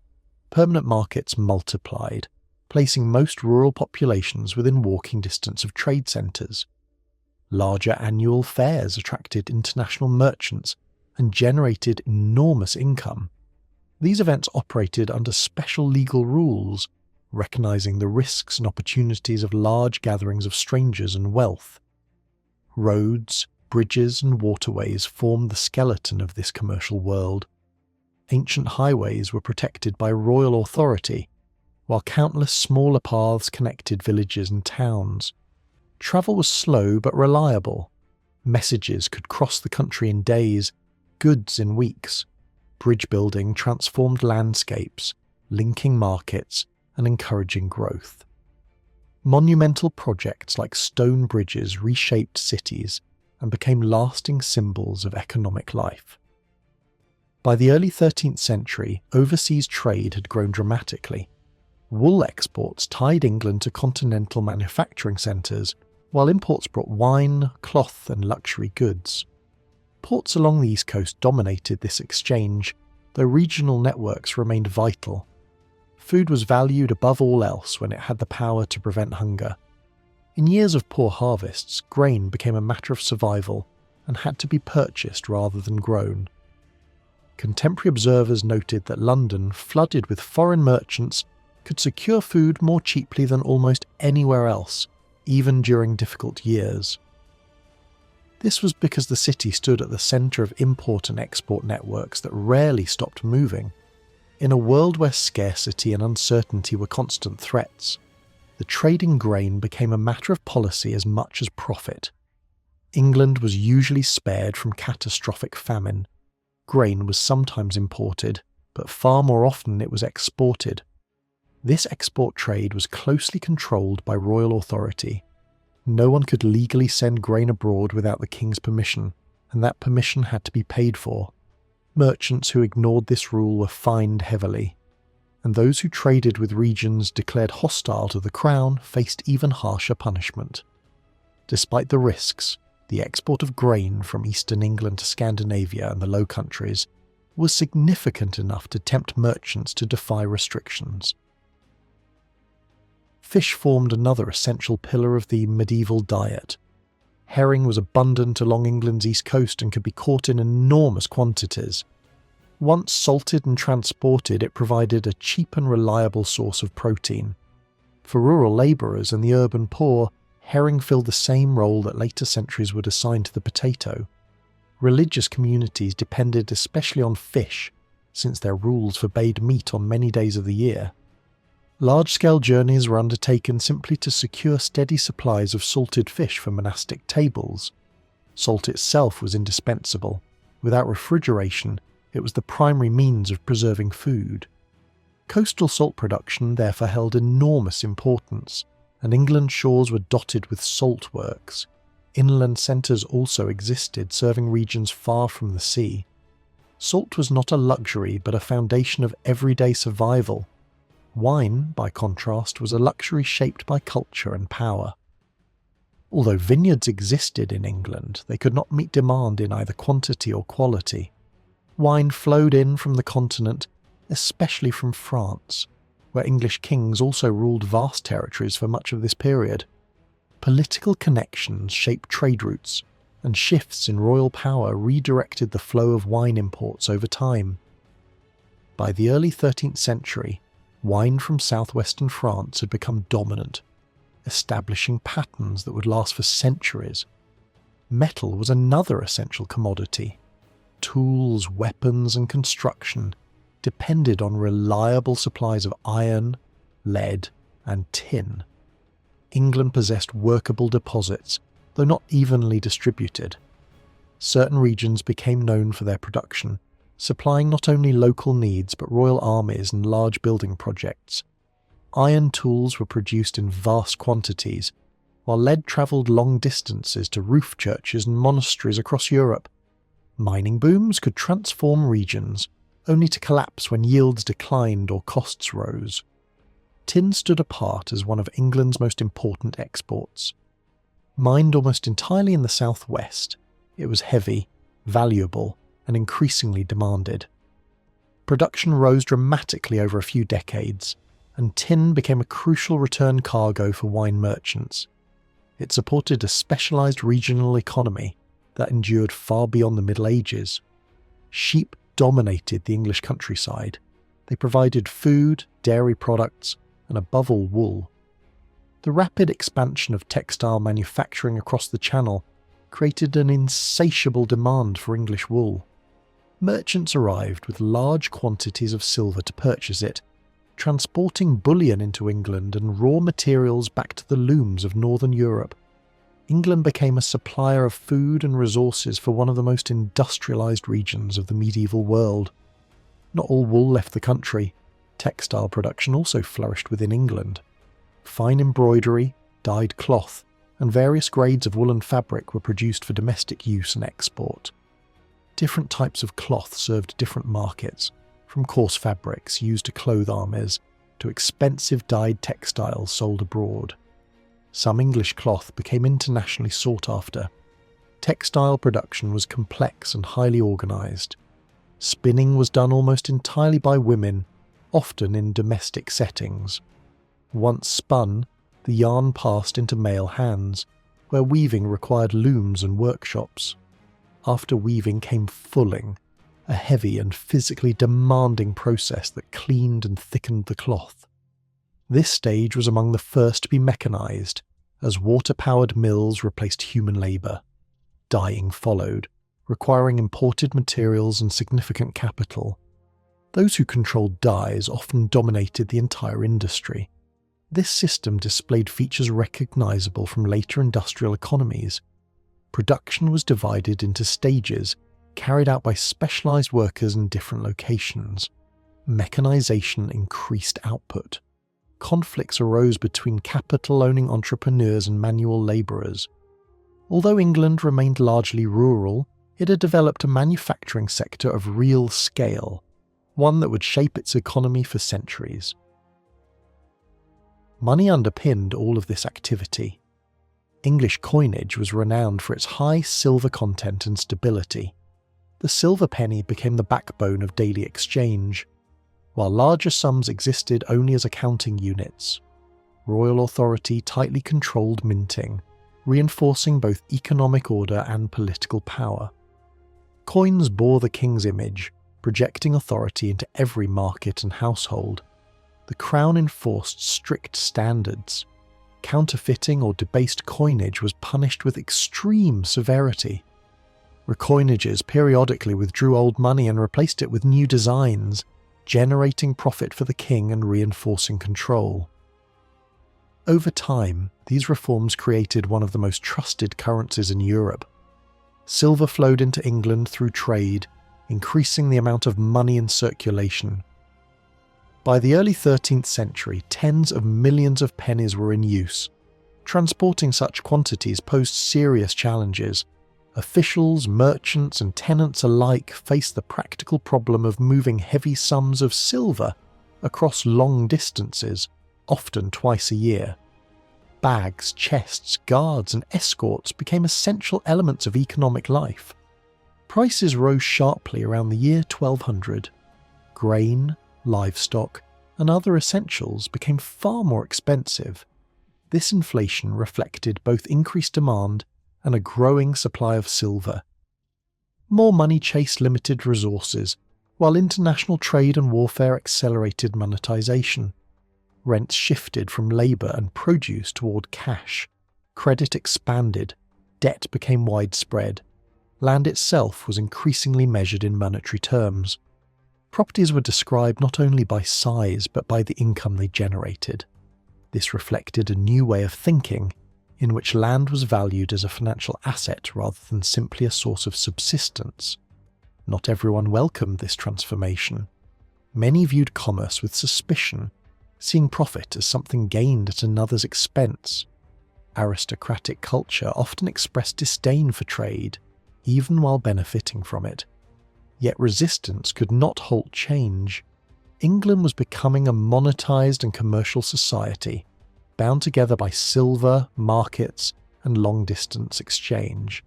This transformation reshaped everyday life.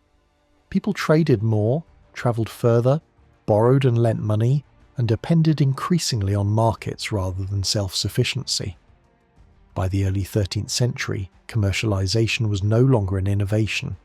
It was a fact of life, woven into the fabric of medieval England. From its establishment in the early Middle Ages until its deep transformation in the early modern era, the English Church stood at the centre of social life. It was not a distant institution, but a constant presence. Birth, marriage, and death were almost universally marked by Christian rituals. Baptism welcomed individuals into the community, marriage shaped family life, and burial defined the final moment of belonging. These moments were overseen by trained religious specialists whose clothing, appearance, and legal status set them apart from everyone else. The church shaped morality, belief, and education. Literacy and formal learning were largely controlled by clerics and religious communities. Monks, canons, and priests preserved writing, taught students, and advised rulers. Economically, the church was enormously powerful. By the late 11th century, it controlled a vast share of the land and claimed a fixed portion of agricultural income across the country. This combination of wealth, reach, and influence made the church one of the most formative forces in medieval England. At the heart of the church stood a complex hierarchy. One basic division shaped medieval thinking: cleric and layperson. A man marked by the clerical haircut entered a separate social order. From that moment he enjoyed certain privileges and accepted specific obligations.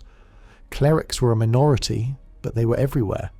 They served as parish priests, cathedral officials, teachers, scribes, chaplains, and administrators. They were expected to dress plainly, avoid violence, and live by different standards from ordinary society. Within the clergy itself there were layers. Some men were tonsured but never ordained. Others received minor orders and could still marry. Higher offices required higher ordination, but in practice, status and function did not always match. Men could hold influential church positions without being fully ordained, while others rose suddenly and completed their ordination only after appointment. This produced a system that was flexible, sometimes chaotic, and often shaped by opportunity rather than strict rule. The most visible face of the church for most people was the parish priest. Baptisms and burials normally took place at the parish church, which stood at the centre of a local life. These churches possessed features that defined their authority: the baptismal font and the graveyard. These were not merely buildings and land, they marked entry into and exit from the community, and control over them gave the parish priest great importance. Parish churches lived on several sources of income. Offerings were expected at major life events, even if officially described as voluntary. Regular collections and customary payments formed another stream of revenue. In addition, many churches owned land that could support a priest comfortably. Some parishes controlled holdings large enough to rival substantial farms, making church office financially attractive. The most controversial income was the tithe. A tenth of agricultural produce was claimed as a religious obligation. For small farmers living close to survival, this demand often felt harsh. Resistance and evasion were common, while clergy worked relentlessly to enforce payment. Conflicts over tithe could be dramatic, sometimes symbolic, as when disputed harvests were destroyed rather than allowed to pass into secular hands. These moments revealed the uncompromising nature of ecclesiastical authority. Because churches generated income, they became valuable assets. Monasteries and powerful individuals sought to control them. In many cases, the priest who received the income did not live in the parish and might never even visit it. Services were left to a poorly paid substitute. Over time, religious institutions increasingly preferred direct control, keeping church revenues for themselves and paying priests fixed stipends. This mirrored wider trends in estate management and administration. Alongside parish churches stood chapels. Some served distant communities within large parishes. Others belonged to monasteries or wealthy lords. In remote areas, chapels arose from necessity. Long journeys to the parish church, especially in winter, were dangerous and exhausting. New foundations reduced hardship and reshaped religious geography. Over generations, some chapels gained baptismal and burial rites, although they often remained subordinate to older churches. Burial rites were fiercely defended. Funerals brought income, and parish churches resisted any attempt to divert bodies elsewhere. Conflicts over burial could be bitter. In some cases, bodies were exhumed and reburied in the proper churchyard. For families living miles away, this could mean long and painful journeys with the dead, particularly in bad weather. The growth of parish networks took centuries. Average parish size varied greatly, but in most regions people lived within a short walk of their church. In remote northern and western areas, parishes could cover vast territories. During the late 11th and 12th centuries, this network was still evolving. New churches appeared gradually, often first as chapels, later as full parishes. Written records capture this slow expansion, but the process itself was driven by population growth, lordly initiative, and local need. One of the most intense conflicts within the church concerned clerical marriage. For generations, priests had lived openly with wives and raised children. Church offices often passed from father to son. Reformers sought to end this tradition. They argued that priests should be celibate and that churches should not become hereditary property. This campaign met deep resistance, rooted in custom and family responsibility.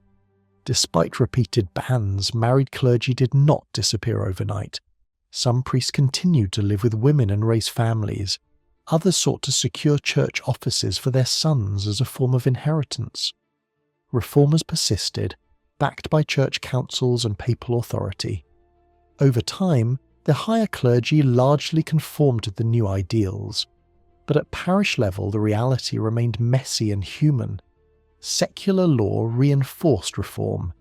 Children of priests were increasingly treated as illegitimate in legal disputes, losing inheritance rights.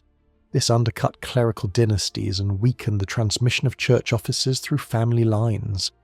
Even so, priestly households remained common well into the 13th century, drawing criticism from moralists and reformers alike. While these struggles unfolded, the physical church was being rebuilt on an unprecedented scale. Stone replaced wood. Churches were enlarged, embellished, and transformed. Parish churches grew more imposing. Fonts, doorways, towers, and carved decoration turned local buildings into visible symbols of authority and faith. These structures dominated villages and shaped everyday experience. Cathedrals rose even more dramatically. Vast new buildings replaced older ones, transforming episcopal cities. Their scale, complexity, and ambition reflected the power of bishops and the resources at their disposal. New architectural techniques spread, creating interiors of stone vaults, soaring columns, and light-filled spaces that inspired awe. Cathedrals were also centres of administration. Bishops oversaw appointments, judged disputes, managed lands, and advised kings. Their authority extended far beyond worship. Large dioceses required delegation, leading to the rise of archdeacons and other officials. This created a dense administrative network that reached into every parish. Archdeacons enforced discipline, inspected churches, and exercised judicial power. Their authority made them unpopular. Accusations of greed and oppression were common. Some clerics refused such offices, fearing moral corruption, yet archdeacons embodied the growing reach of ecclesiastical government. At the core of cathedral life stood the cathedral chapter.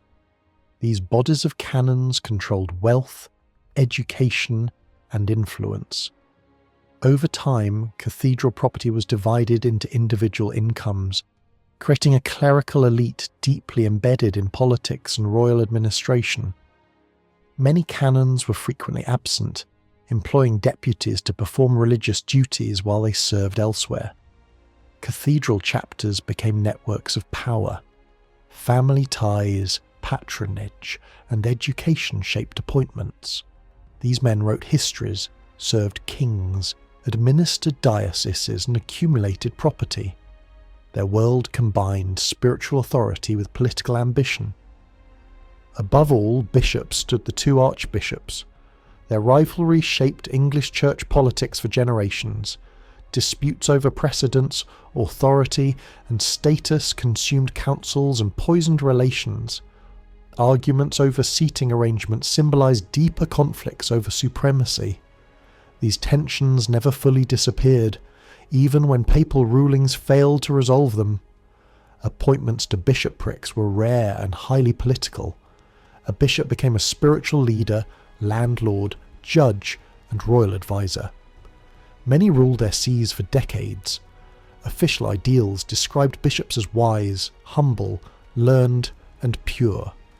In practice, political skill, loyalty, and administrative ability mattered just as much. When William took control of England in the late 11th century, he entered a political world in which royal power and church authority were already deeply intertwined. This was not a new arrangement. For centuries, kings and bishops had worked together, shaping government, law, and belief as a single system. The Church did not merely bless royal rule from a distance. It supplied the skills that early medieval kings needed: literacy, administration, ideology, and moral authority. In return, rulers granted lands, wealth, and influence to senior churchmen. This partnership had ancient roots. Ever since the Roman emperors embraced Christianity, rulers across Western Europe had relied on bishops as advisors and administrators.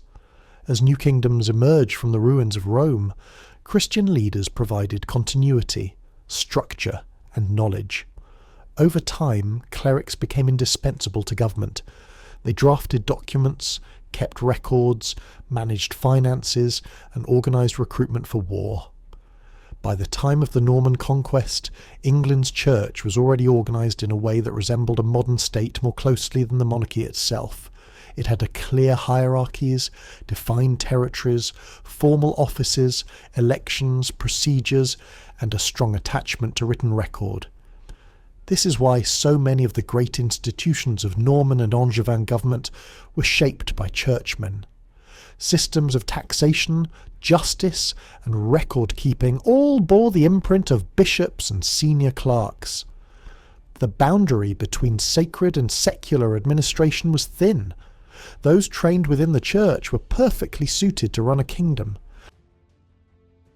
Most bishops during this period came from three broad backgrounds. The largest group consisted of royal clerks, men who had served directly in the king's administration. For them, a bishopric was the highest reward. Chancellors often received such offices almost automatically, but lesser officials could also rise this way. A second group came from within the church itself. These men had built careers as cathedral officials, archdeacons, household clerks of bishops, or respected scholars. They were not royal servants, though family connections and patronage often played a role in their advancement. The third group consisted of monks and members of religious communities, who supplied a significant minority of bishops, especially in the earlier decades. These categories were not rigid. A talented clerk might move from royal service to church administration, or the other way around. Some men held several ecclesiastical offices before becoming bishops. Yet over time, patterns emerged. In the early Norman period, royal clerks dominated the episcopate. Later, monks declined in importance, while career churchmen without royal backgrounds became more common. The first Norman kings used bishoprics openly as political tools. William and his immediate successors appointed trusted chaplains and officials to key sees. These bishops often ruled their dioceses for decades, giving stability to royal policy. By filling the episcopal bench with loyal servants, kings ensured that the church carried a distinctly pro-monarchical tone. Monks formed the second major group in the early period. England had an unusual number of dioceses served by monastic communities rather than cathedral clergy. This arrangement dated back to earlier reforms and was accepted, even expanded by the Normans. In several dioceses, monks regularly became bishops, especially where monastic traditions were strong. Yet even here tensions existed. Some secular clerics resented being ruled by monks, seeing it as a loss of prestige. Despite the number of monastic cathedrals, England did not develop an overwhelmingly monastic episcopate. Compared to other regions, monks remained a minority. Over time, their influence declined further, especially as kings and church leaders preferred candidates with administrative experience. A new type of bishop emerged in the early 12th century. These were ecclesiastical professionals who had advanced through the internal hierarchy of the church rather than through royal service. Some were relatives of powerful churchmen, others were archdeacons or noted scholars. Their rise reflected the growing complexity of the church as an institution with its own career paths. By the reign of Henry II, such figures formed a large share of episcopal appointments. Another striking feature of the English episcopate after the conquest was its foreign character. Within a generation, almost all native English bishops had been replaced by men of continental origin or descent. Many had served in Norman or French religious institutions before coming to England. This foreign dominance lasted for decades. Only gradually did men born in England begin to appear among the bishops, and even then many were culturally French. For ordinary English clergy, this could be alienating. Some complained that they could not even speak to their superiors without knowing French. The reign of Stephen marked a break in established patterns. During this period of civil war and uncertainty, control over episcopal appointments slipped away from the crown and into the hands of powerful church figures. Royal clerks virtually disappeared from new appointments. Monks and church professionals dominated instead. By the end of Stephen's reign, only one bishop still represented the old royal administrative model. Henry II quickly restored royal influence. He returned to the practice of promoting loyal servants, appointing experienced officials and administrators to vacant sees. Yet the situation was no longer exactly as it had been under the early Normans. The church now possessed a more developed internal hierarchy. Career churchmen and educated specialists could not simply be ignored. Under Henry, these ecclesiastical professionals often outnumbered royal clerks. Later kings pushed royal influence even further. Officials from the royal household, men skilled in finance and administration, again became bishops in large numbers. By this time, however, many had passed through advanced systems of education. Learning, bureaucratic skill and visible piety all became recognised routes to advancement.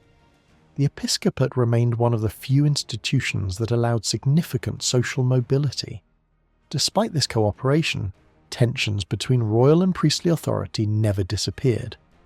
Over the course of more than a century, 3 major conflicts erupted between kings and archbishops of Canterbury. These confrontations led to exile, spiritual sanctions, and, in one case, murder. Each conflict revolved around similar issues: control of appointments, the nature of church property, and the limits of royal authority. In the first conflict, disputes accumulated over taxation, loyalty, and the independence of church leadership. Frustration drove the archbishop into exile, during which the king absorbed the revenues of the vacant office. When a compromise was finally reached, it confirmed a lasting settlement. Kings would no longer bestow spiritual symbols of office, but bishops would continue to perform acts of loyalty to the crown. The second conflict followed a similar path but ended far more violently. A former royal servant turned archbishop found himself locked in a struggle over law, property, and the treatment of clerics in royal courts. After years of exile and negotiation, reconciliation proved fragile. The archbishop returned home only to be murdered in his own cathedral by men convinced they were serving royal wishes. The third conflict went further still. This time, the king faced not only an archbishop but the full authority of the papacy. When royal resistance hardened, the church imposed spiritual sanctions on the entire kingdom. Church services were suspended, bishops fled, and the king seized vast ecclesiastical revenues. Eventually, internal opposition and foreign threats forced submission. England was placed under papal authority, and normal church life resumed only after years of disruption. Throughout these crises, kings demonstrated remarkable resilience. They tolerated long absences of archbishops, filled other vacant bishoprics with loyal servants, and profited enormously from confiscated revenues. Disputes with the church were costly, but also lucrative. Control over appointments remained in practice firmly in royal hands. Underlying these struggles were deeper disagreements. One concerned property. Churches were spiritual centres, but they were also land-holding institutions. Kings and lords believed that church lands had originated as lay gifts, and therefore remained subject to secular authority. Bishops insisted that spiritual office could not be reduced to feudal property. In practice, bishops lived double lives. They were pastors of souls and powerful landholders at the same time. Another dispute concerned law. Clerics claimed protection under a separate legal system. Kings accepted this only partially. Over time, the church secured the right to try its members in ecclesiastical courts. At the same time, both royal and church justice expanded rapidly, making it essential to define their boundaries. By the early 13th century, most of these boundaries had been settled through compromise. The involvement of clergy in royal justice gradually declined. While bishops had once served regularly as judges, concerns about spiritual pollution and divided loyalties grew stronger.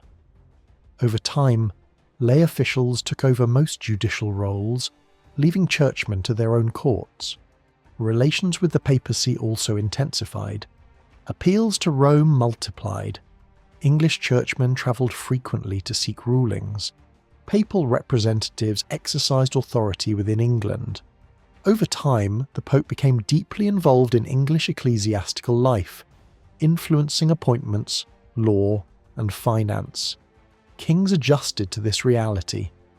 While they lost some control, they retained significant informal power, especially when relations with the papacy were cooperative. Alongside these institutional developments, religious life itself expanded dramatically. Monasteries were founded at an unprecedented rate. Monastic ideals emphasized stability, poverty, obedience, sexual restraint, and the suppression of personal will. To become a monk was, in law and in spirit, to die to the world. Monks were recruited both as children and as adults. In earlier generations, children were often given to monasteries by their families. Over time, this practice declined as ideas of personal choice gained strength. Adult conversion became more prominent. Such conversions could be dramatic, especially when nobles abandoned wealth and status for the cloister. Entering a monastery had serious consequences. Families lost heirs, lands fell into royal custody, wives and children could become wards of the crown. Religious commitment often meant personal sacrifice, not only for the individual, but for those left behind.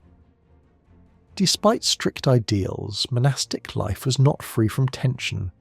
Silence, discipline, and communal living tested human patience. Reformers frequently complained about gossip, laziness, and resistance to discipline. Yet monasticism retained enormous prestige. Even those who mocked it in life often sought its protection at death, taking monastic vows on their deathbeds to secure spiritual safety. At the moment of the Norman Conquest, England already possessed a small but established monastic landscape. Most monasteries belonged to the Benedictine tradition and dated back to the great religious revival of the 10th century. These houses were unevenly distributed. Large regions of the country had none at all, while others contained long-established centres of wealth and devotion.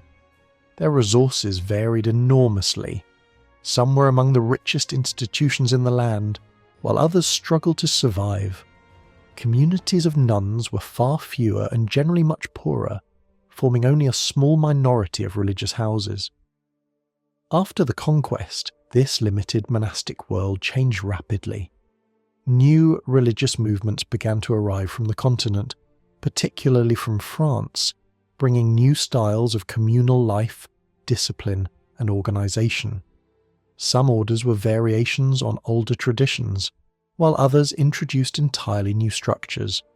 In some cases, the change lay in stricter rules and customs, in others in the way monasteries were governed and linked together. Only one new religious order was native to England, a rare exception in a period otherwise dominated by imported ideas. To the medieval eye, the most obvious distinction between these different communities was visual. Clothing mattered, colour mattered. Black habits, white habits, cloaks and cowls all signalled identity. A second, less obvious difference lay between monks and canons, although even contemporaries were sometimes unsure how to define the boundary.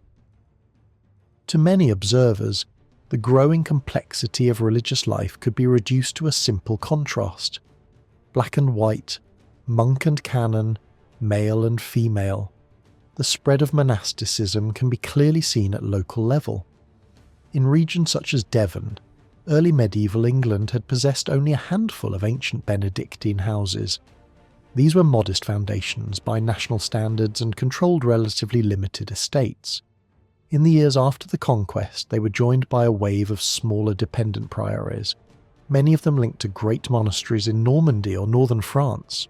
These new houses were founded quickly and in clusters, reflecting the cultural loyalties of Norman landholders and their continued ties across the Channel. Most of these early foundations were modest in scale. Few housed large communities. Many existed primarily as local spiritual centres and administrative outposts of foreign abbeys. Female communities were even rarer. In some regions, only a single nunnery existed, standing alone amid a landscape otherwise dominated by male religious houses. From the early 12th century onward, new kinds of religious life appeared. The Augustinian canons brought a form of communal living that was more outward-facing and flexible. They often replaced older religious institutions rather than building entirely new ones. Former collegiate churches were reorganised, and secular clergy were gradually transformed into regular canons. These houses tended to be smaller, less wealthy, and more closely connected to local society. Their growth was steady and widespread, particularly among patrons of middling rank, rather than kings or great magnates. The final major wave of foundations belonged to the reform movements that sought a purer and more demanding form of monastic life. Among these, the white-clad monks gained particular prominence.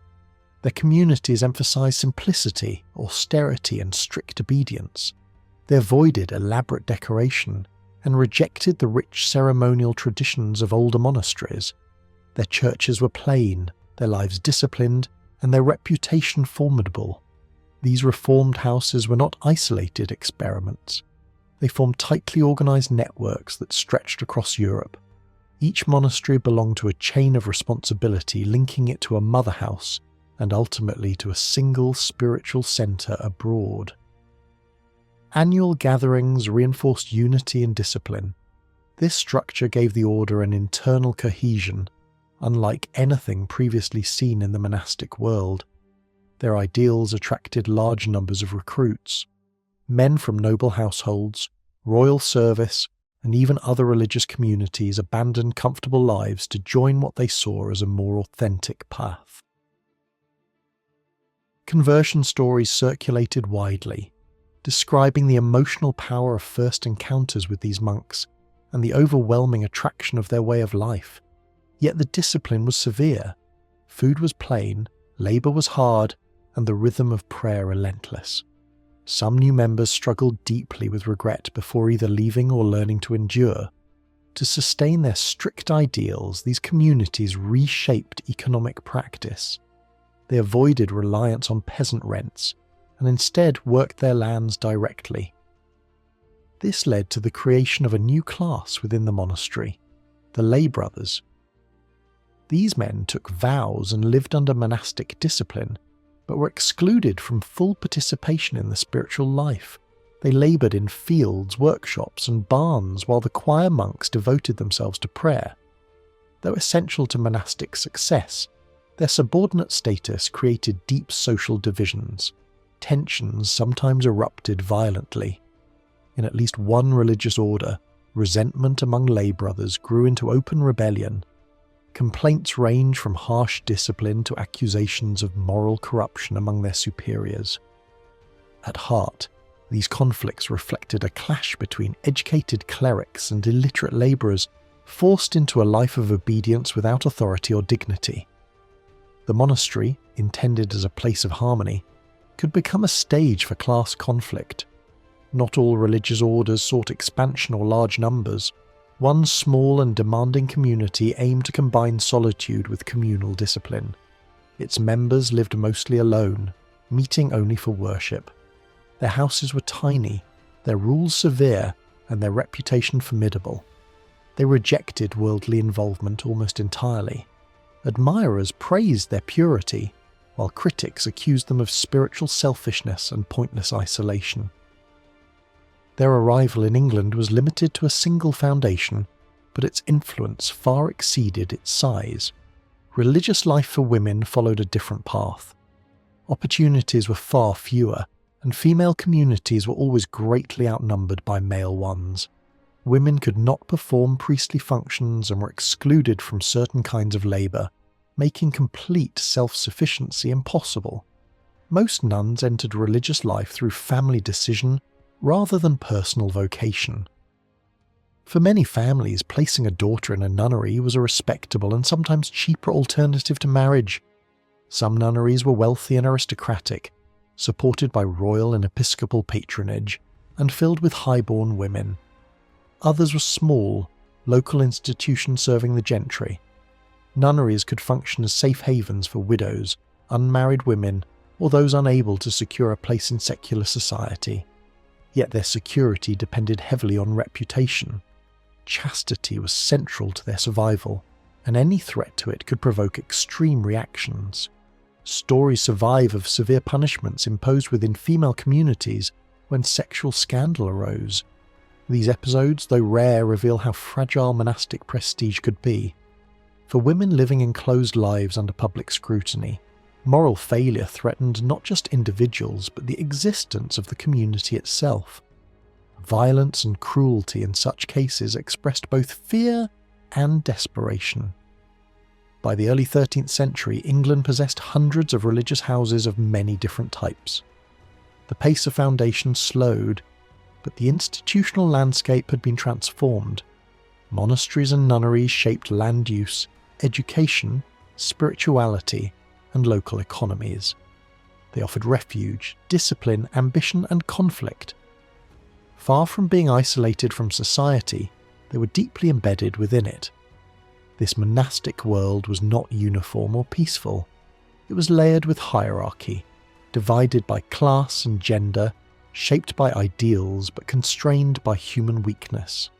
Yet it formed one of the most powerful and enduring structures of medieval England, influencing belief and behaviour for centuries. Not everyone who longed for a life devoted entirely to God entered a monastery. Alongside monks, canons and nuns, medieval England still offered another path, stepping away from community life and choosing prayer in near-complete solitude. These solitary devotees were never the majority, yet they appeared across the country in surprising numbers. Some were permanently enclosed in small rooms attached to churches, sealing themselves away for the rest of their lives. Others lived as wandering hermits, free to move from place to place, but committed to a quiet rhythm of prayer, fasting, and charitable work. We can glimpse this world through a handful of well-known lives. A priest in Somerset chose confinement beside his church and remained there for decades. A highborn young woman resisted an arranged marriage, escaped her family's plans, and spent years living in tiny rooms under the guidance of other holy recluses before becoming the guardian of a hermitage herself. Another figure, born to humble parents, spent years travelling and trading before abandoning that restless career and settling into a hermit's existence near the North's great religious centres. These stories survive because they were dramatic, but they were not unique. Solitaries of one kind or another were scattered through towns, villages, and the edges of woodland. Royal records even suggest that the crown regularly supported small numbers of enclosed recluses year after year, offering modest daily payments to help keep them alive. Some lived beside city churches and became familiar local presences. A few can even be traced over many years in surviving accounts, suggesting that this solitary religious life was stable enough to be treated as a recognised part of the spiritual landscape. Because enclosure was so serious, it required a ceremony that felt almost like a funeral. The candidate entered the church and lay stretched out on the floor while prayers were chanted over them. Holy water and incense mark the moment as sacred. Candles were placed in their hands, readings were spoken about, withdrawing from the world, and the final act followed. After worship, the new recluse was led into the small chamber that would become their entire universe. The doorway was then sealed as the clergy withdrew, singing words associated with death and burial as if the person had already passed from ordinary life. Yet even with this grave tone, enclosure did not mean total silence from the outside world. These cells were built with openings designed for specific forms of contact. One opening allowed the recluse to witness services inside the church. Another connected to servants who brought food and managed practical needs. A third allowed conversation with visitors.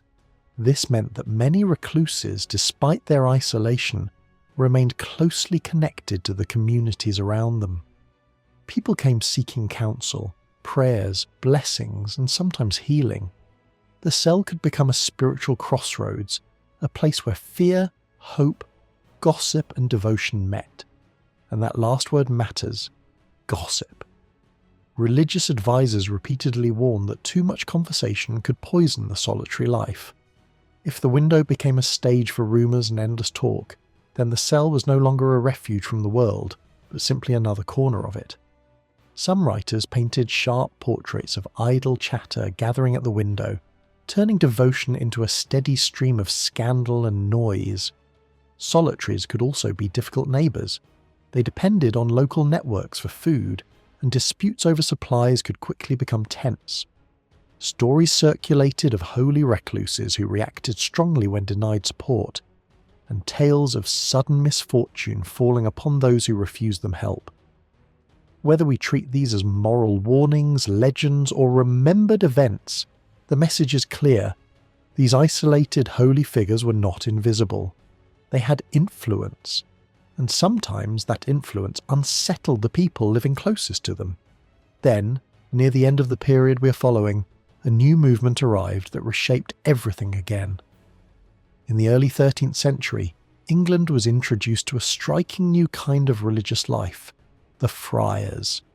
Unlike monks who remained enclosed behind monastery walls, these men were expected to move.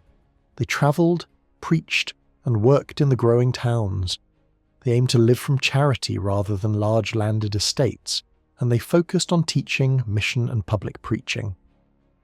They headed straight for places where ideas moved fastest, especially the universities, and quickly became powerful voices in the intellectual world. Their arrival was not cautious or slow. Within a short span, new houses appeared in key English centres, and their influence spread rapidly. Before the middle of the century, friars were established across many major towns, becoming one of the most visible religious forces in urban life.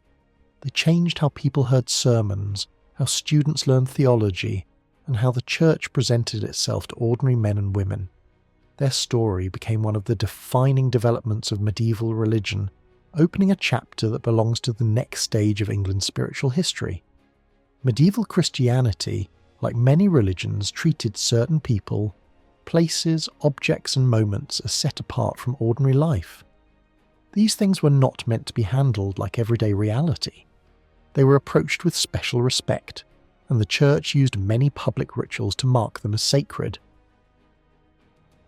A bishop's service book from this era could include instructions not only for appointing clergy and dedicating churches, but also for blessing items that touch daily life: bells, candles, church ornaments, palm branches for major festivals, salt for baptism, a pilgrim's staff, a knight's sword, and even the fire and water used in ordeals. When these were blessed through the proper ceremony, they were no longer treated as simple objects. They became officially holy. A church dedication shows how this worked in practice. When a bishop dedicated a church, he began by walking around the building in a formal procession multiple times, as if drawing a boundary between common ground and holy ground. Once inside, he marked the floor with a large cross-shaped pattern using letters, then prepared a special mixture using salt, water, wine, ash, and holy oil. With this, he sprinkled both the inside and outside of the church repeatedly, because people believed unseen forces could cling to places and needed to be driven out.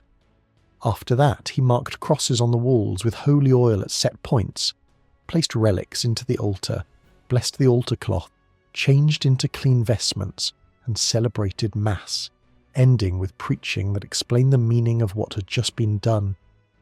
People also believed that even the ingredients used in holy rituals had to be made safe first. Natural substances like water or salt were not assumed to be spiritually neutral. They might carry harmful influence until they were purified. That is why blessings often included forceful words that treated evil as something real and active. Only after those words were spoken could the water be used to protect people, cleanse spaces, and define sacred borders. Sacred power was carried not only by speech, but also by substances and gestures. Holy water, made each week through blessing, became one of the most widely used tools of sanctification. It was used in funerals, major seasonal ceremonies, and the welcome of important visitors. It was also used in emergencies. Stories circulated of demons being driven away by holy water, of monks using it to defend a monastery after a terrifying strike of lightning, and of clergy guarding baptismal water so it could not be stolen for magical use. For medieval believers, blessed water was not symbolic decoration. It was protective force. Oil was just as important. Different kinds of sacred oil were used for different purposes, one for baptism, one for the sick, and a more precious mixture for major rites like confirmation and ordination. These oils were blessed by a bishop at a key moment in the church year, and once prepared they could be stored and distributed where needed. People sometimes believed that certain anointings were final and irreversible, shaping how they viewed sickness, recovery, and even ordinary marital life. Incense, another imported and costly substance, was also treated as spiritual defense. It was burned to perfume the air around holy acts and holy places, and people believed its fragrance pushed away harmful presences. The smoke itself became a kind of barrier, a visible sign that the sacred zone had been established and guarded. Alongside these substances were ritual gestures that were understood almost everywhere. Breathing on a person or object was used in some rites as a command for evil to depart. The sign of the cross was even more widespread. It was made over food and drink, over the sick during worship and in moments of danger. Stories told of disasters being stopped simply by this gesture, and the message was clear. Certain actions, repeated with meaning, could shift a thing from ordinary to sacred. Because churches were publicly recognized as holy ground, they could also function as places of refuge. A person accused of a crime might flee into a church, and once inside could not be seized for execution or mutilation. Reaching sanctuary could be an anxious race, and medieval storytellers loved describing desperate escapes into sacred space. Once sheltered, the fugitive often faced a choice: remain under protection or accept exile, leaving the kingdom forever. Sanctuary saved the body, but it could cost everything else. Not all churches offered the same level of protection. In some regions, sanctuary rites were defined in dramatic detail, with spiritual power imagined as stronger in the inner core and weaker at the edges. Some accounts describe zones around a church with escalating penalties for violence, depending on how close the crime occurred to the relics. The closer to the heart of the sacred space, the greater the outrage and the heavier the punishment. The message was that holiness was not spread evenly. It was concentrated, yet sanctuary was not untouchable in practice. There are stories where fear of holiness initially restrained pursuers, but rage eventually overcame it. In one famous account, a killer trapped inside a cathedral could not even step outside without losing protection. His enemies surrounded the building until finally a small group entered, attacked him at an altar, and cut his throat. The violation shocked observers more than the original murder, because it broke the rules that separated sacred ground from ordinary violence. Afterward, the church was treated as polluted and needed ritual cleansing. Even the architecture carried memories of refuge, like the surviving sanctuary door knocker shaped like a beast's head, a reminder that the church once served as a shield. Holiness in medieval religious life was understood as something fragile that could be damaged and required restoration. Sacred spaces could be polluted by violence, bloodshed, or sexual transgression, and formal rituals of purification were needed to cleanse them. These rites focused on restoring purity rather than punishing guilt. A famous murder inside a cathedral showed this clearly. Worship was suspended for a long period. The church entered a symbolic state of mourning, and only after reconciliation could normal ritual life return. Ironically, the same blood that defiled the space also enhanced its fame, as martyrdom attracted devotion and spiritual power. Contamination was also associated with natural human events such as birth and death. Contact with corpses was restricted, and women after childbirth often underwent ceremonies implying purification, despite official attempts to soften such meanings. In everyday practice, childbirth was widely treated as spiritually disruptive, and poverty could even delay a woman's return to church. At the same time, holiness was not only defensive. Sacred power could be aggressive. Blessings had their opposite in curses. Stories of holy figures describe curses killing animals or ruining those who show disrespect, reinforcing the belief that spiritual authority could actively reshape reality. The strongest institutional punishment was exclusion from the Christian community. This was meant to inspire fear by cutting a person off from grace and the sacraments. Public rituals of exclusion could force rapid submission, while another powerful weapon was the suspension of worship itself. By closing churches and removing sacred symbols, bishops could shock entire communities into recognizing the spiritual consequences of political or moral conflict. Control of ritual meant control over collective security and divine favor. Religious life was structured by constant ritual.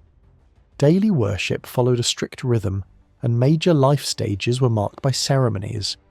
For most people, Sunday Mass was central, yet behaviour was often casual or noisy. One reason was distance from the Eucharist.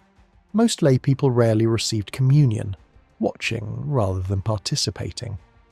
At the same time, church teaching described the Eucharist in absolute terms as the real presence of Christ, surrounded by strict rules and reinforced by miracle stories, meant to silence doubt.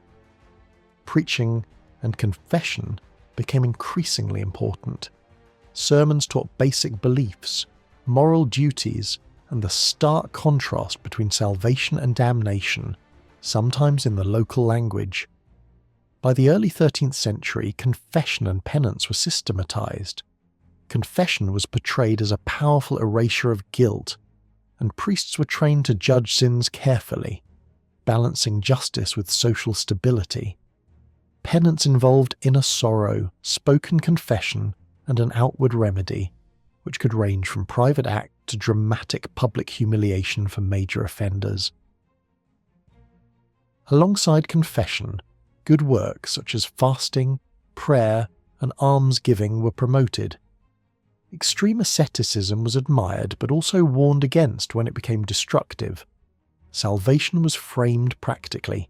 Failure was expected, but it had to be repaired through established rituals. Scripture shaped this world less through private reading than through images, drama, sermons, and symbols.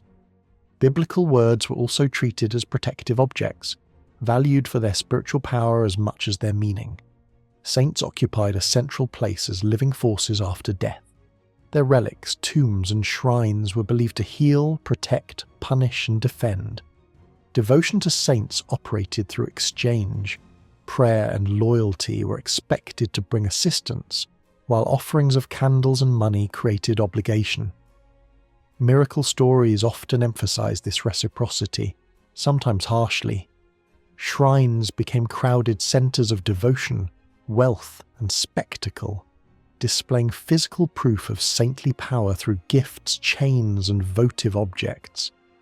Above all stood the Virgin Mary, seen as the most compassionate advocate.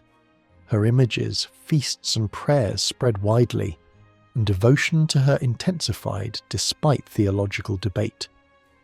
Yet this expanding sacred world worried church authorities, who struggled to control unofficial cults, holy wells, and spontaneous devotion around violent deaths. Popular holiness could slip beyond supervision, forcing bishops to intervene. Pilgrimage involved heavy personal, legal, and financial risks.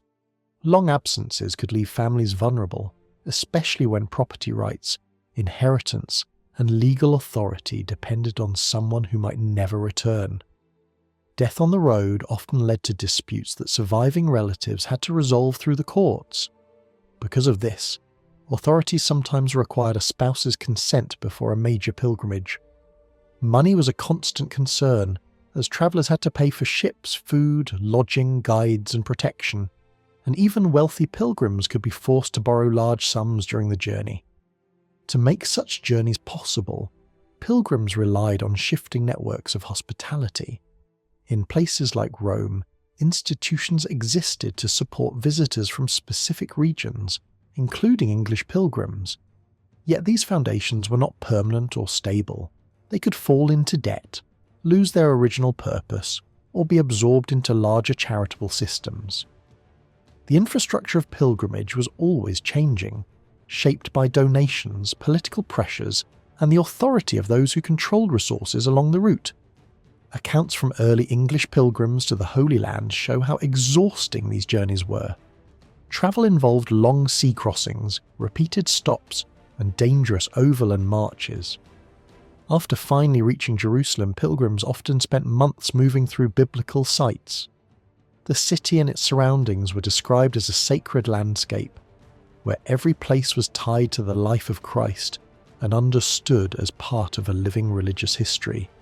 Danger was a constant companion on pilgrimage.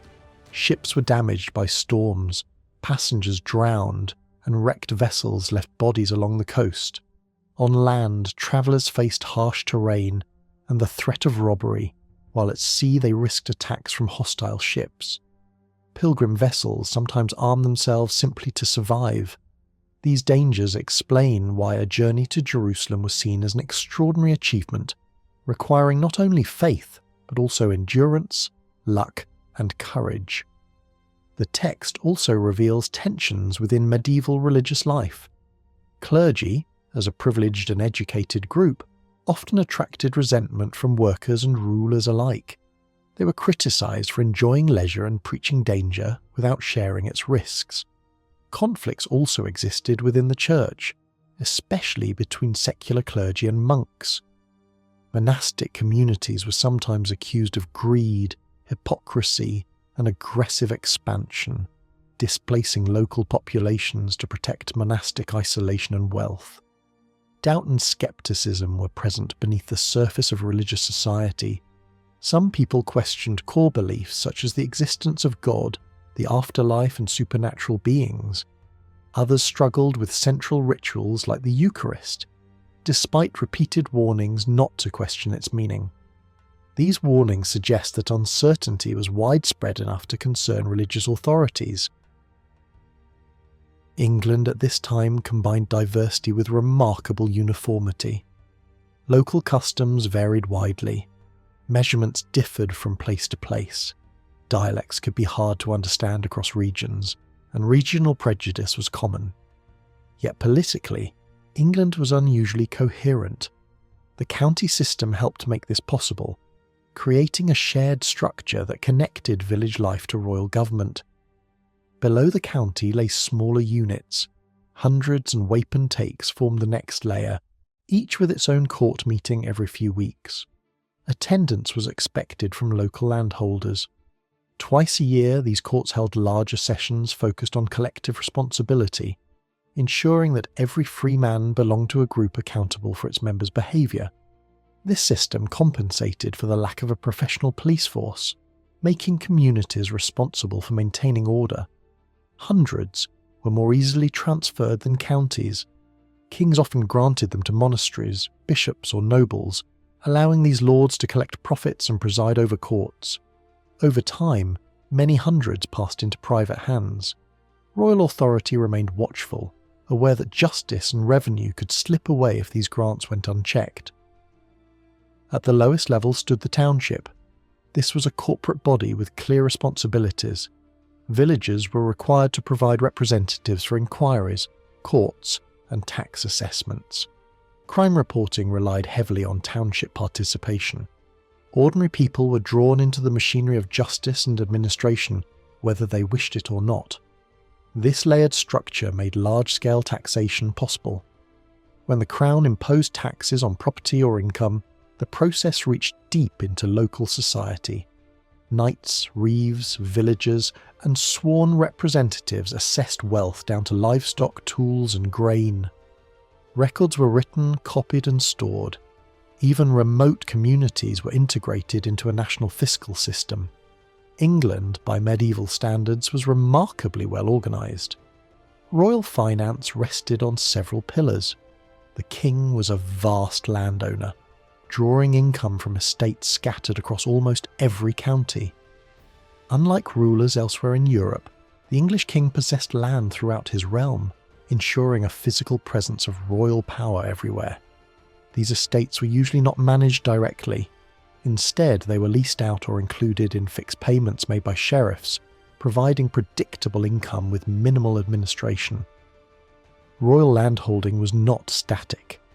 Estates were granted to reward loyalty, seized after rebellion, and reclaimed through inheritance failures. Such transfers served political purposes but reduced steady income. At the same time, confiscations and wardships brought land temporarily back into royal hands, creating opportunities for profit and patronage. Beyond land income, the crown benefited from its rights as a feudal lord. Payments were expected on inheritance, marriage, and minority.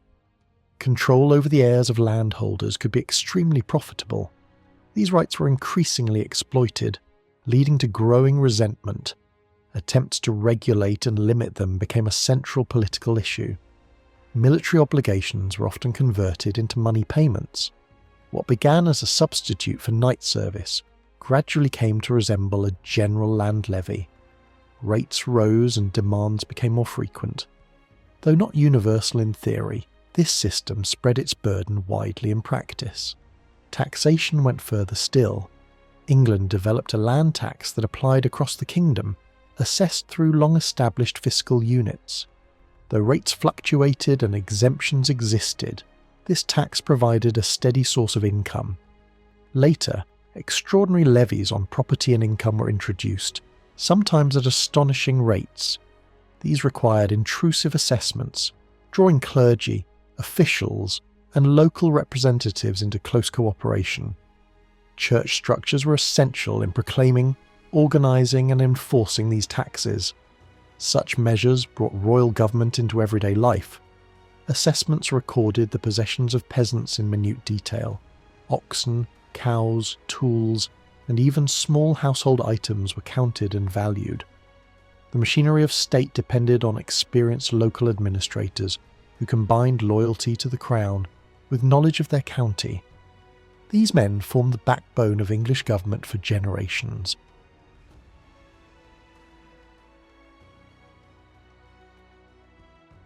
to the crown with knowledge of their county. Backbone of English government for sexual morality was harshly policed in theory but messy in reality. Adultery was treated as a major threat to honour, lineage and property, sometimes provoking accepted violence, while prosecution of sexual violence was often difficult and biased against vulnerable women. Religious writers condemned desire intensely, praising celibacy and virginity, but informal relationships and illegitimate children were common across society, creating conflicts between church ideals and lived experience. Social identity was displayed through the body, hair, clothing, gesture and ritual acts like kissing, and communal drinking culture often fed quarrels. In a world with weak policing and widespread weapon carrying, violence could flare from small slights. Honour functioned like a survival system. Humiliation demanded revenge, grudges lasted for years, and reconciliation required exceptional mediation or fear of divine punishment. Law mattered less than reputation, kinship, negotiation, and belief in supernatural judgment, which together shaped how conflict began, spread, and sometimes ended. In a society shaped by danger, feud, and instability, conduct guides began to define what civilized behaviour looked like for men who were neither kings nor peasants, but household rulers dependent on reputation and patronage. The ideal was not comfort or boldness, but constant self-control. Measured speech, restrained laughter, disciplined posture, and careful management of emotion. Silence was treated as protection, because attention could invite ridicule, conflict, or social damage. Public eating became a major test of character, because meals were performances watched by others. Greed, noisy chewing, careless knife handling, or visible bodily functions were signs of vulgarity and a failure of self-command. Cleanliness mattered less than discretion and dignity. Grooming, scratching, or undressing in shared spaces was shameful, because the hall was a public stage where rank was displayed and judged. Hierarchy governed behaviour down to the smallest movements: who went first, who yielded space, where the eyes looked, and how the body sat or stood. Even a stare or crossed legs could be read as arrogance. Patronage was presented as the practical framework of survival. A prudent man sought a powerful protector, offered gifts upward, and received favours downward, understanding generosity as strategy rather than pure kindness. Household authority, meanwhile, brought anxiety as well as privilege. Servants were necessary but distrusted, and masters were advised to be fair while remaining wary, because loyalty could not be assumed. Respectability, therefore, meant carrying responsibility while fearing betrayal and social exposure. Women appear in these texts largely through sexual suspicion rather than companionship. Marriage is framed as endurance and reputation management, not romance, with advice focused on hiding jealousy and avoiding public shame even when trust collapses. The good man is cautious rather than heroic, avoiding attention, masking weakness, and managing risk through discipline instead of displays of courage.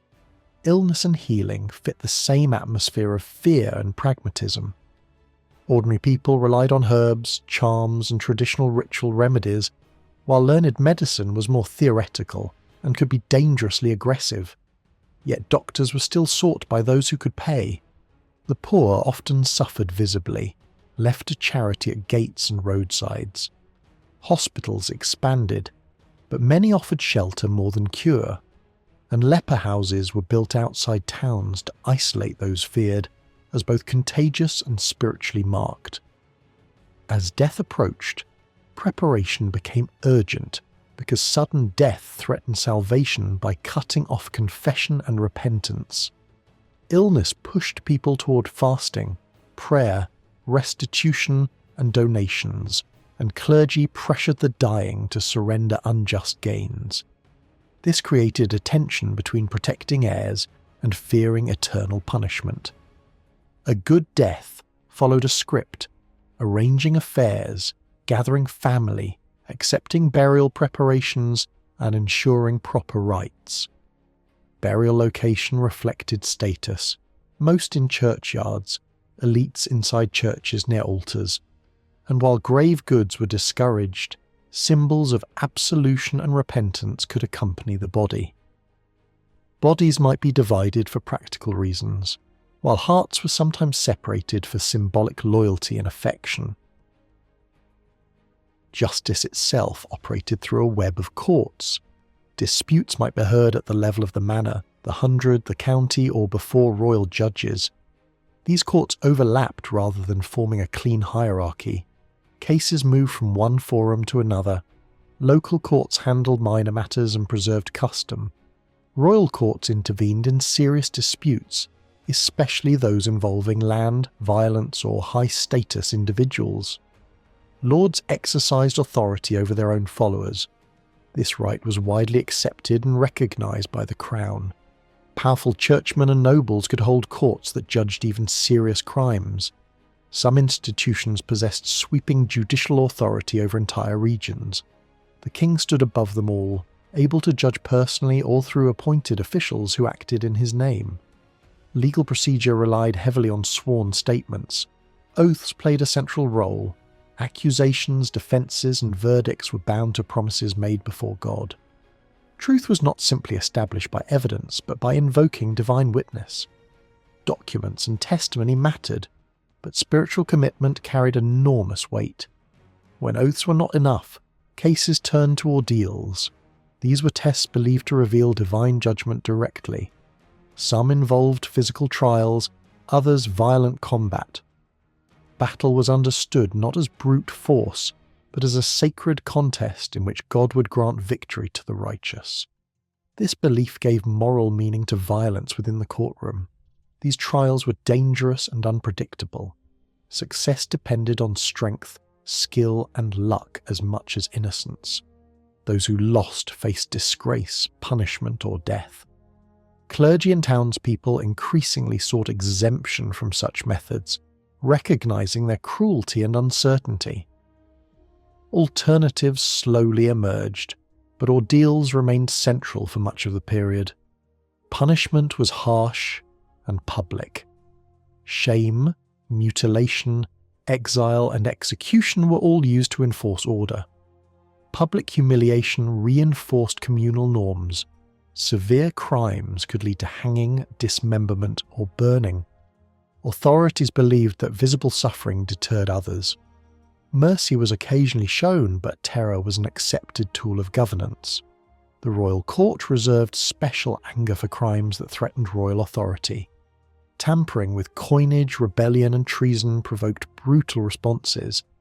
Kings argued that mutilation was more merciful than death, but it also served as a warning. Bodies became instruments of policy.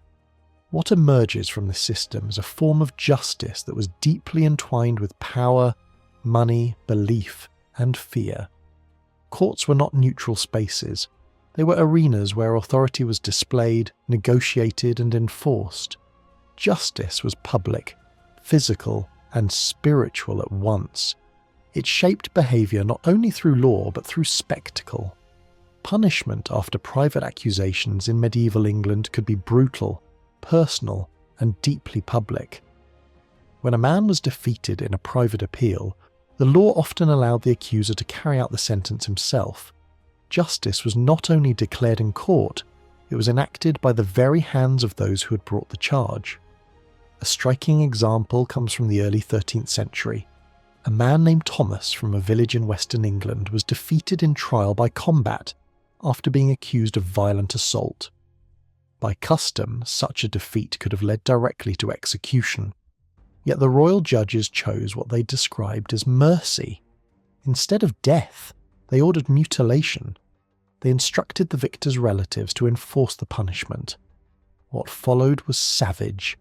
The sentence was carried out with enthusiasm, driven less by justice than by vengeance. The scene turned into a spectacle of cruelty that shocked even contemporaries. Personal resentment and past relationships only deepened the violence. The law had spoken, but it was human rage that completed the act. Such punishments rarely occurred in silence. Although truthfulness and balance were often praised as ideals, audiences also craved grand origin stories. A hugely successful legendary history of Britain, full of heroic kings and Arthurian greatness, spread rapidly despite criticism that it was invented. It proved that medieval readers wanted not only accuracy but also an emotionally powerful past filled with epic meaning and unforgettable heroes. Time in medieval life was structured less by clocks than by the sky, and by sacred custom. Days followed sunlight, months followed the moon, and the week an inherited human rhythm organised work and worship. Hours were often variable, stretching in summer and shrinking in winter, and monasteries used sundials or water clocks to keep prayer schedules.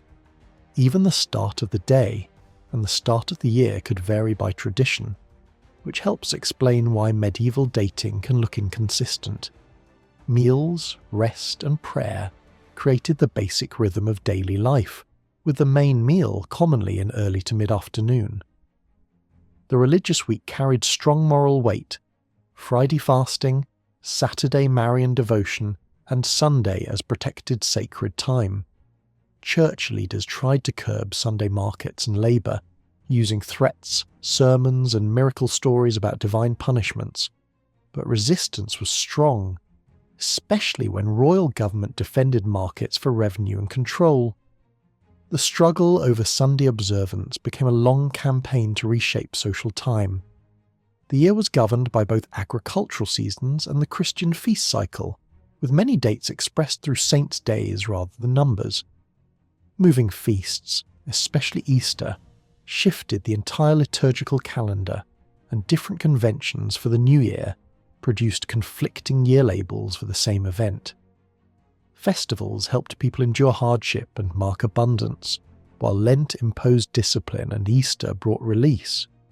Rents, payments, and obligations were often tied to sacred dates, blending economic life into religious timekeeping. Alongside this structured time ran a deep hunger to predict the future. People read meaning into dreams, omens, bodily signs, and chance events, and they consulted diviners, palm readers, and especially astrologers as new learning spread from the Islamic world. Astrology became influential even among bishops and political elites, though critics worried it threatened human freedom. In politics, prophecy thrived because uncertainty around kings, war, and succession was unbearable, and unofficial prediction filled gaps that official religion could not satisfy. A famous case shows how prophecy resisted disproof. A visionary predicted the end of a king's reign on a particular holy day. The king publicly outlasted the deadline, and believers simply reinterpreted the meaning, shifting dates, or claiming the prophecy was symbolic. Prophecy spread through rumour and writing, and once a prophet gained fame, new predictions were attached to his name whether he had spoken them or not. Texts that used vivid but vague animal symbolism became especially powerful because they could be applied to different people in different crises and seem accurate through flexible interpretation. Beyond political prophecy lay cosmic expectation. Many believed the world was old and moving toward an ending, imagining dramatic final day disasters and debates about when the last enemy would appear and from where. Some writers urged reform and repentance, convinced that the restraining force against evil had weakened. In medieval England, two futures coexisted. One focused on dynasties and sudden reversals, the other on the ultimate end of history itself. In both, prophecy offered a human comfort, turning fear into narrative and uncertainty into something that felt interpretable.